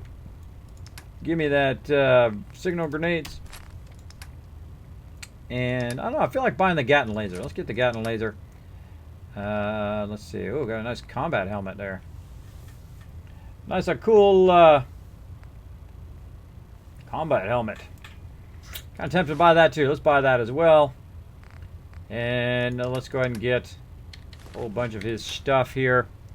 And then we're going to get rid of all this excess stuff that we have hanging around. We got this hood here. We got a flight helmet. What else we got? Get rid of this Psycho. Whole bunch of purified water. Let's go ahead and sell all that off. Now, normally you, of course, want to save your purified water if you want to use it. Me, I make so much purified water, I don't have to worry about it. But definitely worth it if you are very early in the game to save that purified water to use it. Me, I don't save it. Same thing with all this extra ammo. I'm just going to sell it all off. No reason to keep it around. Fusion cells if I'm not going to be using it. I would rather have the money. Okay, and we're going to go ahead and go with that. Artillery smoke grenades. Let's get rid of those. I'm not going to use those. Okay, so I'm going to go ahead and get rid of that. He still have 4,000 caps, but remember, we gave Cogsworth a bunch of stuff too. So we're going to trade with him. Going to grab all his stuff. Talk to Tegan again. Can I help you with anything? And then we're going to barter. Let me see what you have. Sure, I've got something that'll put a in my smile zone. on your face. Guy all up in my zone. And I'm going to get rid of all this excess stuff, except for, of course, the Gatling laser, which I just bought. Go ahead and sell all this extra stuff. And all of this. I want to keep the helmet. Combat armor, keep. Get rid of that. Leather is junk. Combat, keep. Leather and Raider, metal, all that going bye-bye. Pretty Raider stuff, sell it all. Welding goggles, we'll keep those. Anything else? I think that's probably about it. Yep. And we got 1,450 of our caps back. So we're still at 14,000. So we just bought a massive amount of stuff, including a 3,000 cap Gatling laser. We bought all of his shipments. We bought a bunch of stuff there. And was able to barter it down to a point where we barely spent any money at all. And we sold all that extra junk that we were carrying around that was making us overburdened. We need to win this war. And then we're going to go ahead and just turn right around, speaking of overburden, give him the Gatling laser back. Give him this extra stuff that we want to save for right now. I don't know, I may end up selling that later. And then, of course, give him all of this junk to carry so that we have all of these resources to utilize at our settlements. So I'm going to give him just enough so I'm not overburdened. And we're out of here. That's it. I'm going to show you a shortcut as well. You can go up this way, off to the left. Burn some fusion cores by fast running here. Up off to the left here. Go right here. And this way you only got to go out one door as opposed to going out two doors. Now, if you're in your power armor, this works really good. If you're not in your power armor, then you don't want to do this because you will fall to your death. Hey, Nicholas, thanks for being on the stream. Welcome, welcome. I already answered that. Gunny Long John. My favorite faction would be the Brotherhood or the Minutemen. Now, the reason why I like the Brotherhood is because they have that military-style deal going on, which I like. And I also the Minutemen who help the people who are who can't help themselves, help the weaker peeps out, which I really like the Minutemen for that. Now, what you do is you come out here, and of course you got the power armor. You can just jump down, right? Same thing. You can just jump down this way. Oh, nailed it. Ace Gamer has dropped the Dragon Hammer. Crush the follow button and become part of the Kismet team. Welcome, welcome. Hope you're having a great day today. As you can tell, we're playing some Fallout 4. We are playing a bit with the vault-tec. We are having a mega stream today for hitting 4,000 followers. Thanks to all you guys hitting that follow button. I think we're getting close to 4,100 now because of all you awesome peeps. Let's see. Where are we at? Yes, we're super close to that 4,100 as well. Walk around the outside, bro. Walk around the outside. Now I'm going to go ahead and throw down another signal grenade here. We're going to take another vertibird to my mega build at Spectral Island. You guys take a quick look at that. And then we're going to head back to the vault and keep going. Keep going.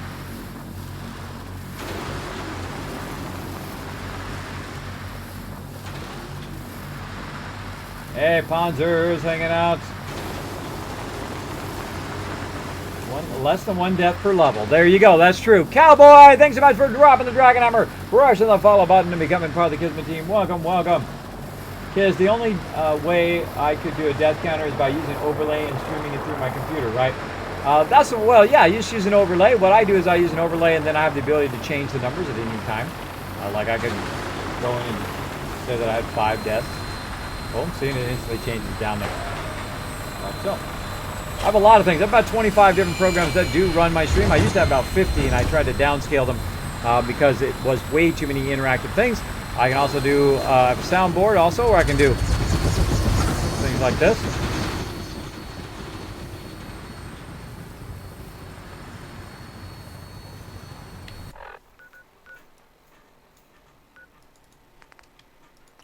Welcome aboard, Knight. Stand by for takeoff. Did a little troll going on in here. Good hunt. So there we go. Usually play that when I'm trolling people in Star Wars The Old Republic, or we can do a little.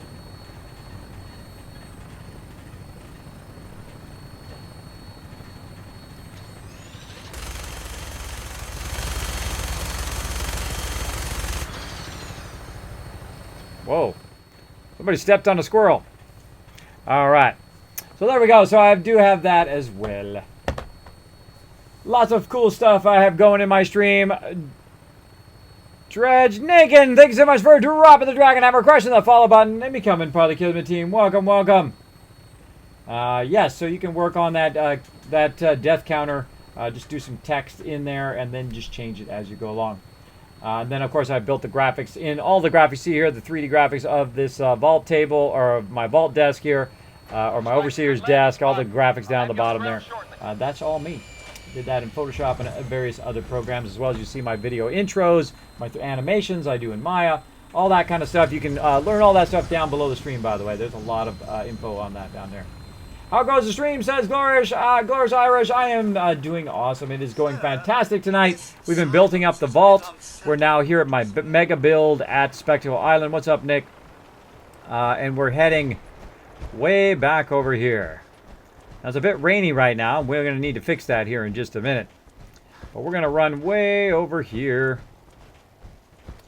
Like so. And you can see we've got some people walking around and various things out here. Now, I've got my Kismet kill box up there. I've got more kill boxes over there. I've got them along the side, all over the place. We're going to go ahead and use our jetpack here. Get up and over. There we go.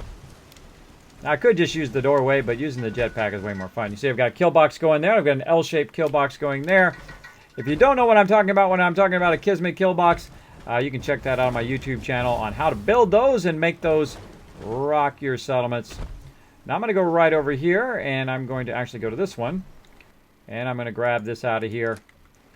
And is it at nighttime? What time is it? In-game. It is 6:39 a.m. So it is still kind of nighttime, but we're going to go ahead and just Let's go ahead and see if it goes away first before we burn that. We're going to go a couple hours forward here to 8 o'clock, which is when all my vendors come out, which is officially morning time. And let's see if it clears up. Still raining. Well, let's fix that. Let's fix that rain. You're like, Kismet, what do you mean? I didn't know you could fix rain. What do you mean? How can you fix rain? Well, you build this this weather change shell, and you fire it in this mortar, like so. And then, like that, it's a beautiful morning. Most folks Look at how beautiful it is. So that's pretty awesome. You can do that with a contraptions workshop. You can fire it up and even change the weather, so you have a beautiful day to work with. Look alive. Wait there. Wait there, bro. All right, and you can see here's my mega build. Look at me looking like a boss. Like a boss. So you can see here I've got my mega sorter, which sorts my workbench. I've got all my little robots. Look at them go. Everybody, get to work. Here they come.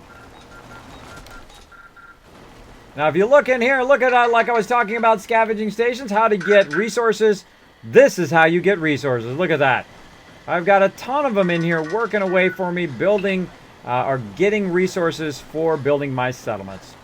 And of course, we've got the workbench right here. We've got our vacuum hopper, which is pulling stuff out of the workbench. Let's go ahead and turn on the mega sorter.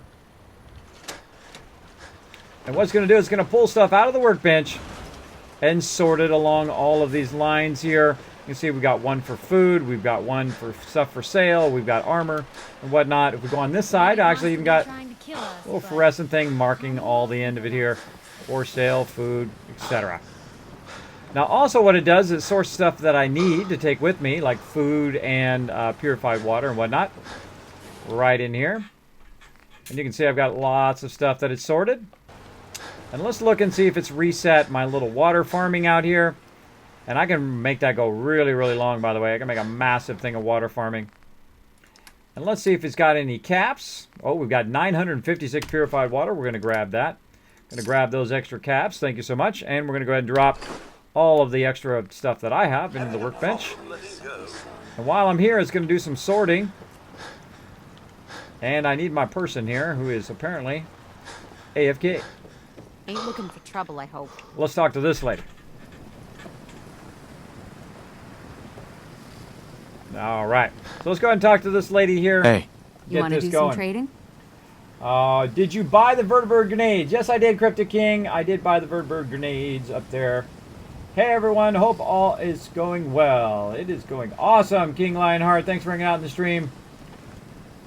Welcome, welcome. Kismet, it's 7:52 a.m. here in the UK, so got to say goodbye, even though technically it's morning for me. Doors are working nights. Oh, I totally understand, Dark Angel. I have worked both days and nights. I've worked day and night in very, very long 20 to 24 hour to 72 hour days back in my youth. I totally understand that nighttime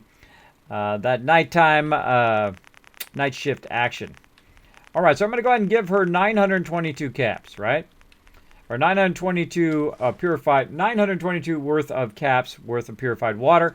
But actually, this is my general vendor, right, who has all this general stuff. And what I'm doing recently, now that I have so much purified water to sell, is I'm buying out every last little thing that she has, including bottles in there. There's shipments of concrete, there's steel, there's copper. I can buy out the entire vendor like that and then just turn around again and then give her even more purified water to get my money back, which right now is about looks about 1,200 there, or 11 something. So we'll just get close. There we go, 871, pretty close. That's about another 50. We're good, so we'll say 56, close enough. If we go over, no big deal, or if we're under by a few, no big deal. And I do this every time I'm here at my vendors. I clear out my purified water. Hey. It's just more convenient every time to stop by and do this. Great. Than to try to go to every single vendor in the game and try to do all of that. It just takes a lot longer. She's only got 308 ammo. I'm going to take that and then again sell her about 345, 1570, about 1570 worth.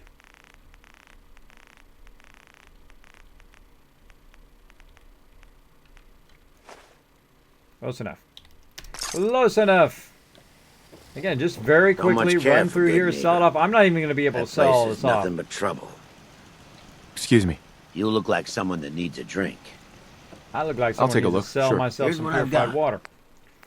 And then, again, now if he has something that I want, right, I kind of look along him and say, hey, is there anything this guy's got? Squirrel bits is always good. If you've got other things that you want to get out of there, typically I don't get anything out of there. Maybe dirty water. But other than that, not really that much stuff. All right, and then we'll go ahead and do this. 841, 845 is what that is. 845. Bring it close to 845. 840, close enough. And next one. Now I'm trying to get all their caps so I can use the caps to put down trade centers, which you'll see me do in a bit. You watch my back, I'll watch yours. Kiz, how do you do all these mega streams? Do you ever get tired? I do. By the way, Lincoln, I have several conditions that make it really difficult, actually, for me to do a lot of different things. I have what's known as sleep apnea, where basically I could go to sleep and never wake up again.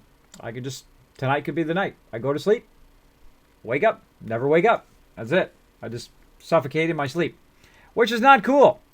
But you sure puts your life in perspective, doesn't it? All those things you worried about in your life become trivial compared to the fact that you may just go to sleep and then that is it. That is game over for you. So I'm not going to worry about any of that stuff. I am going to worry about what I want to do in the time I have to do it, right? So that is the problem with sleep apnea. I also have terrible vertigo, which means that basically all the time the room is spinning like this. Now, the longer I go, the more that spinning gets. Of course, it may be entertaining for you guys. For one day, I might just go, oh, and just like either croak or fall out of my chair, one or the other. But I've been working on my health. I've lost 35 pounds. I eat a lot better now. I do have occasionally, I have some chocolate. I did have some chocolate earlier. But I've gotten rid of chocolate. I don't drink soda. I don't do all of that stuff. At least I don't give it up, though. I don't give that stuff up. I just am putting it aside right now so I can work on my health. I also go to the gym. I have been losing a lot of weight, feeling a lot better. It helps a lot with my vertigo and my dizziness and my sleep apnea. I can sleep a bit better. I can also doing a whole bunch of other things that are helping that. So yes, it is incredibly difficult for me to do these mega streams. It is incredibly difficult, but that shouldn't stop you from doing stuff. Even if stuff is really, really difficult, it should never stop you. It should never let anybody stop you from doing what you love to do. Oh, I forgot to get some stuff from this guy. Should never let you stop. Don't let anybody stop you, even if you have, tough situations. Everybody has tough situations. I'm not the only one. I'm sure there's a lot of people out there who are in really tough situations. And you just gotta just keep going.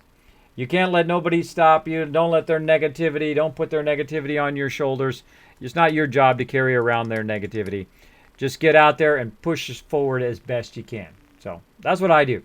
I get up every day, do what I enjoy to do, which is hanging out with you guys, playing some games. Also do a lot of mega streams, bonus streams on top of it because, hey, you got to just keep pushing at what you want to do. If you have a goal, even if you have just a slight chance of succeeding at it, you got to just keep going. Keep going. Jasper! Thank you so much for dropping the dragon hammer, crushing the follow button, and becoming part of the Kismet team. Welcome, welcome. So yes, I do get very tired. But I enjoy it so much that time goes by very, very quickly, by the way.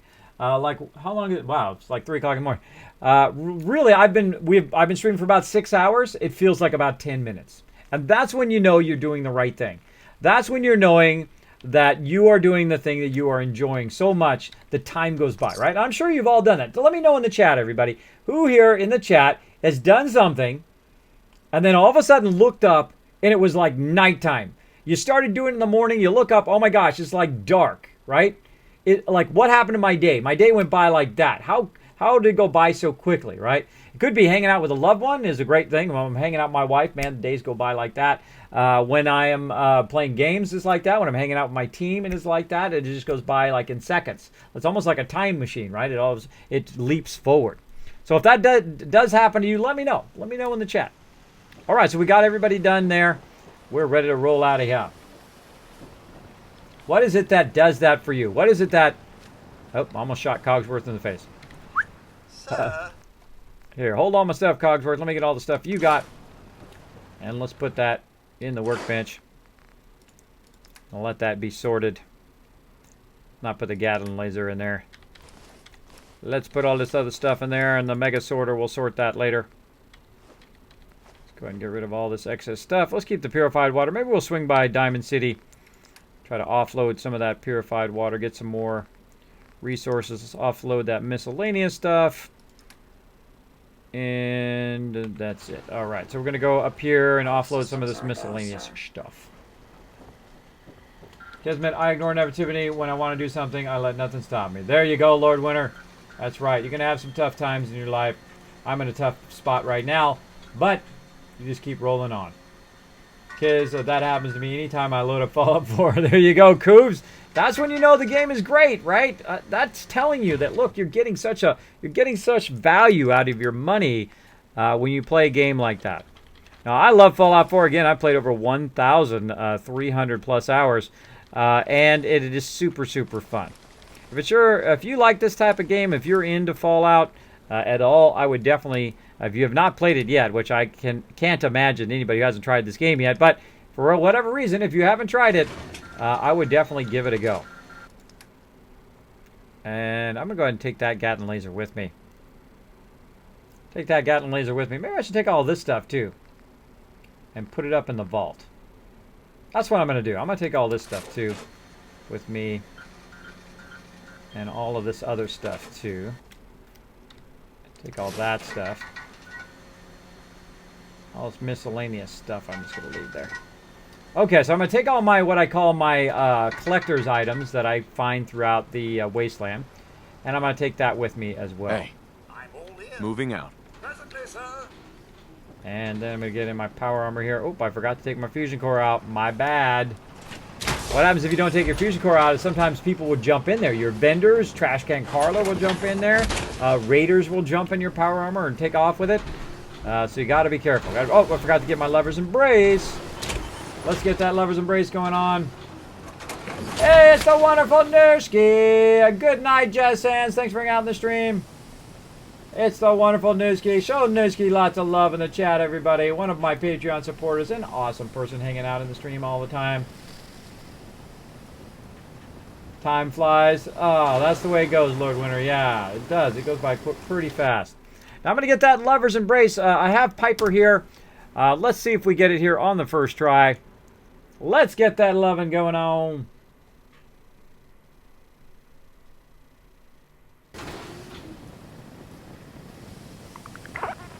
Oh, just got well rested. Where's my girl? Come on. D. Salem, thanks so much for dropping the Dragon Hammer question, the follow button, and becoming part of the Kismet team. Welcome, welcome. And what I did is I saved for about an hour to see if Piper shows up. Let's go ahead and save for another hour. See if she shows up. Got some parasites now. Awesome. Let's go ahead and just sleep for 10 hours and see if she shows up. Let's do it. Let's see if we get that loving going on.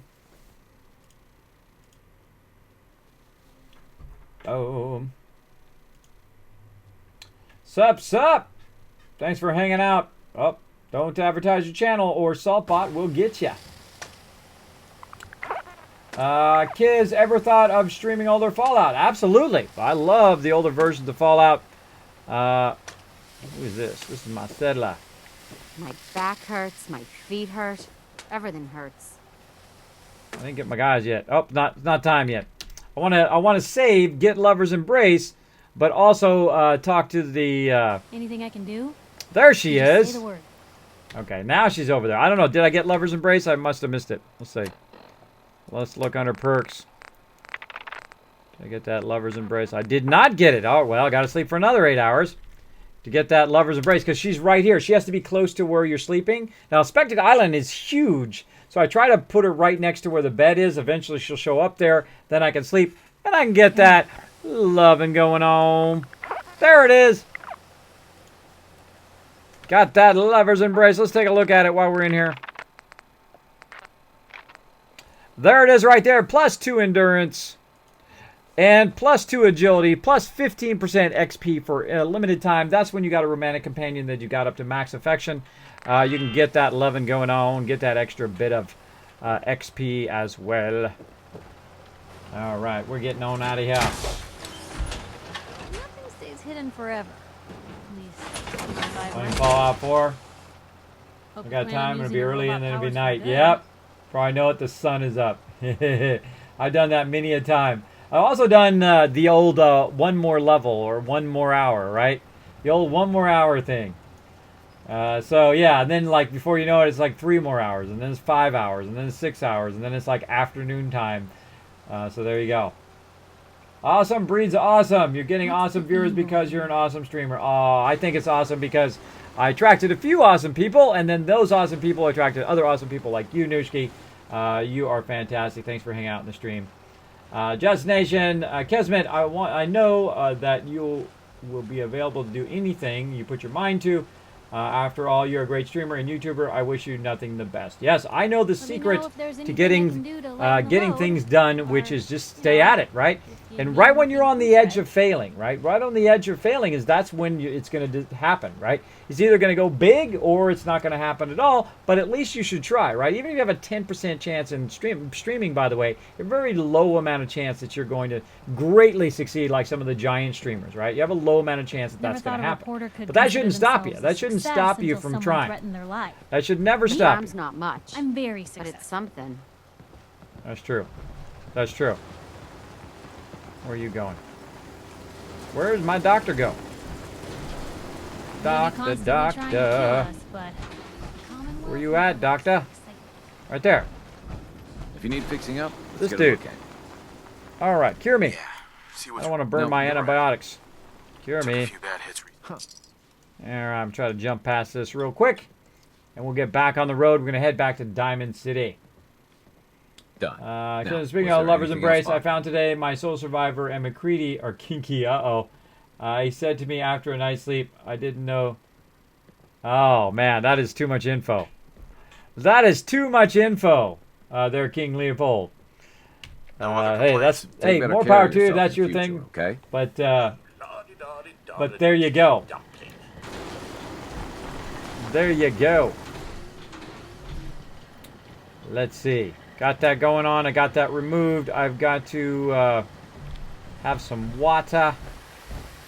Get some water here. Get out of my power armor. If there's anything I can do to lighten the load, or, you know, if you need anything too, Fred. All right. And we're going to drink some water here out of the fountain, which is going to reduce our action points, or actually increase our action points. Reduce our thirst. Properly hydrated.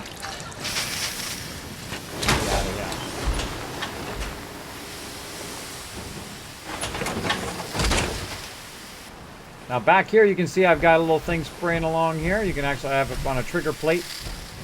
I go ahead and hit the trigger plate, turn it on and off like that. Oh, so nice. Now you can see back here it's been going along. See, look how it does that. See, if anything's on there when I show up at the location, it throws it underneath there for some reason.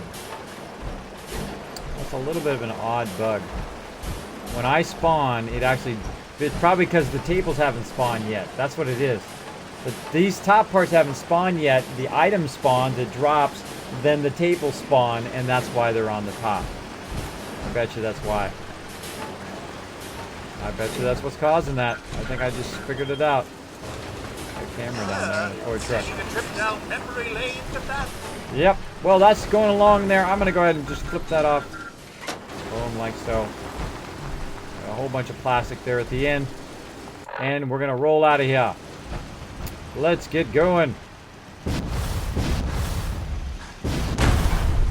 Nailed it. There we go. I remember when the first time I followed Kismet, he was #1 for Fallout 4. Thought to myself, I'll check this person out. Come in. Everyone was so friendly. So I follow and come in all the time. Well, thank you, King Leopold. I think that's the type of thing I like to create here on my channel, is where you can come in, you can chill out, you can lurk all you want, you can be a mysterious stranger if you want to. Maybe you're doing your homework, maybe you're eating, maybe you're playing some Fallout 4 yourself or some other game. You just come in, chill in the chat, see what we're up to, and talk with people if you want to, or not at all. That's what's. I think that's what makes a great community here on Twitch. It's just the ability to come in and just have a good time and play some games and hang out with some awesome peeps. I think that is what really sets my channel apart. Well, thank you, Lord Winter. I am determined to become partnered as well. I'm very determined. I work on it every single day. I wake up in the morning, I read all your nice things that you guys say, and then I go straight to work. Like I went to work on that video today. I worked on a bunch of other graphics. I worked on a bunch of other videos that you guys will see come through as well. But those things, you know, especially at the level I do videos, they do take time and time and time to go in and edit all of that stuff down. So edit it down or create the graphics or do whatever I need to do. So we did that. We're going to stop by Diamond City, I think. Let's head over here. Let's just go to Hangman's Alley. Instruments read all clear. We're green for takeoff. Take it easy, Piper. Watch out. Whoa, watch out for Cogsworth. All weapon systems he went are under go. the ground. Good shooting, Knight. He went under the ground there. Weird. Okay, who's driving this thing? Who's driving this thing? Where you going, bro? Awesome view of the Mega Sorter.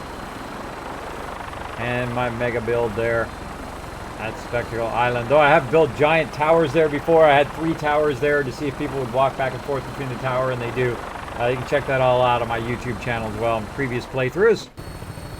And now we're going to run by the castle here, as you guys can take a quick look at that while we're flying over. And let's get this going on over here. Oh.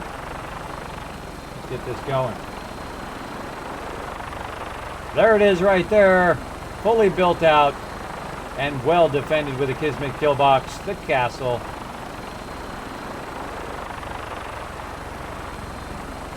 Any cars we need to shoot?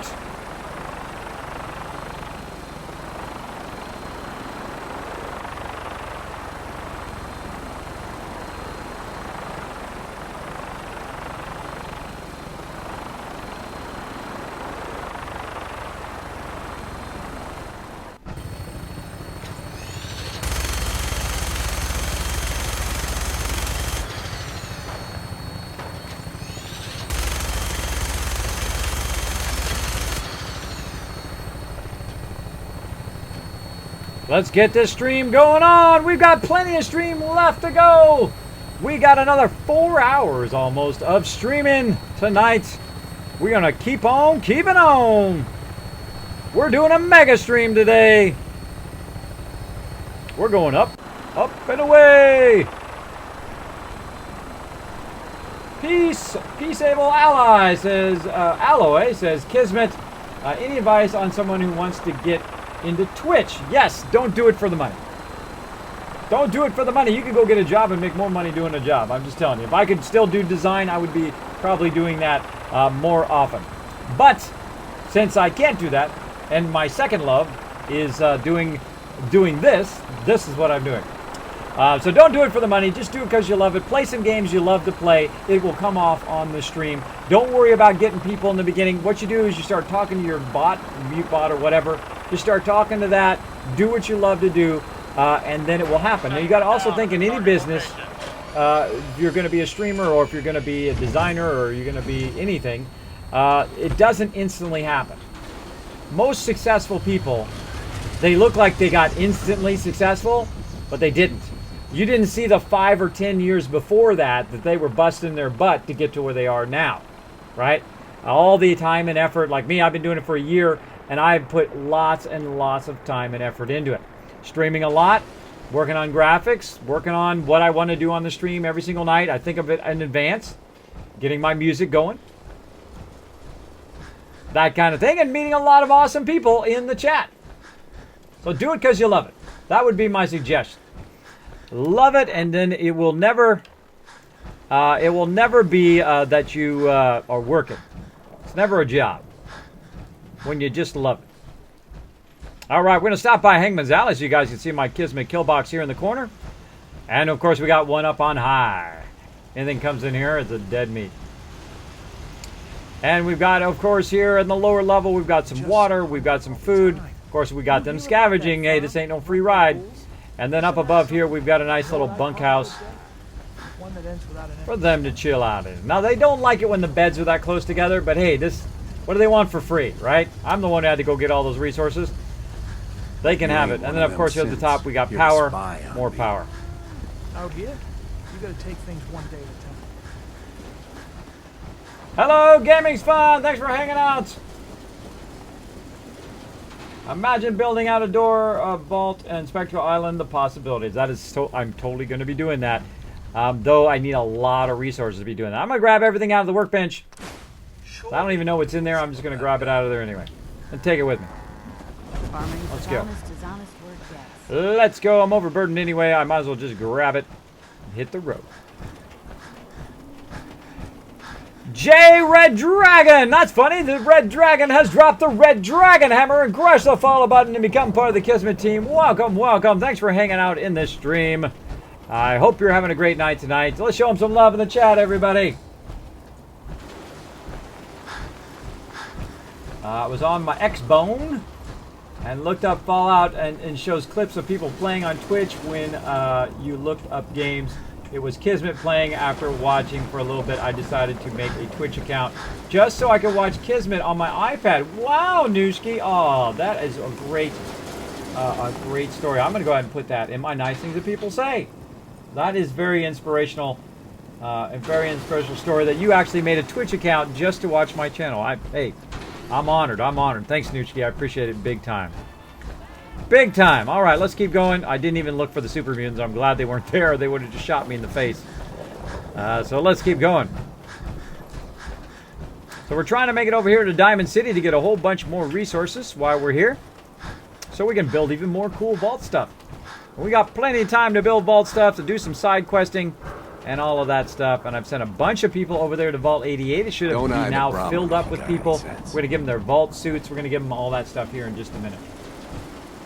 Gunny Long Drawing says, Kismet, could you play House of the Rising Sun by Five Finger? Oh, for sure. That's a great song.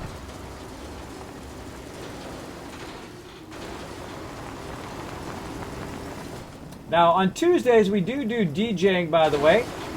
If you would like to DJ the stream, go ahead and pause this for a second. If you would like to DJ the stream on that day, typically what we do is we have a guest DJ like DJ Chewy or whoever else, or DJ Nooshki when she wants to DJ.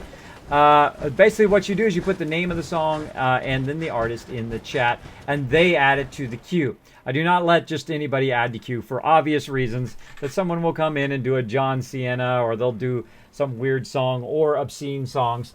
That I will instantly pause or cancel those obscene songs and ban you forever to request any songs. So that's why we don't have just anybody in general doing that. I'm sorry, that is the way of the world, but such is the way it goes. Now, if I do get that sub button, eventually, if you are a sub, you will be able to choose songs that way as well. But right now, that's how we do that. Now, all the rest of the days, if you would like to DJ the stream, you can do so by donating. Now, if you do donate, you can put in... turn that down. You can put in an actual song that you would like to see, and it shows up at the bottom of the stream. Now, again, you don't have to donate to me. You can donate to the stream if you would like, but you can also donate to Save the Children through Gaming for Good. Basically, what it does, it gets multiplied 10 times by the U.S. government and by Save the Children. So if you donate $10 to charity, that $10 goes in there. It's something I really believe in, Save the Children. That $10 goes directly to them. I don't see any of that. It goes through Gaming for Good to Save the Children directly. Basically, they then multiply it. So you put in $10, it actually is $100 toward charity, which I strongly believe in. I think that is pretty awesome that gamers can make a difference in that way.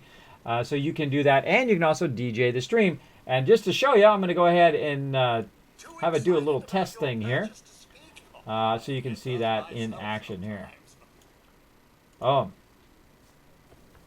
there we go. While I talk to the vendor.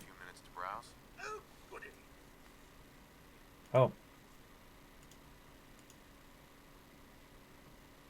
There we go. Really like this song, too.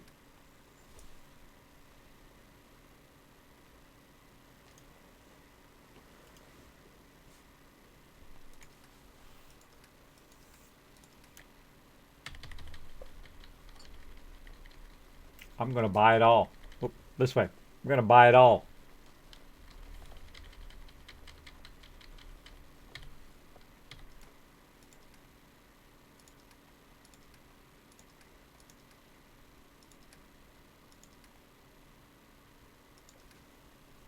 Day.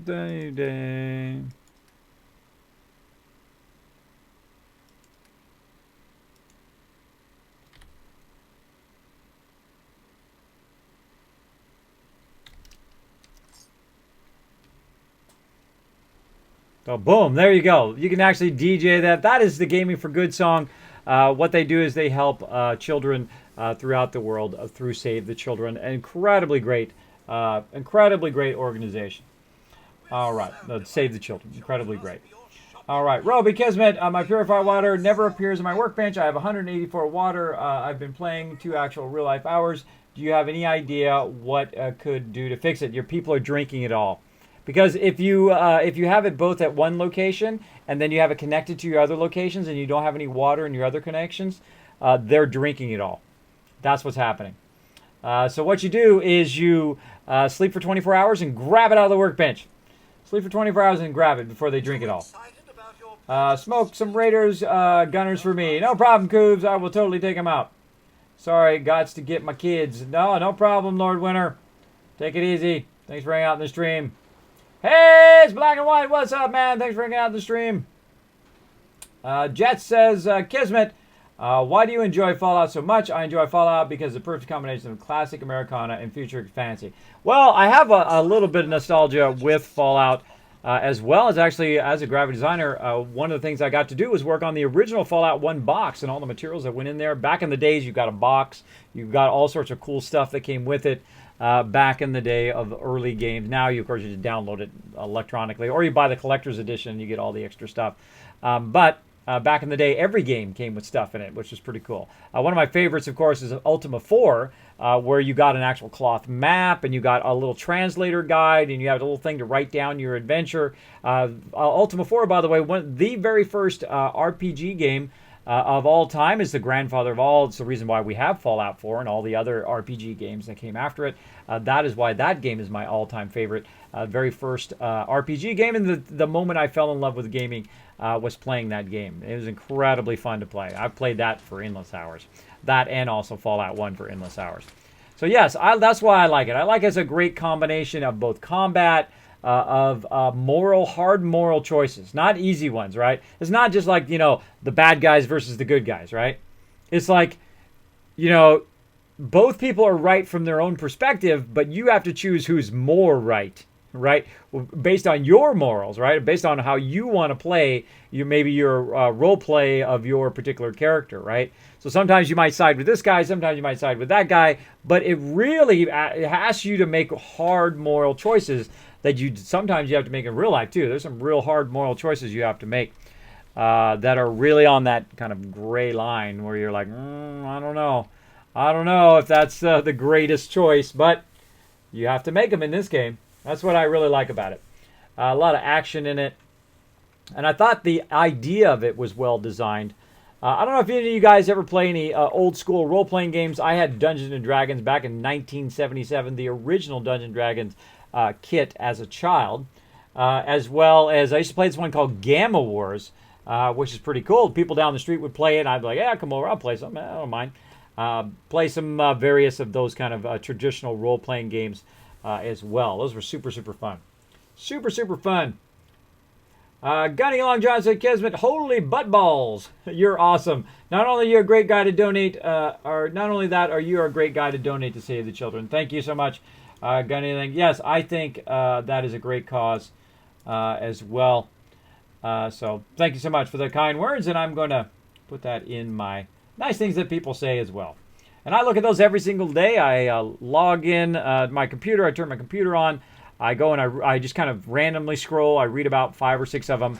And then I go to work. And then I go and say, okay, I'm going to do some videos today. I'm going to do some graphics. Maybe I'll hang out my team. Then I'm going to go ahead and bonus stream. What else can I do to try to work my way to becoming a full-time streamer, to work toward getting that partnership, both with Twitch, and then also I'd love to be partnered with Curse Gaming, which eventually, hopefully, if I get my YouTube channel up above 1,000 subs, I can get to that with them as well. But, you know, work on it every single day. Set yourself some goals. Don't let anybody's negativity slow you down. If you love doing it, if you wake up in the morning and you want to, all you can think about is being a writer or a doctor or whatever it is you want to be, don't let nobody stop you. That's what you should be if that's what your passion is for. Now, of course, in life is never easy, right? I'm not going to sugarcoat it. Life is never easy. Sometimes you have to take those tougher jobs, right? And that's a noble thing to do. If you've got a family and so forth, and you've got to provide for them, sometimes you got to take that McDonald's job. Sometimes you got to take the lower end job to just survive. But always be thinking toward that long-term goal of getting to a place where you can do what you love to do. And I did that when I was young. I didn't have my dream job when I was very young. I did a whole bunch of other littler things, even the stock guy for a computer place where I would take all the stock stuff. But of course, I got to hang out in the repair center, which is pretty cool. So when I wasn't stocking stuff, I got to hang out in the repair center with all the techs and learn how to take computers apart, even down to the component level, even where you could solder things together. I learned a lot from those guys. I learned a lot just from hanging around. Be kind of like fly on the wall kind of thing. And then I would ask them questions, and they were real engineers. They were serious engineers, by the way. Serious engineers in those days.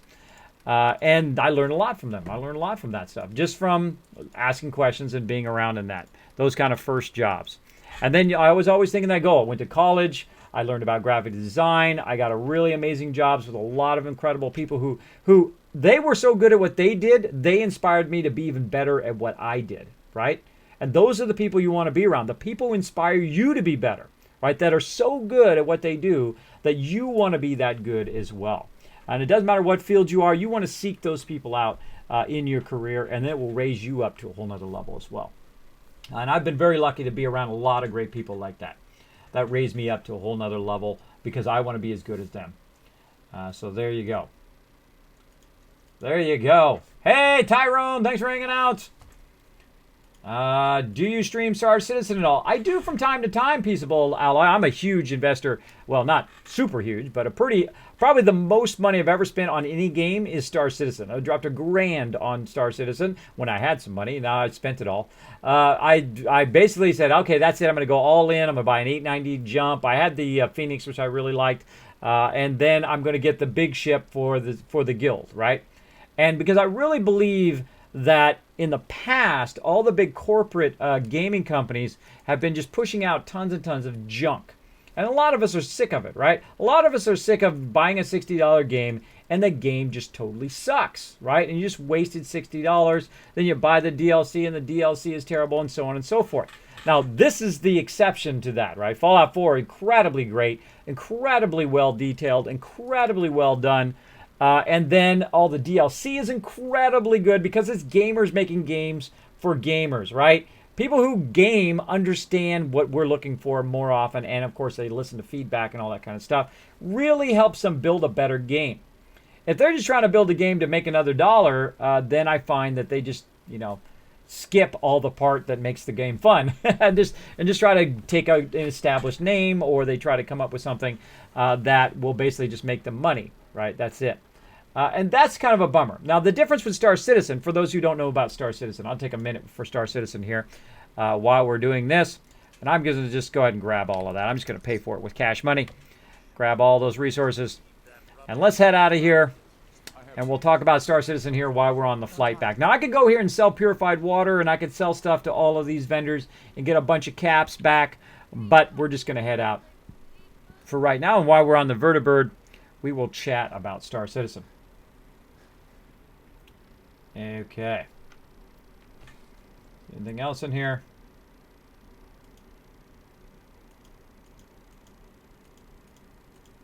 Kismet, I invested my first month. They started collecting money for it.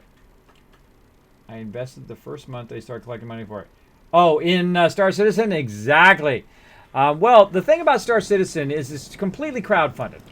Now, the whole point of it, first, if you don't know anything about Star Citizen, it is a space game. It's like a space sim, right? But it is way beyond its original scale. It was going to be just a kind of a space fighting game, right? Or a space trading game, which is great. I love space trading games. I think they're awesome. I'm a big fan of a lot of different genres of space games. Of course, X-Wing, and of course, TIE Fighter in one of the greatest flight things of all time. Of course, Wing Commander, incredibly great game, though I didn't play it, though I have my friends who have played it back in the day. But I'm a big fan of Chris Roberts. I know who he is. I know about Wing Commander. I know about those games. I just didn't have a time to play it in my... there's a lot of games along the way that you just don't have time to play.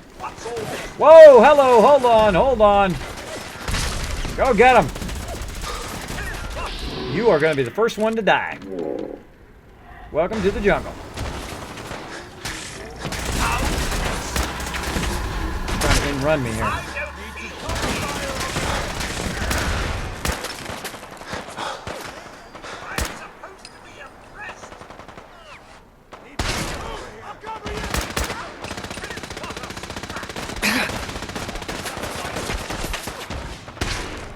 Personal.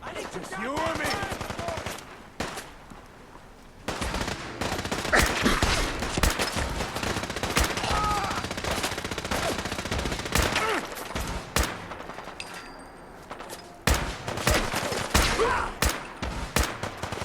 All right, everybody, hold on. Gotta kill me some Rust Devils. Now you know why I like the Overseer's Garden. Get him, Cogsworth. Show him who's boss. Show him who's boss. There we go. Who's dropping the Dragon Hammer?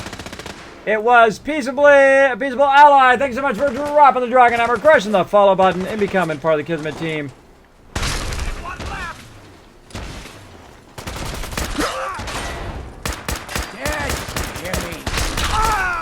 Later, bro. Later, bro. Thanks for the free loot. Where's our vertibird at? Where's our vertibird? Did I not call him in yet? Probably didn't even call him in yet. Let's call one in. All right. So that was a bit of the Rust Devils there. So I was talking about Star Citizen. It is a space sim. Now, the reason why I am so interested in that game, again, it is not funded by the big companies. Now, I'm going to tell you a bit about another game called Star Wars: The Old Republic, which we currently play again. But I'm going to tell you something about it that is the reason why I prefer to do crowdfunding games more than I prefer big-name games. Now, I started Star Citizen about 6 months before it came out. My members told me about it. They said I need to play this game called Knights of the Old Republic because it was an incredibly great game. So I did. I played Knights of the Republic, incredibly great game. I spent 6 months building up all of my team to go play Star Wars: The Old Republic. I built a website. I did all sorts of stuff for it. I spent endless hours getting it ready for us to play and getting the team together to play that game. We then played that game. They then tanked the game bad. They really tanked the game bad. They screwed up the servers. They really screwed up their community. They did a lot of really bad stuff, though their game was incredibly great. Which is a funny irony, right? You have a really great game. You have a really great world building. Of course, you had a lot of glitches and things that caused the game to not work right. It also took a long time to travel from place to place and so on. And I even went to the Guild Summit and tried to tell them, hey, come on, guys, look, this is how you can bring this game back from destruction. There's my Guild Summit coin. Out of thousands of people, there's only one of 100 that got to go. And I said, look, this is how you can bring this game back. This is what will bring my 300 members back to the game. Well, they decided they didn't want to do any of that, that they knew better than their community, right? And that's the biggest mistake. When you're a developer and you think you're smarter than the people that want to buy your game and you don't take feedback from your community, that's when you've lost your ability to produce a great game.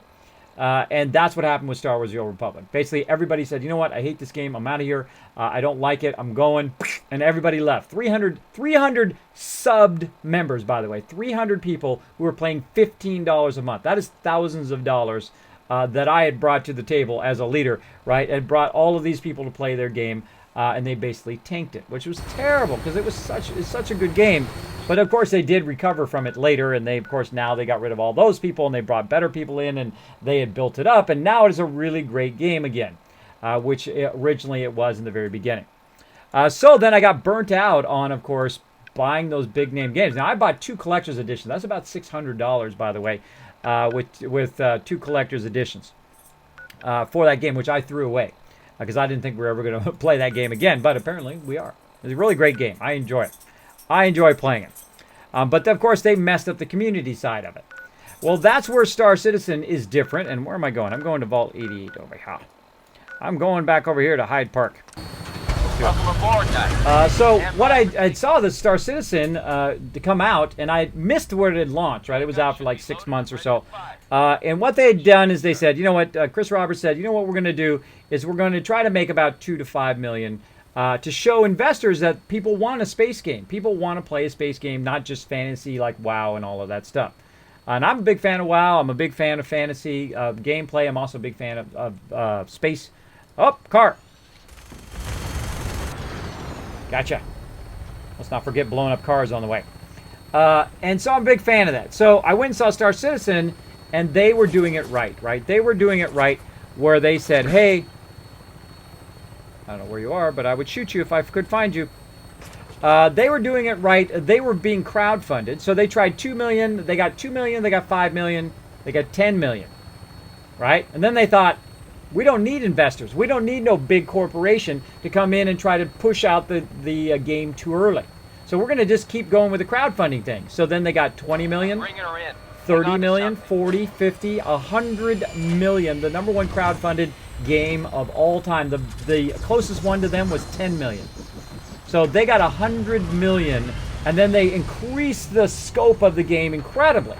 Now you can evac. You have these giant, huge ships, like carriers-sized ships that you can get. They also have first person, they have combat, they have group attacks, they have all these questing and trading. It's really, the scale of it is really opened up. But the thing I like the most, what the heck? The thing I like the most about it, this is Brotherhood. Hey, Brotherhood, what's up, Star Paladin? Hold on, I gotta help my brothers in the Brotherhood. Oh, I don't have my power armor. I forgot my power armor. Oh, I was talking and I forgot my power armor. Leave those survivors. Not good. Not good. I'm out here in the open with no power armor.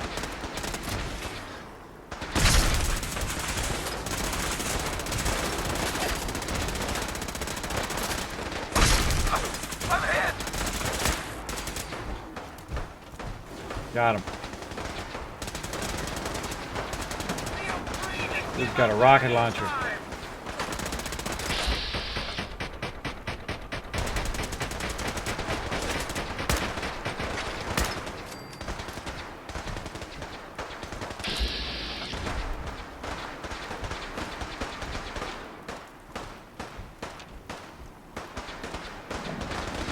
Okay, slight problem. Left the power armor. Slight problem. Going back for it.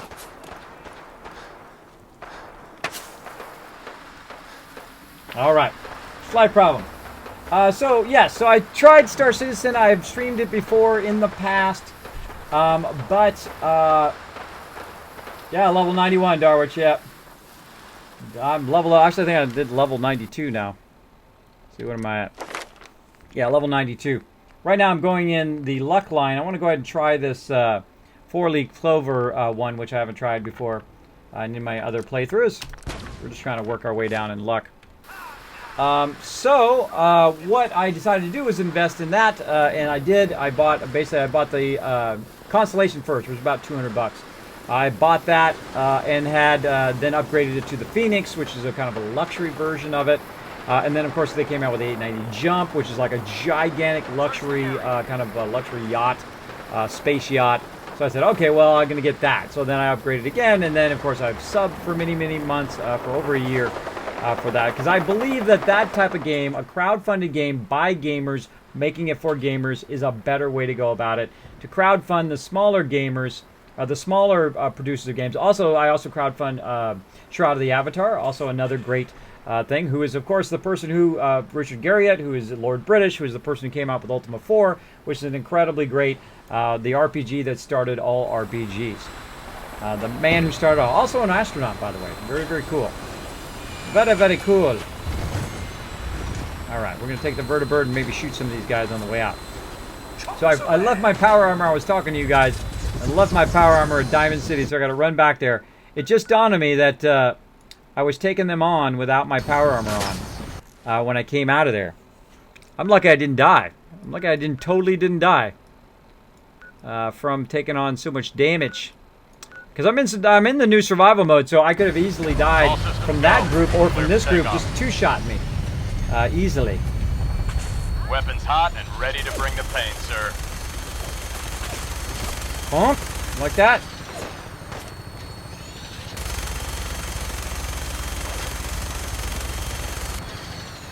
Punks. Going back around for another shot. Cool. Just put me on a side where I can shoot him. Put me on a side where I can shoot him. How's it going down there, bro? There's Cogsworth down there. Hanging out. Cogsworth hanging out there. Now he's following me. Whoa! Just shot off a nuke over there. Cars! Oh, a whole bunch of them! Oh my gosh, you guys are going to be drinking a whole lot here in a second. That was like 4 cars in one right there. There you go. It was like 5 cars I just got in that one spot. Love blowing up cars. Super fun.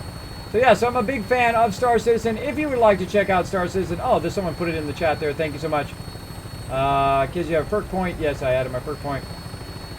So yes, if you haven't checked out Star Citizen, I definitely would check it out. If you would like to be part of our team in Star Citizen, you can find all that information in that stuff that Mayor Dave linked there. Setting her down at the target location.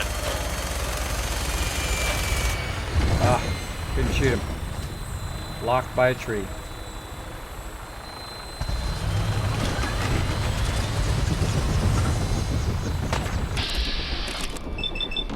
Not taking any chances. Later, bro. Later, bro.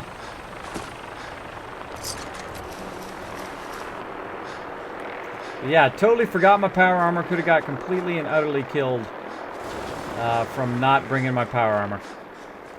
Now, the other reason I bring my power armor is so I can use the jetpack, because I can die very easily just in my power armor here in survival mode. But then, of course, I'm not going to burn any fusion cores running around. I can't believe I came all the way out of there and didn't even notice. Didn't even notice I wasn't in my power armor. So, yes. Star Citizen is incredible. I would take a look at it. It is probably be one of the most complex and beautiful games of all time. Now, oh, by the way, let me show you the ship that I got. Let me just, while I'm walking here, I'll keep my guy going while I'm trying to pull up the ship. Boom. By the way, if you are looking to support the stream as well, while I got this video, or while I got this up here, you can also get these right here, the Kismet t-shirt. You can go ahead and just click the link down below, or you can get them through this link in the chat. It does support my my goal on trying to get to a TwitchCon. I did come up with this awesome logo. I had an amazing artist work on the graphics to up the graphics on it as well, which is the very first time I've ever done that, by the way. Very first time I've had any of my designs let someone else work on it. It turned out fantastic. It turned out absolutely amazing. I really, really appreciate all his awesome work on that. And then, let me go ahead and find that 890 jump here. Show you guys the ship that I got. Boom! There it is, that ginormous ship. And there it is. Notice I've put our name of our ship on there already. It is called the Wings of Destiny. Look at the size of that sucker. It is absolutely huge. It is so big I can barely fit it in the stream. So there we go. Now, just so you know, you as a person, you are right in this tiny little thing right here. That's how big you are. You're this kind of silhouette in this window right there. That's how humongous this ship is. And that's the one I bought, the 890 Jump, which is super, super awesome. And this is the level of detail, by the way. Let me go ahead and zoom this back up again so you can see that insane level of detail that I've never seen. Now, this is not a cutscene. This is your actual ship. Your actual ship, if you walk and look at it in the hangar, that is what it's going to look like with this kind of detail. Look at that crazy detail on there. Insane. And of course, you've got a full interior. You've got even a sub-ship that docks inside there. It is incredibly awesome. Let me see if I've got another one, the interior I can show while we're at it. While I'm wandering around here. See if we got the other one. That's not it.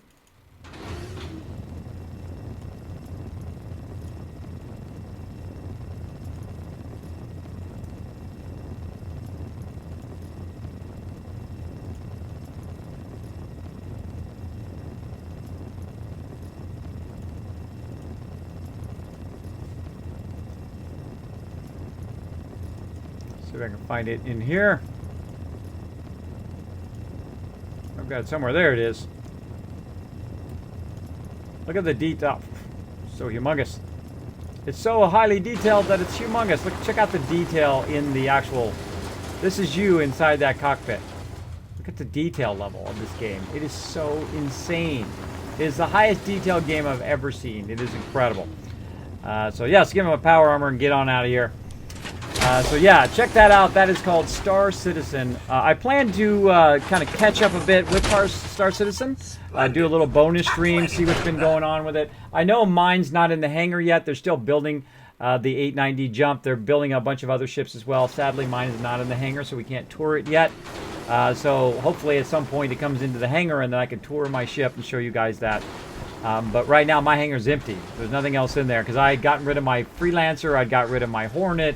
I got rid of my my Constellation so that I could get that 890 Jump for the team, for my group, for the Kismet team, so that when we go into the game, we will have a party boat and a kind of a main guild ship that we can hang out on.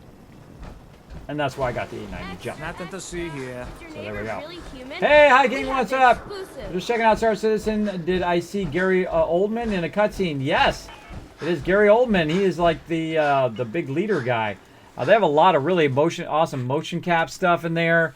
They have like Mark Hamill from Star Wars in there as well. A lot of incredible stuff. If you have not discovered that yet, oh man, you are in for a treat. It is just absolutely incredible. I think their website is probably one of their biggest assets as well, company-wise.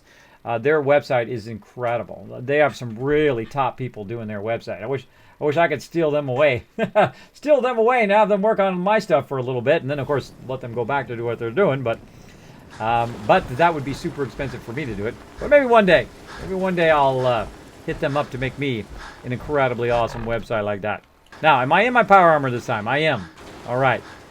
Take 2 of this mission to get back to Vault 88. There we go. I'm here with a little Origin 300i. That's okay. No problem, Buckmist. We can all have fun in there. By the way, you can have co-pilots. You can work together. If you guys do want to work together in Star Citizen, let me know whether you want to be part of my team. You can just go to Star Citizen. You can go to the orgs page and search for Kismet, my name right here. And it will basically, you'll find the organization that way, or you can follow the links in the Kismet BP stuff here. Let me go ahead and link that again. Right there. If you want to be part of the org, you can sign up for it that way. Or if you just want to ally, say, Kismet, hey man, I need somebody to back me up. Oh, Deathclaw. Let's pull in the chopper and let the chopper help us with the Deathclaw. Let's do it. See, this place respawns every single time I come out of here. Pretty wild. I'm glad I'm in my power armor now. Here it comes. Stay out of sight here, Cogsworth. See if that vertibird starts shooting that Deathclaw.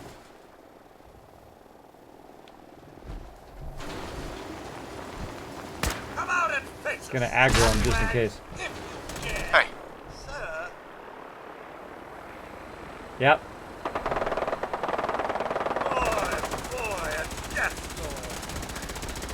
Oh, he actually called it a death claw.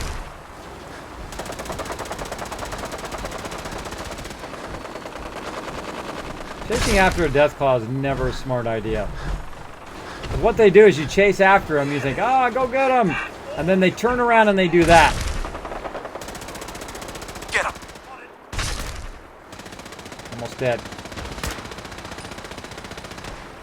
Get him, Cogsworth.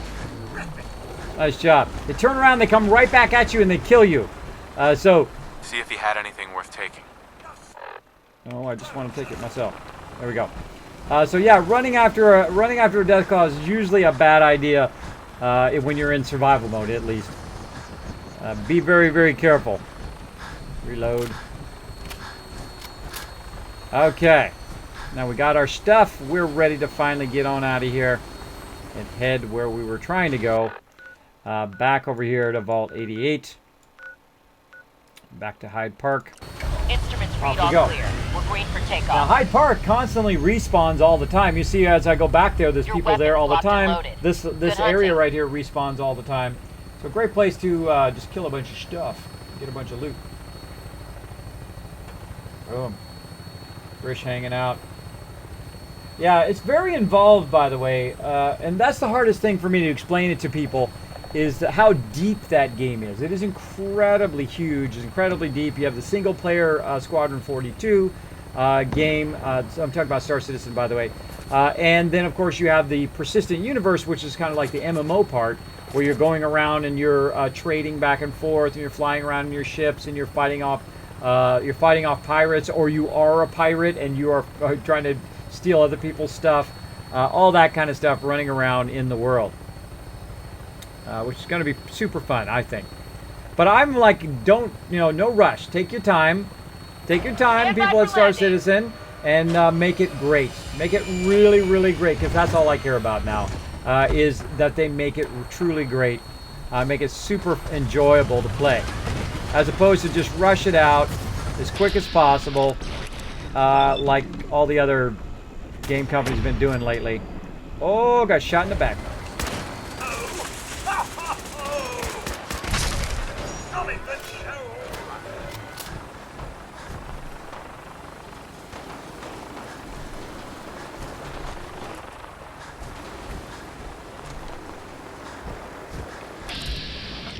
Brotherhood got control.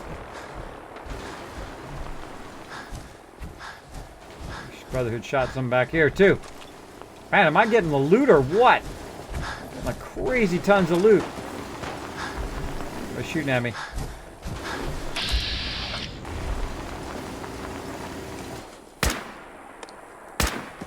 Later, bro.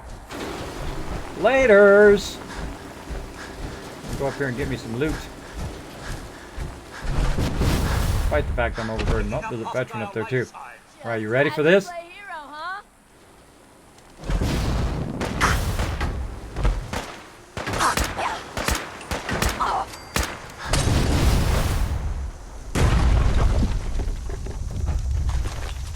Thanks for the loot, bro.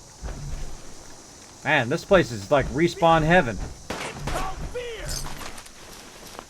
What are you shooting at me? You're gonna regret doing that. Wow. Respawned again. Respawned again. Yeah. You're trying to shoot me. Oh, legendary.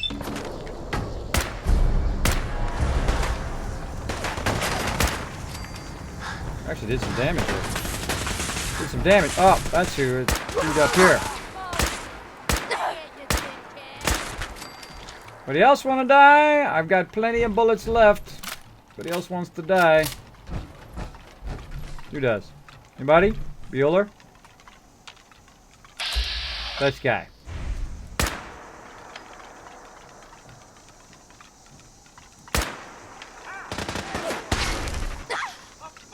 Get him, Cogsworth!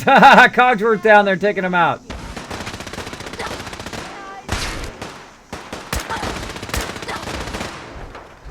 In run him! Suckers! Hey! Leave my Cogsworth alone. Yeah, that's what you in-run them. You come around from behind when they're shooting your companion. You run up behind them and get them. Now that's why I love the Overseer's Guardian, is you can just hip fire or you can aim fire, and it does a lot of damage. Man, I can sit and loot this place again and again and again. This place is the place to loot. This is starting to become my favorite place to come and loot now. A lot of loot. That is a lot of sweet loot. And we literally just looted this on the way out. We just looted it on the way out, and we're getting more loot now. Let's see, we're gonna go up here.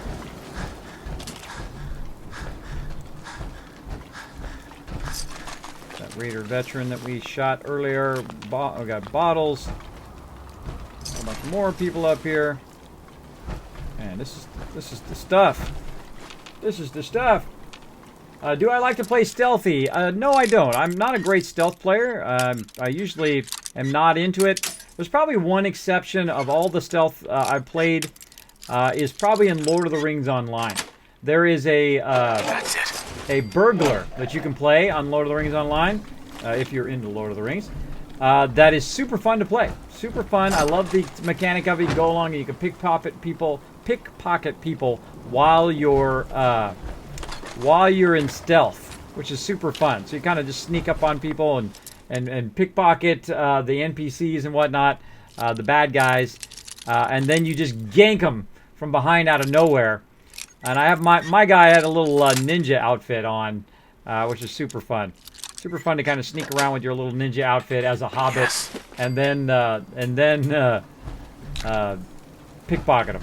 Super fun. That was probably the only stealth class that I really enjoyed playing back in the day. Though I didn't play it like my primary character. I played it more of a secondary character, but it was super fun. That's probably the only stealth class that I've really enjoyed. I do like sniping people, though. I like sniping peeps. I like getting my snipe on. Snipey, snipe, snipe. I like getting my snipe on. Sorry, everybody, if you're like Kismet's over here looting again, but I mean, it's so much sweet loot. All this loot's going to disappear. We don't want to leave this loot for somebody else, right? We want to use this for our settlements. That means more settlements. Oh, I think we just got a legendary combat armor there. Let's see what we got. Oh, reduces damage from murlocs. Yeah. It was almost something cool. Almost. Legendary combat armor, I like. There's some people shooting again. Hey, Cogsworth, could you get in the way a little bit more there, bro? You out here need to get shot?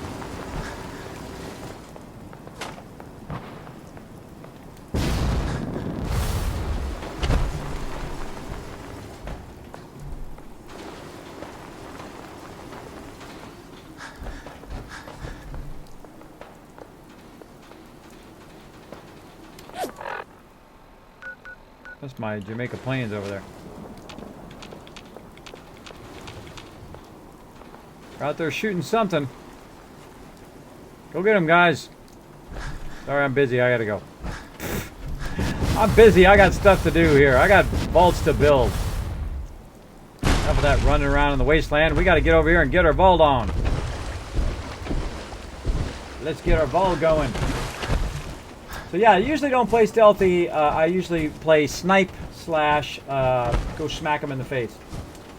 Welcome, Bucket, to the stream. Did I miss anybody here? We had Derek who dropped the Dragon Hammer. Peaceable Alloy. I think I said hello to both of you. But just in case, thank you so much for dropping the Dragon Hammer, pressing the follow button, and becoming part of the Kismet team. Welcome, welcome. We're headed down into Vault 88. We are mega building. We are mega streaming tonight. And we are bringing a ton of resources back with us. We also sent a ton of people over here to Vault 88 to be part. Now, we had 8 people here before, and we're going to see how many people are here now. Where do you find the bowler hat for Cogsworth? You can buy it, or you can find it on People Would Drop. Because the only thing I hope for Star Citizen is they don't take like 10 years to make it. I don't care if they take 10 years. They can take 10 years. I don't care. As long as it's great. As long as when we go to play it, it is truly fantastic game.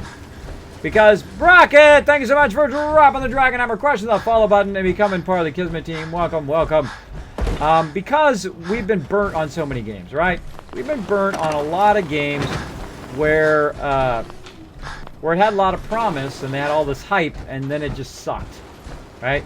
And I think that's why a lot of people are burnt out with the bigger game companies, is that, you know, they're like, well, the people will buy it anyway, right? People will buy it anyway, and that's the only option. They have to buy our game because we're the biggest company and we're pushing out all these games, right? That is not the so. You can vote with your money. You can vote with your money. Don't pre-order. Don't do all that stuff. Vote with your cash money that's in your pocket and say, look, I'm not going to support bad games. I'm going to support the good games. I'm going to support the little developers. I'm going to support things like Shroud of the Avatar and Star Citizen, which is going to be a little, game. It's just that it took off, right? It took off to a level that no other crowdfunding has ever done before. Those are the game companies that I like to support, and the ones that produce great games, because they're gamers that actually produce games, right? Like Bethesda is one of those people. They are gamers. They love games. They've grown up with it. They have a passion for it. They live every minute. Now, everyone who went through, by the way, and worked on all the tiny detail that is in this game, that's a lot of time and effort. I mean, the mute fruit, setting that up, setting up these things on the ground, making the vault kit, making all of this stuff. This is thousands of hours, thousands and thousands of hours of someone's love and passion for what they do. So you can see it in the game if you're looking for it. If you're not looking for it, if you just, you know, I played through 10 hours, I don't know why there's nothing to do in this game. Well, that's all on you. That's not their fault. They made it a fantastic game. And fantastic DLC, by the way. And let's go ahead and hit T to drop all that in the workbench. Where's my buddy? Actually, I got to get all his stuff. Can I be of service? Let me see if I got all your stuff. I do. Yeah. All right. And we got a ton of stuff on us here that we brought along with us that we're going to use in our kind of special area upstairs. We're going to go ahead and just drop all the stuff that isn't legendary. A couple Gatling lasers there. And junk jet. Actually, I'm taking the junk jet out of there. So what we're going to do is we're going to put all of our weapons on display here. Where did my weapon go? I want that junk jet back. There we go. Now, I'm not going to use these weapons. I just know it because I use my weapons that I really like, which is the Gatling laser and the Overseer's Guardian. But I can take these and I can, the ones I really want to save, I can then put on display. So I'm going to put them on display here in Vault 88. Put all this other stuff into the workbench. Sometimes my ears pop there. Gotta fix that. That I'm going to keep. And that will keep. Tactical helmet, we're going to keep that. I think actually I'm going to take my marine outfit off and switch to something else. Put all this in the workbench. Keep that, keep that. Keep that. Put your robot armor. Actually, I gotta walk over there overburdened anyway. I just take it with me. I'll just take it with me and I'll put everything up there and then we'll work on it from there. So what I'm doing is I'm building out my location, my office, in my area here in Vault 88. Now, Vault 88, this is a mega build. I've got it 5 stories high, and we're trying to build it out to where it's pretty cool. Now, this is my office here. You can see I've got a little bit of crafting going on. I've got a little bit of a room going on back there, and I've got a kind of power armor frame there. And I've got some weapons here up on the wall. I've got a radium rifle, and I'm going to go over here, and I know the first thing I'm going to put up here is going to be Kellogg's pistol. So there we go. So we got Kellogg's pistol up there. Though that should be a lot smaller, don't you think? Shouldn't that be a lot smaller? Especially gonna, I mean, you should be able to put more than one weapon on that big giant thing there. I would think. I would think. But there we go. So we're gonna go under decorations. We're gonna go under display, and then we have different racks we can do, like weapon racks. So we can go ahead and put a weapon rack long for single medium-sized weapons. We got pistols, which this is a single pistol. Is there one that does multiple? Single medium weapon.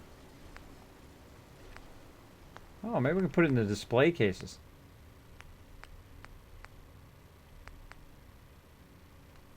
What if we put a display case down? If we can trade with it and put stuff in there. Let's do one of these open.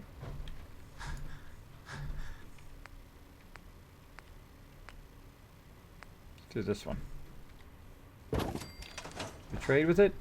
Activate. Yeah, you can just open it up, and I can put stuff in there, but it's not like it should be. It should allow you to do multiple of them. Kismet, you do what you want, just here to hang out with you. That's right, I am. I'm chilling out, having a good time. Thanks for hanging out, Chewy Baka. Okay, well, I'm heading to bed. All right, having a great night, Chewy. See ya. Can't wait for the last DLC. That's right, Iron Chef. It is going to be awesome. Kellogg's, now you want cereal. Haha, Iron Chef. Thanks for hanging out in the stream. Now, if you do have a comment or question for me, my name is Kismet. You can put Kiz or Kismet in the chat. It'll highlight in red, and then I know you're talking directly to me. Sometimes it does get, with the chat going pretty fast. Sometimes it goes slide by. But if it does, feel free to throw it in there again if I should happen to miss it along the way. All right, so we're going to go ahead and put some large weapons in here. And we're going to just line them up along this edge. Okay, now some of the large weapons we're going to do, of course, is the Gatling laser. Boom. There's one. Now, I collect these Gatling lasers. The reason why I collect these focused Gatling lasers is you can give them to your companions, or you can give them to your settlers, and they're all running around with a Gatling laser. So when stuff comes running in, you got 10 people with a Gatling laser, they just mow everything down. Just absolutely destroy everything, which is super fun. Super fun to watch them mow everything down. I'll see what else I've got. I got the striker. Got a thing there. Meat hook, that's a good one. I got Righteous Authority. Junk Jet. Can I put that in there? Yeah, see, there's a Junk Jet on there. Okay, what else can we put here? Display a single pistol or hand weapon. Let's go ahead and just put a whole bunch of these. Oh, they snap. Oh, there's something that snaps. Cool. That's cool. They snap. Okay. Then we're going to go ahead and single weapon. So let's see, what can we put in there? Let's see if we can go ahead and put our Eddie's piece in there. And that one. And then we will put... This is super fun, by the way, just decorating your office with guns. Shinike, thank you so much for dropping the Dragon Hammer, crushing the follow button, and becoming part of the Kismet team. Welcome, welcome.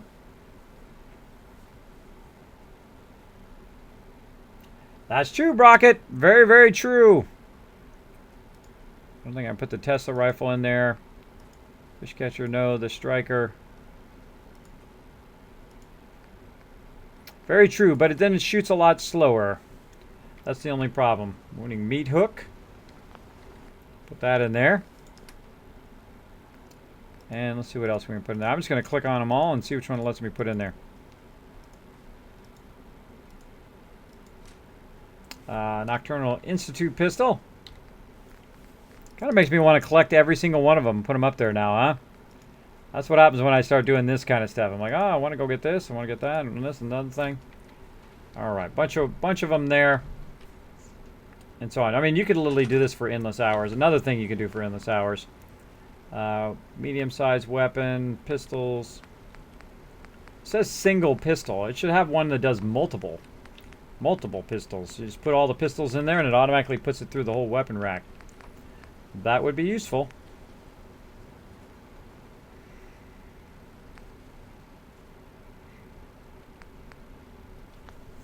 It'd also be good if the display cases. See, this is how I would have done it. I would have done it where you have the display cases, then you can just trade with display cases. You put like 4 things in there and it automatically kind of organizes it in your display case, so you don't have to drop the item in there and then fool around with it. That would have been way better, I think, for the display cases. But there you go. There you go. I'm going to put that up there. Snap another thing down there. And let's see if we can go ahead and put in this long weapon rack. Put the baseball bat in there. Yes, we can. Can't put any more weapons in the weapon rack. And what else we got? Put bloodletter in there. There we go. So we've got the World Series bat or whatever. And you can always pull these off the wall and use them. But you guys get the idea. There we go. You guys get the idea. Now I'm going to go ahead and make a container to hold all these extra weapons and whatnot that I have. And I'm going to use a safe so that hopefully they don't try to pull all my unique stuff out of there. Put it right here. And put all the rest of this unique stuff in there. And then eventually I will come back, I think, at some point. And put all the rest of this kind of fancy schmancy stuff in there as well. Including the alien blaster and all of that. Alright, so I've got Kellogg's outfit as well. I'm going to go ahead and take Kellogg's outfit. Get myself another kind of display thing here. And I'm going to use a display weapon rack. Put Kellogg's outfit right here in the corner. Go up here and use this. And then get that Kellogg's outfit. Oop, I forgot to tell it to equip it. Equip. There we go. Now we got Kellogg's outfit there. And what else we want to put in here? Let's put another one here in the corner. Over here, let's put a girl's one. A ladies mannequin over here. And let's move this over to this side.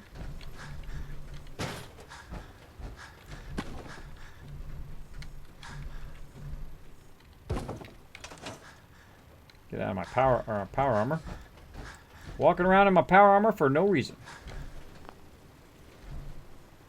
Come on. There we go. Okay. I'm going to go ahead and use this. And I'm actually going to...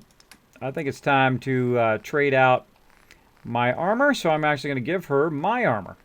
Give her my marine armor. Right here. I'm going to keep my destroyer's helmet and whatnot. So I'm going to give her the rest of the marine outfit here. To go along with it. Let's see. Marine wetsuit. Marine tactical helmet. There we go. So we're going to go ahead and equip all of that. Left, right, left, right. We've got the wetsuit and the tactical helmet. There we go. Pretty cool. Where's the chest piece? Oh, right here. And chest piece. There we go. Very cool. We wouldn't even know that's a lady in there. So yeah, it's a kind of, you can see the cool wetsuit that goes along with it. The full marine armor. And let's go ahead and, with the marine armor, we're going to go ahead and just put all of our Far Harbor stuff together over here in the corner. Now, I do have a room upstairs that's going to be for the rest of my stuff. But again, we're just kind of embellishing our area. We're just having a bit of fun doing this kind of filling things in. And that one's got like those pants, you know, you see those guys that are on those cranberry commercials standing in the middle of those cranberries, which is pretty funny. That reminds me of that. I forget what the name of that thing is. So where's our rescue diver suit? Let's go ahead and put that on there. There we go. Cool stuff. Cool stuff. Now I collect all these little things. I don't usually sell those things. Those I'll collect and put in various locations. And let's go ahead and take the rest of these here, and let's go up here and put them in deep storage. Up here. Now while we're up here, let's go ahead and put some lighting up here. Let's see, what kind of lighting do we want up in this location? Give me some more of these spotlights. Put spotlight right there. On this side. Maybe one here in the middle. I usually go about, if you notice, I go about 2 distance before I put one over here. Oh, that one's just a little bit out of the reach. Now again, watch power. I'm just going to go in here to switches. I'm going to grab this thing right here, this vault power conduit, and I'm just going to throw it somewhere. I'm going to throw it down here though, so it doesn't, so that I get the best use out of it. And that's it. Threw it down there. Now the light works. Simple as that. Simples as that. There, put 2 lights down here. One on this side. And one over there. All right, looking good. Welcome to the stream. Thanks for hanging out, everybody. And now we're going to go ahead and do decoration. Now, again, if you do have a question or comment for me, my name is Kismet. You can put Kiz or Kismet in the chat, and I know you'll be talking to me. I'll be happy to respond to you. All right, again, let's use. And let's see what we got here. Minutemen's uniform and outfit. There we go. And gotta go back and forth here. This guy got anything? Nope, he didn't have anything. And red leather trench coat. And where's this hat?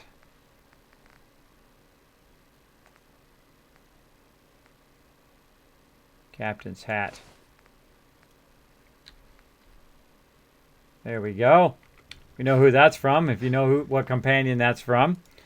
Now I keep all their stuff. There are various things along the way.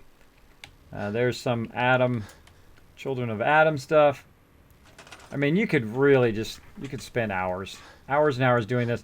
This makes me want to go through the entire game and collect every single outfit of every single style and do every single little thing. So that's another hundreds and hundreds of hours that I could do to just go do that kind of stuff. That's the kind of level that I like to play at. And let's just get the stuff that's nice. Oh, we got some T60s in here. We've got Tessa's Fist. Let's do that. You might want to drop some of it. Let's go ahead and do Tessa's Fist. And equip that. Oh, won't let me equip that. What about over here?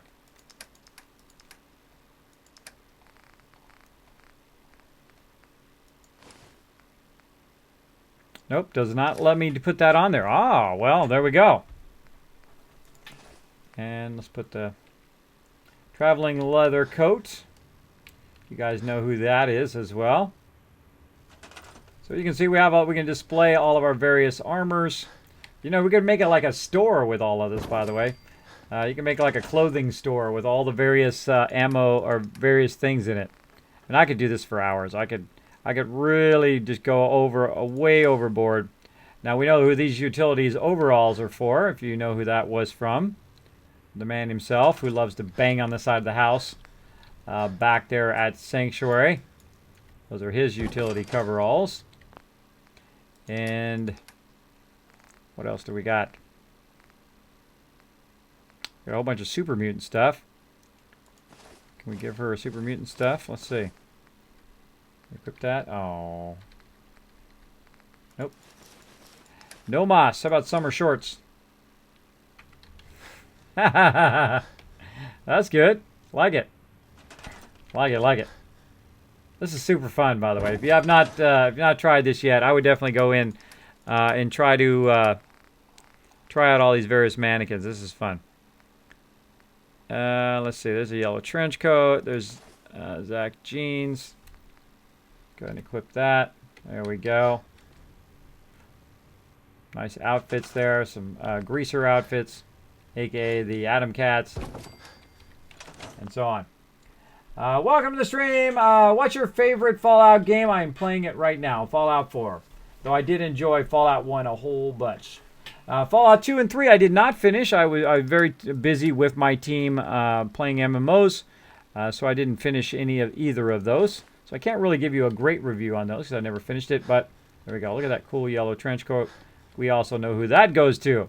It's kind of like a Fallout 4 test, isn't it? Like whose outfit went to who? Where did you get that outfit from? Right? I'm sure a lot of you are like, oh, I know where to get that, and I know where I got that, and oh yeah, I got that one. I know all of you are doing that right now. Like, oh yeah, I know where I got that one. Oh, I remember that outfit. Let's see. What else we got? We got anything else other than the T60? Guess we can do the robot armor. Let's go ahead and do left leg, right leg, and left arm, and Robot chest piece. There's the robot armor going on. Not Raider. Bah. Chest piece. So robot. Robot right leg. There we go. I have a massive amount of this robot armor. Left arm, right arm. No. Right arm is not robot. Right arm is not robot. You know what else would be an interesting thing to do, I just thought of, is you could do the different levels of armor as well. You could have, like, the base level. Let's do that. Let's go ahead and do the base level. Let's do 3 different levels, say, of combat armor. Let's go ahead and start with the lowest level of combat armor, just the base level. See if I have any. If I have any base combat armor. Don't have it on me. But there's an easy way to get it. You just go here and you add a quick bench. You guys know about the quick bench now. Just go in here and just add a quick little stove, no matter where you are in the settlement. You can then access all of the stuff in here. And I'm going to go ahead and just grab all that out of there. And let's go ahead and use this. And I just saw what I want to put in there, this iBot helmet. That is just too cool. That is just too cool. Okay. So chest piece, left arm, and we need right arm. Robot right arm. Robot right arm.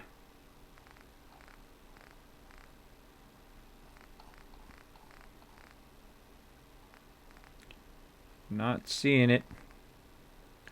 Where is that right arm?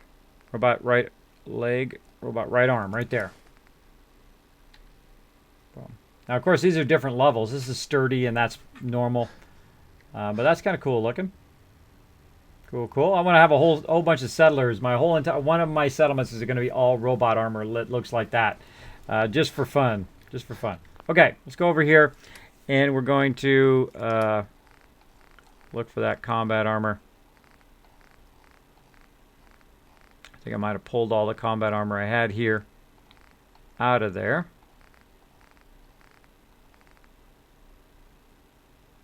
Strength and combat armor. Alright, here's some sturdy combat armor. So let's go ahead and do the middle level with sturdy combat armor. And while we're doing this, let's get some tunes on. And you thought I forgot about the House of the Rising Sun, didn't you? You thought I forgot, but no, I got it right here. I just got to wait for it to go. Welcome to Kismet's, what's your favorite Fallout game? Fallout 4, I already answered that question. Terror's Fist is Raider Power Armor piece, Kismet. Oh yeah, that's right, it's Power Armor. That is right, you are correct. Both of you are right, I do remember that. Alright.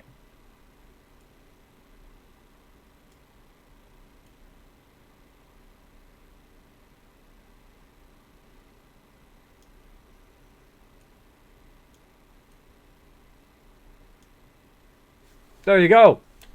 While we're doing this, we'll do some of that.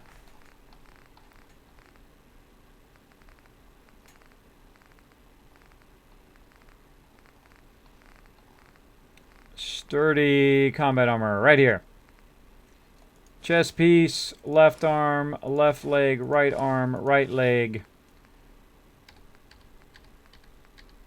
Now, do we have any heavy combat armor in here? I think we gave it away already.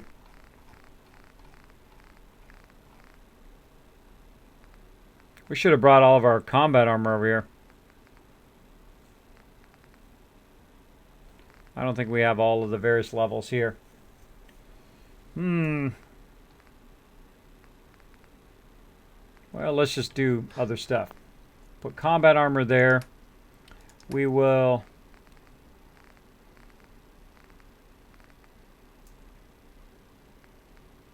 put combat armor there. Let's go ahead and put metal here. Metal. Left, right. Equip that. And say metal right leg. We have metal cheese.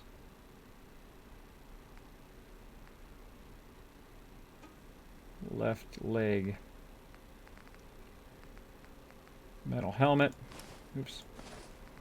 So this is heavy, and then this is non-heavy. Yeah, oh, that one, see, the heavy one comes with a belt. The non-heavy one doesn't. See, I don't think I've ever looked at it that closely to the differences in that kind of style. That is interesting. So right arm, right leg, left leg.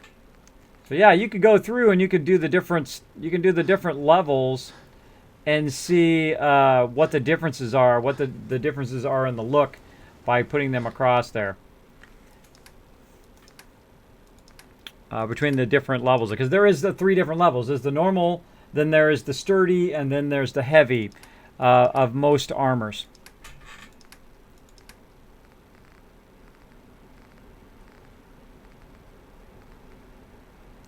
And here's heavy leather. Let's just put regular leather in there. Left, right, right. Boom. What do we need in there? We need like military. We need like a military outfit. We need like army fatigues or military fatigues. I doubt I have any of those at this location.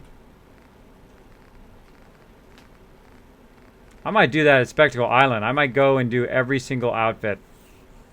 I might go do every single one. Get my Brotherhood hood. Brotherhood outfits, power armors, every single thing in the entire game. Just massive, massive stuff. But that's enough of that. You guys get the idea. You guys get the idea.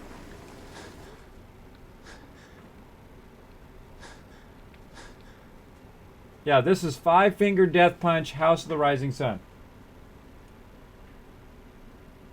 That's what it is.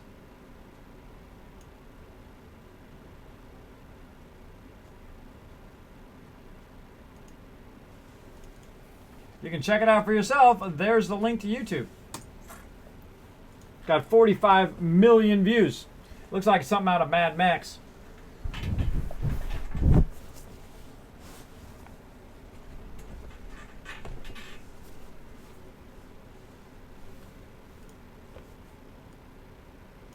There you go.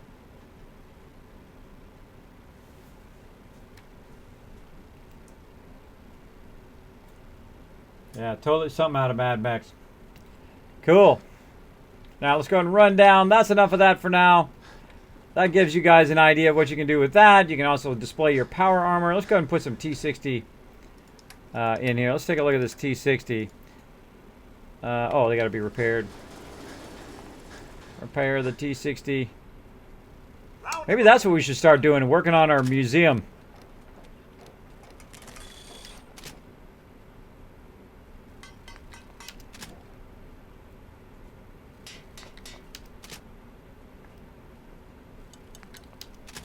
We should make, maybe I'm going to make Vault 88 my primary area. Repair all my power armor while I'm at it. And repair this Tesla armor. The Tesla armor actually is pretty cool. Because it's one, it's legendary, one. And then two, boom.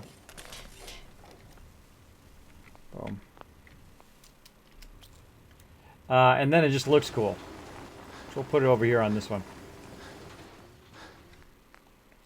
Give you guys an idea what that's all about.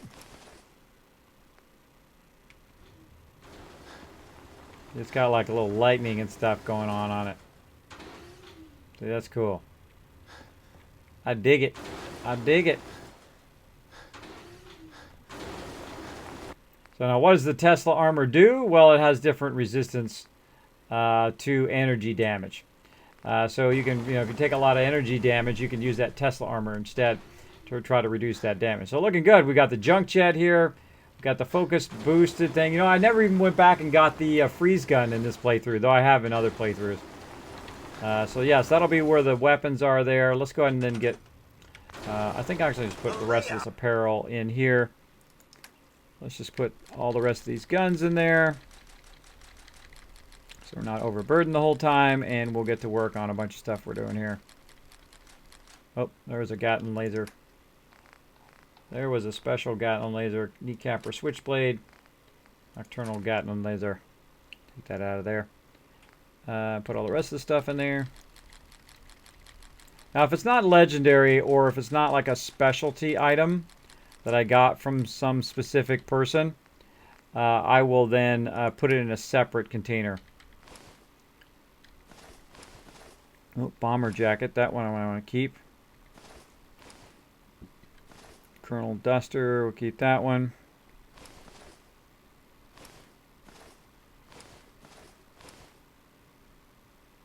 Oh, they should have had a dog. Oh, they should have had a dog one. They should have had a dog mannequin. We could put down the dog and then put the dog armor on it. Oh, come on, Bethesda. That would have been awesome. That would have been incredible. More another iBot helmet. I'm going to spend a whole lot of time doing that later. Whole lot of time doing that later. Boom.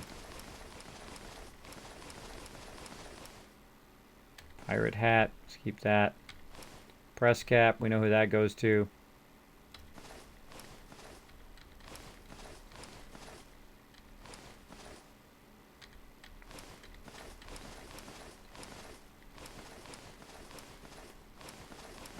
Putting all the stuff back on the workbench.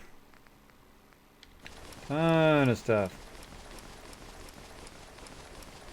Yeah, I think what I'll do is I'll do the different levels of it too, which will be pretty fun. We're going to keep that. We're going to keep this. Oh, wedding ring.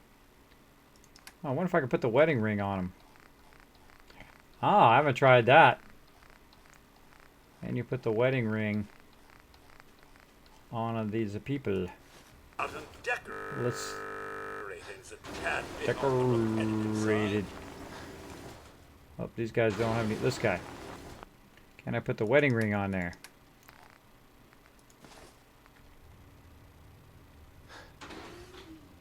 Oh, let's see if I can equip it. Yep.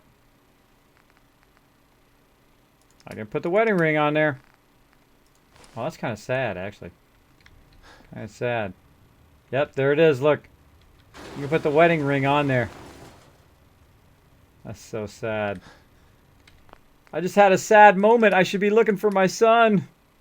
I'm totally neglecting my son. He's out there somewhere. I could go and be finding him. I'll get around to it. I'll get around to it one day. Oh, I gotta take it back from this guy. Take it back from over here. And then I'll put the wedding ring over here. I'll find my son one day in this playthrough.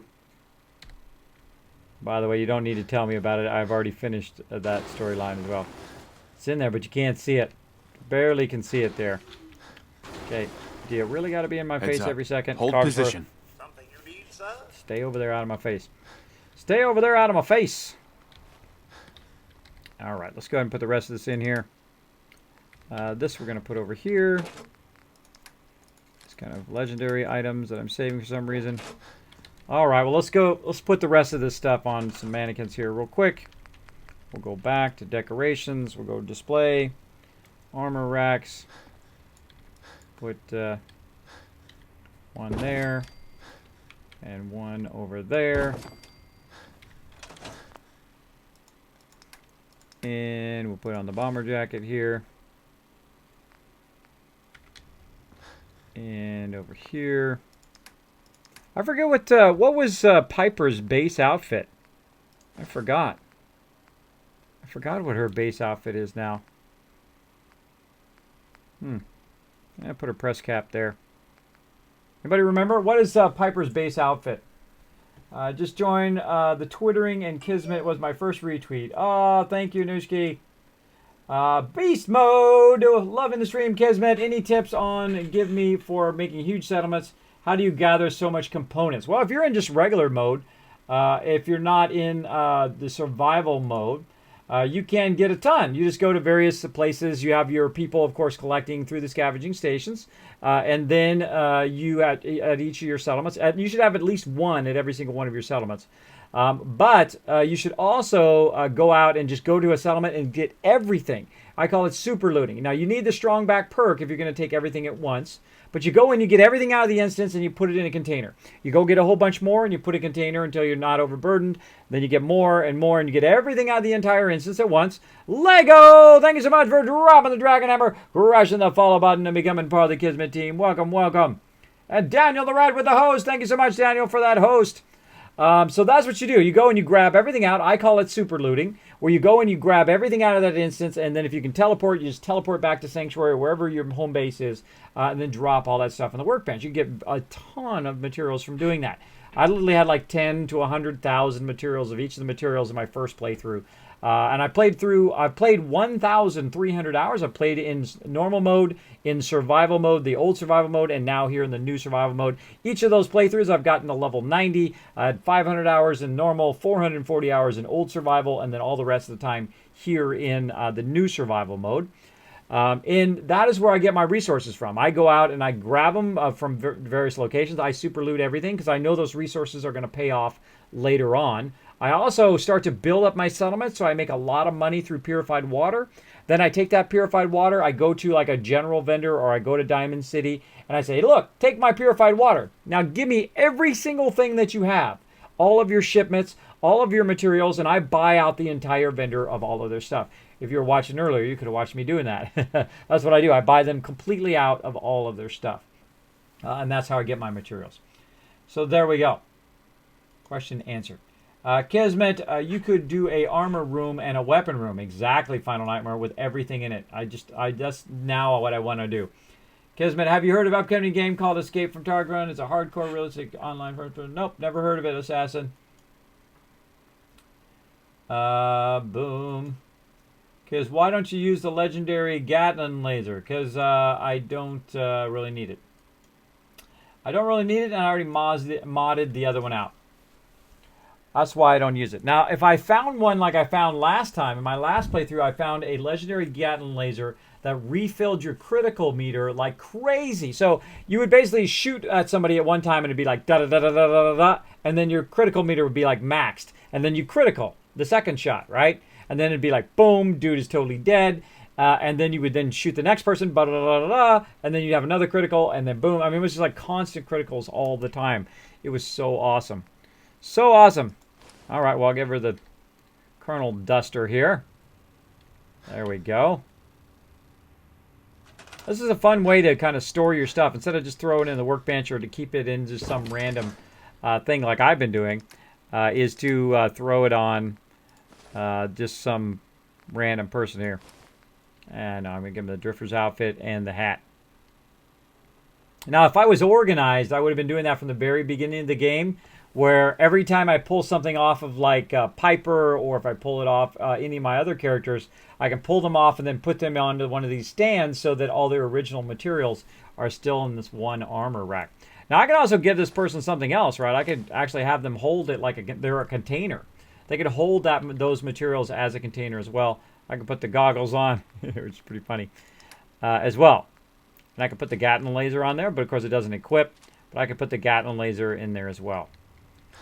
I got tons of Gatling lasers. We're going to store 2 Gatling lasers there. Nope, now it's going to take it back if I try to put it there. All right, let me go ahead and put this other Gatling laser in there. Now I have another Gatling laser. That's for my companions typically. And welding goggles, all that stuff. We're going to put that in here. Let's offload. Oops, that's what I didn't want to do. I didn't want to put that in there because I want to use that. Had it on me all this time, and I wanted to use it. Scrolling. So much stuff in there. We really do need to organize all that stuff eventually. Okay, we got the lab coat. Let's go ahead and get rid of all this excess stuff that we picked up. And we'll eventually sell all that stuff. Really need to go to basically all of our settlements now and kind of clean house a bit on that. Wow, a lot of stem packs. Don't need that many stem packs on me right this moment. Bunch of Excel. All right, keep those. Miscellaneous mods. Ammo. A lot of ammo. A lot of ammo. A lot of fusion cores.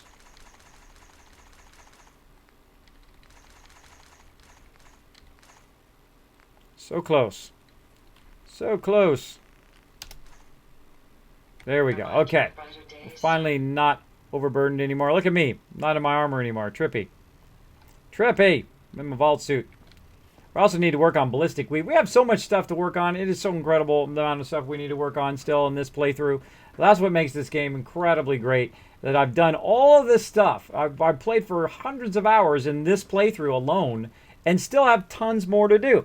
Now look at this. So we're back to here. We started with 8 people. I sent a whole bunch of people here. Now we've got 22 people here counting. It's really 21 plus my companion, which I sent here, Longfellow Deeds. So really we've got a ton of people that we sent here from Spectacle Island. And now we can go through and we can just basically set up, basically we can talk to them all and give them all vault suits. Just looking to trade a little. Okay. Okay. This guy, give him a vault suit. Like so. I think this is starting to become my favorite place in the game now. Next experiment can proceed. I just want to trade a few things. Sure thing. Okay, I got all this stuff. Give him a vault suit. I want to trade a few things. Okay. Boom. Boom. Give him that. Do this. Grab all of his stuff. Good. Huh? Yes. Just wanted to trade a few things. Go ahead. Sandman, thanks so much for dropping the dragon hammer, crushing the follow button, becoming part of the Kismet team. Welcome, welcome. Thanks for hanging out in the stream. So I'm giving all my people here some vault suits. Now, how did I get so many vault suits? There's actually a thing at the beginning of the vault where it gives you a bunch of vault suits. So you can actually go through and gear all your guys up. Let's trade some things. Sure. And I think it's the smarter move is to give them the vault suit first. And basically then you can equip it to them, and then whatever they have equipped like that, you can then grab all their stuff off of there. Is it drafty in here? Once you get the chemical formulas, our next experiment Someone can needs to check the seals on the vault door. Okay. Hi, That's how weird. are you? Guy's Wow. talking about like he's a vault Heck of door. a day, huh? You can say that again. My databanks are continuing to accumulate vast amounts of I just need to He just trade said gear something with you. unique to the vault. He just said something unique to the vault there. That's cool. That's cool. And let's give him a jumpsuit. Like so. And then grab all of his stuff. Yeah? I'd like to trade some items. Okay. And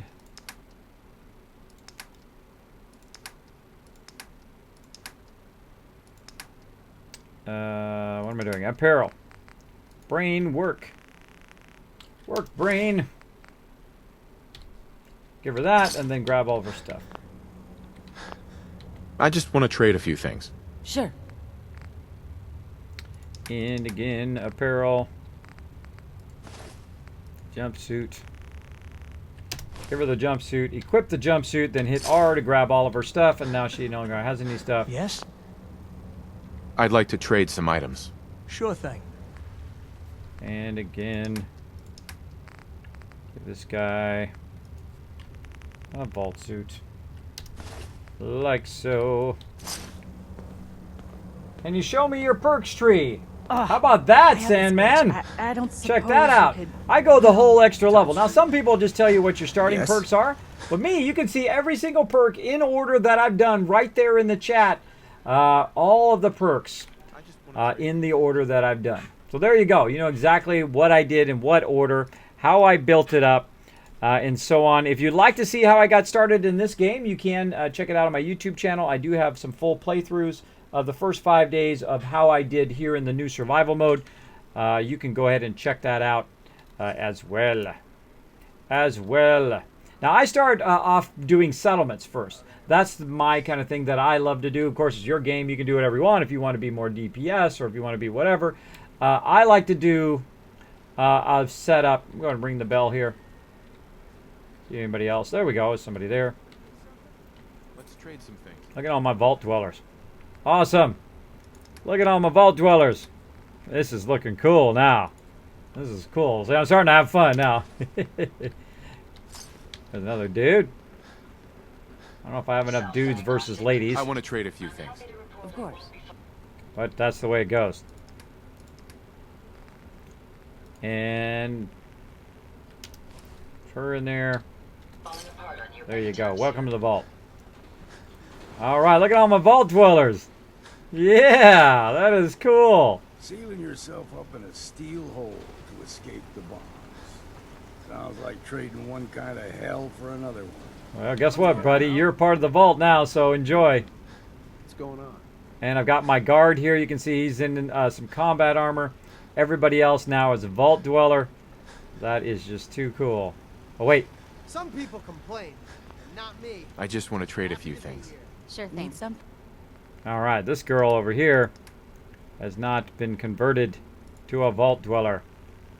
Oh, you know what I'm forgetting to doing is I'm forgetting to do also their Pip Boys. Just looking to trade a little. Sure. Wow, that is totally not how I expected that lady to look. Right?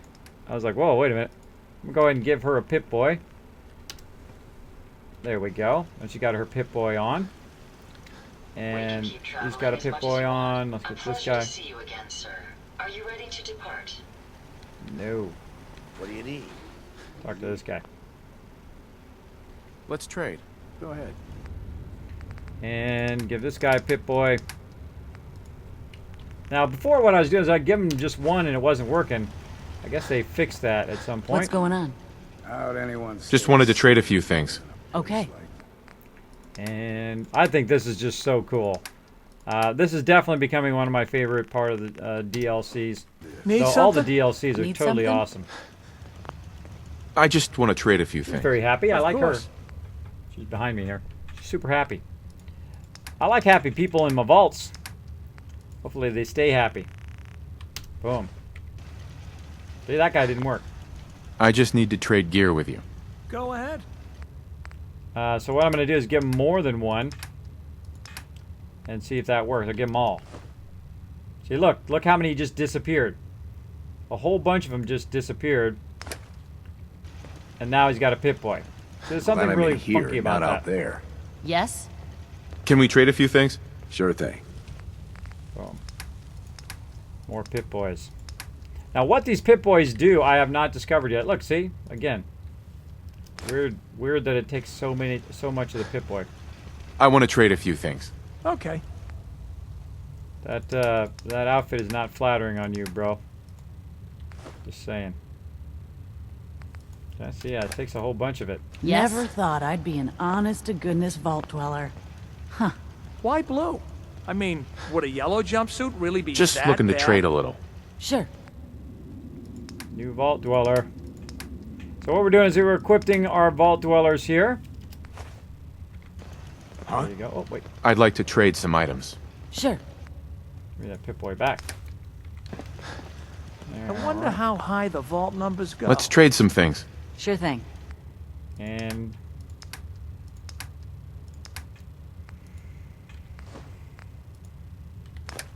Once you get the chemical formulas, Let's our trade. next experiment can... okay. We're going to get these guys geared up here a little bit with Pip Boys. Never thought of help being with an anything honest here vault and dweller. not Just out wanted to there. trade a few things. Okay. Oh, that Pip Boy didn't work. That didn't work. My file She says would've some got of one. these vaults held over 1,000 people. Why blue? I mean, would a yellow jumpsuit really be that bad? Would you like me to go with you? I just need to trade gear with you. Of course. Let's try this guy. Sometimes these Pip Boys work and sometimes they don't. See? Doesn't work. I just want to trade a few things. Of course. Weird. Okay. Now the way, Glad I'm the in place you here get and the not Pip out Boys, there. spoiler alert by the way. Spoiler alert, where you get your Pip Boys is up here in the front. I'm gonna run back there and get some. We're gonna get some. Why don't you give them Pip Boys? I just did. Perk City. Yeah, you like that? Kismet, have you a video of when you first started your Mega Conveyor Sorter to the finish? Yes, you can see that on there. You can actually see when I first even thought of it. When I was in the middle of working with the contraptions, and all of a sudden I went, wait a minute. You know what would be the ultimate? Would be the actual workshop sorter, if you could go in and sort the workshop. And I thought, well, it's probably not going to work. I'll go try it anyway. And I go in to try it, and oh my gosh, it worked. It actually worked. This is typically where you get your Pip-Boys and your Vault suits right there, by the way. They respawn after a certain amount of time. But they have not respawned, so we're going to just keep rolling. Who do you think would win? Keep rolling. A lumberjack with tentacle arms or a shark riding a unicycle?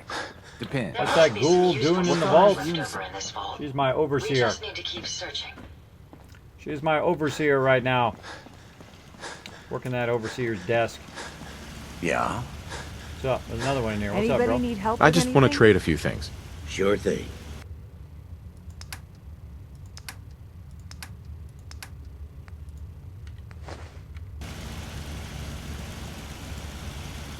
No moss. Oh well. Oh well. Let's go ahead and offload their stuff into the vault. Offload all of this stuff into the vault. Bring the workshop. And put the vault suit in there. Now, one of these I want to put in the lab coat, which you'll see why here in a second. Some of you can already guess why, I'm sure. 38 ammo. All right. And now what I'm going to do is go ahead and start to work on my workshops. Now, I've got 22 people here, so these people could be doing something. Now, what I'm going to do is I'm going to take Ada here, who is incredibly built out. She even has nukes on the back here, right? She even has nukes on the back there. She's going to be like my defender now of the vault. All right, so I'm going to take her, and I'm going to put her up in the front here on defense. So I'm going to have her sit behind this office, which I just want to see what happens. I want to see what happens if she comes in here and sits behind this desk. That would be hilarious.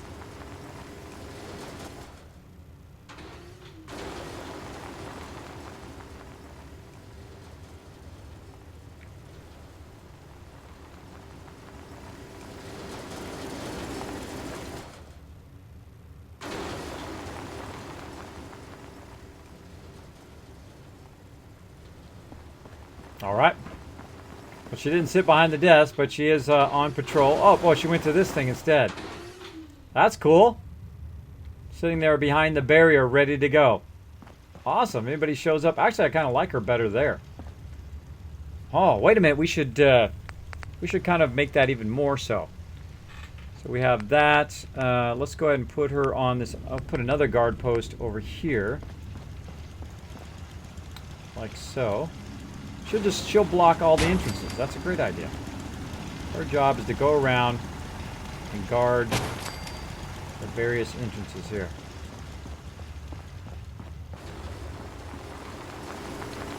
Oh, she's just going back and forth between these areas. Go ahead and put her on that one. New work assignment confirmed. She's going to work those ones. Now, if they're close together, by the way, she will then go and do all three if they're close enough together for her to recognize them. Now, watch. This guard post here is red. Let's see if she kicks in and does this one automatically. Not yet. They got to be within a certain distance for that to work.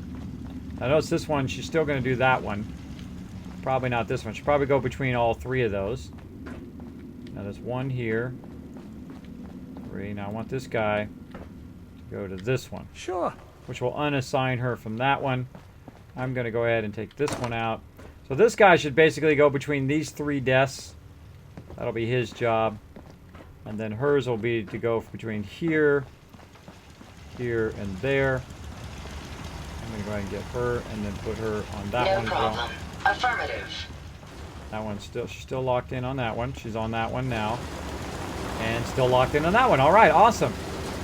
So there she goes. So she's now going to go between the 3 entrances and guard those 3 entrances from one person. Right? So you want to have your provisioners typically be on robots. Again, you want your farmers to be robots. Once you have all your other people doing other stuff, right, your 21 people, then you want to add the robots, I find. Cool Red Jammies, thanks for hanging out in the stream, everybody. Thanks for hanging out. Now, normally, right about now is when I'm ending my stream, but we're mega streaming, so we've got a few more hours to go. Though I'm going to take a quick break here just to get some more water, and I will be back in just a minute. I bet you didn't know that I had a stealth boy. Let me actually get the music going again before I do a stealth boy here. Jackson ensured I was well built for travel. There we go. And you guys can watch. Just going to spin your legs for an hour. The power cycle is pretty You can fun. watch all my vault dwellers, and I'm from Vault 111 now. And you can watch her go from place to place to place as we go along there. I bet you didn't know I had a stealth boy. I'm going to activate it right now, if it lets me. Okay, here we go. You lead the way, and I'll follow, sir.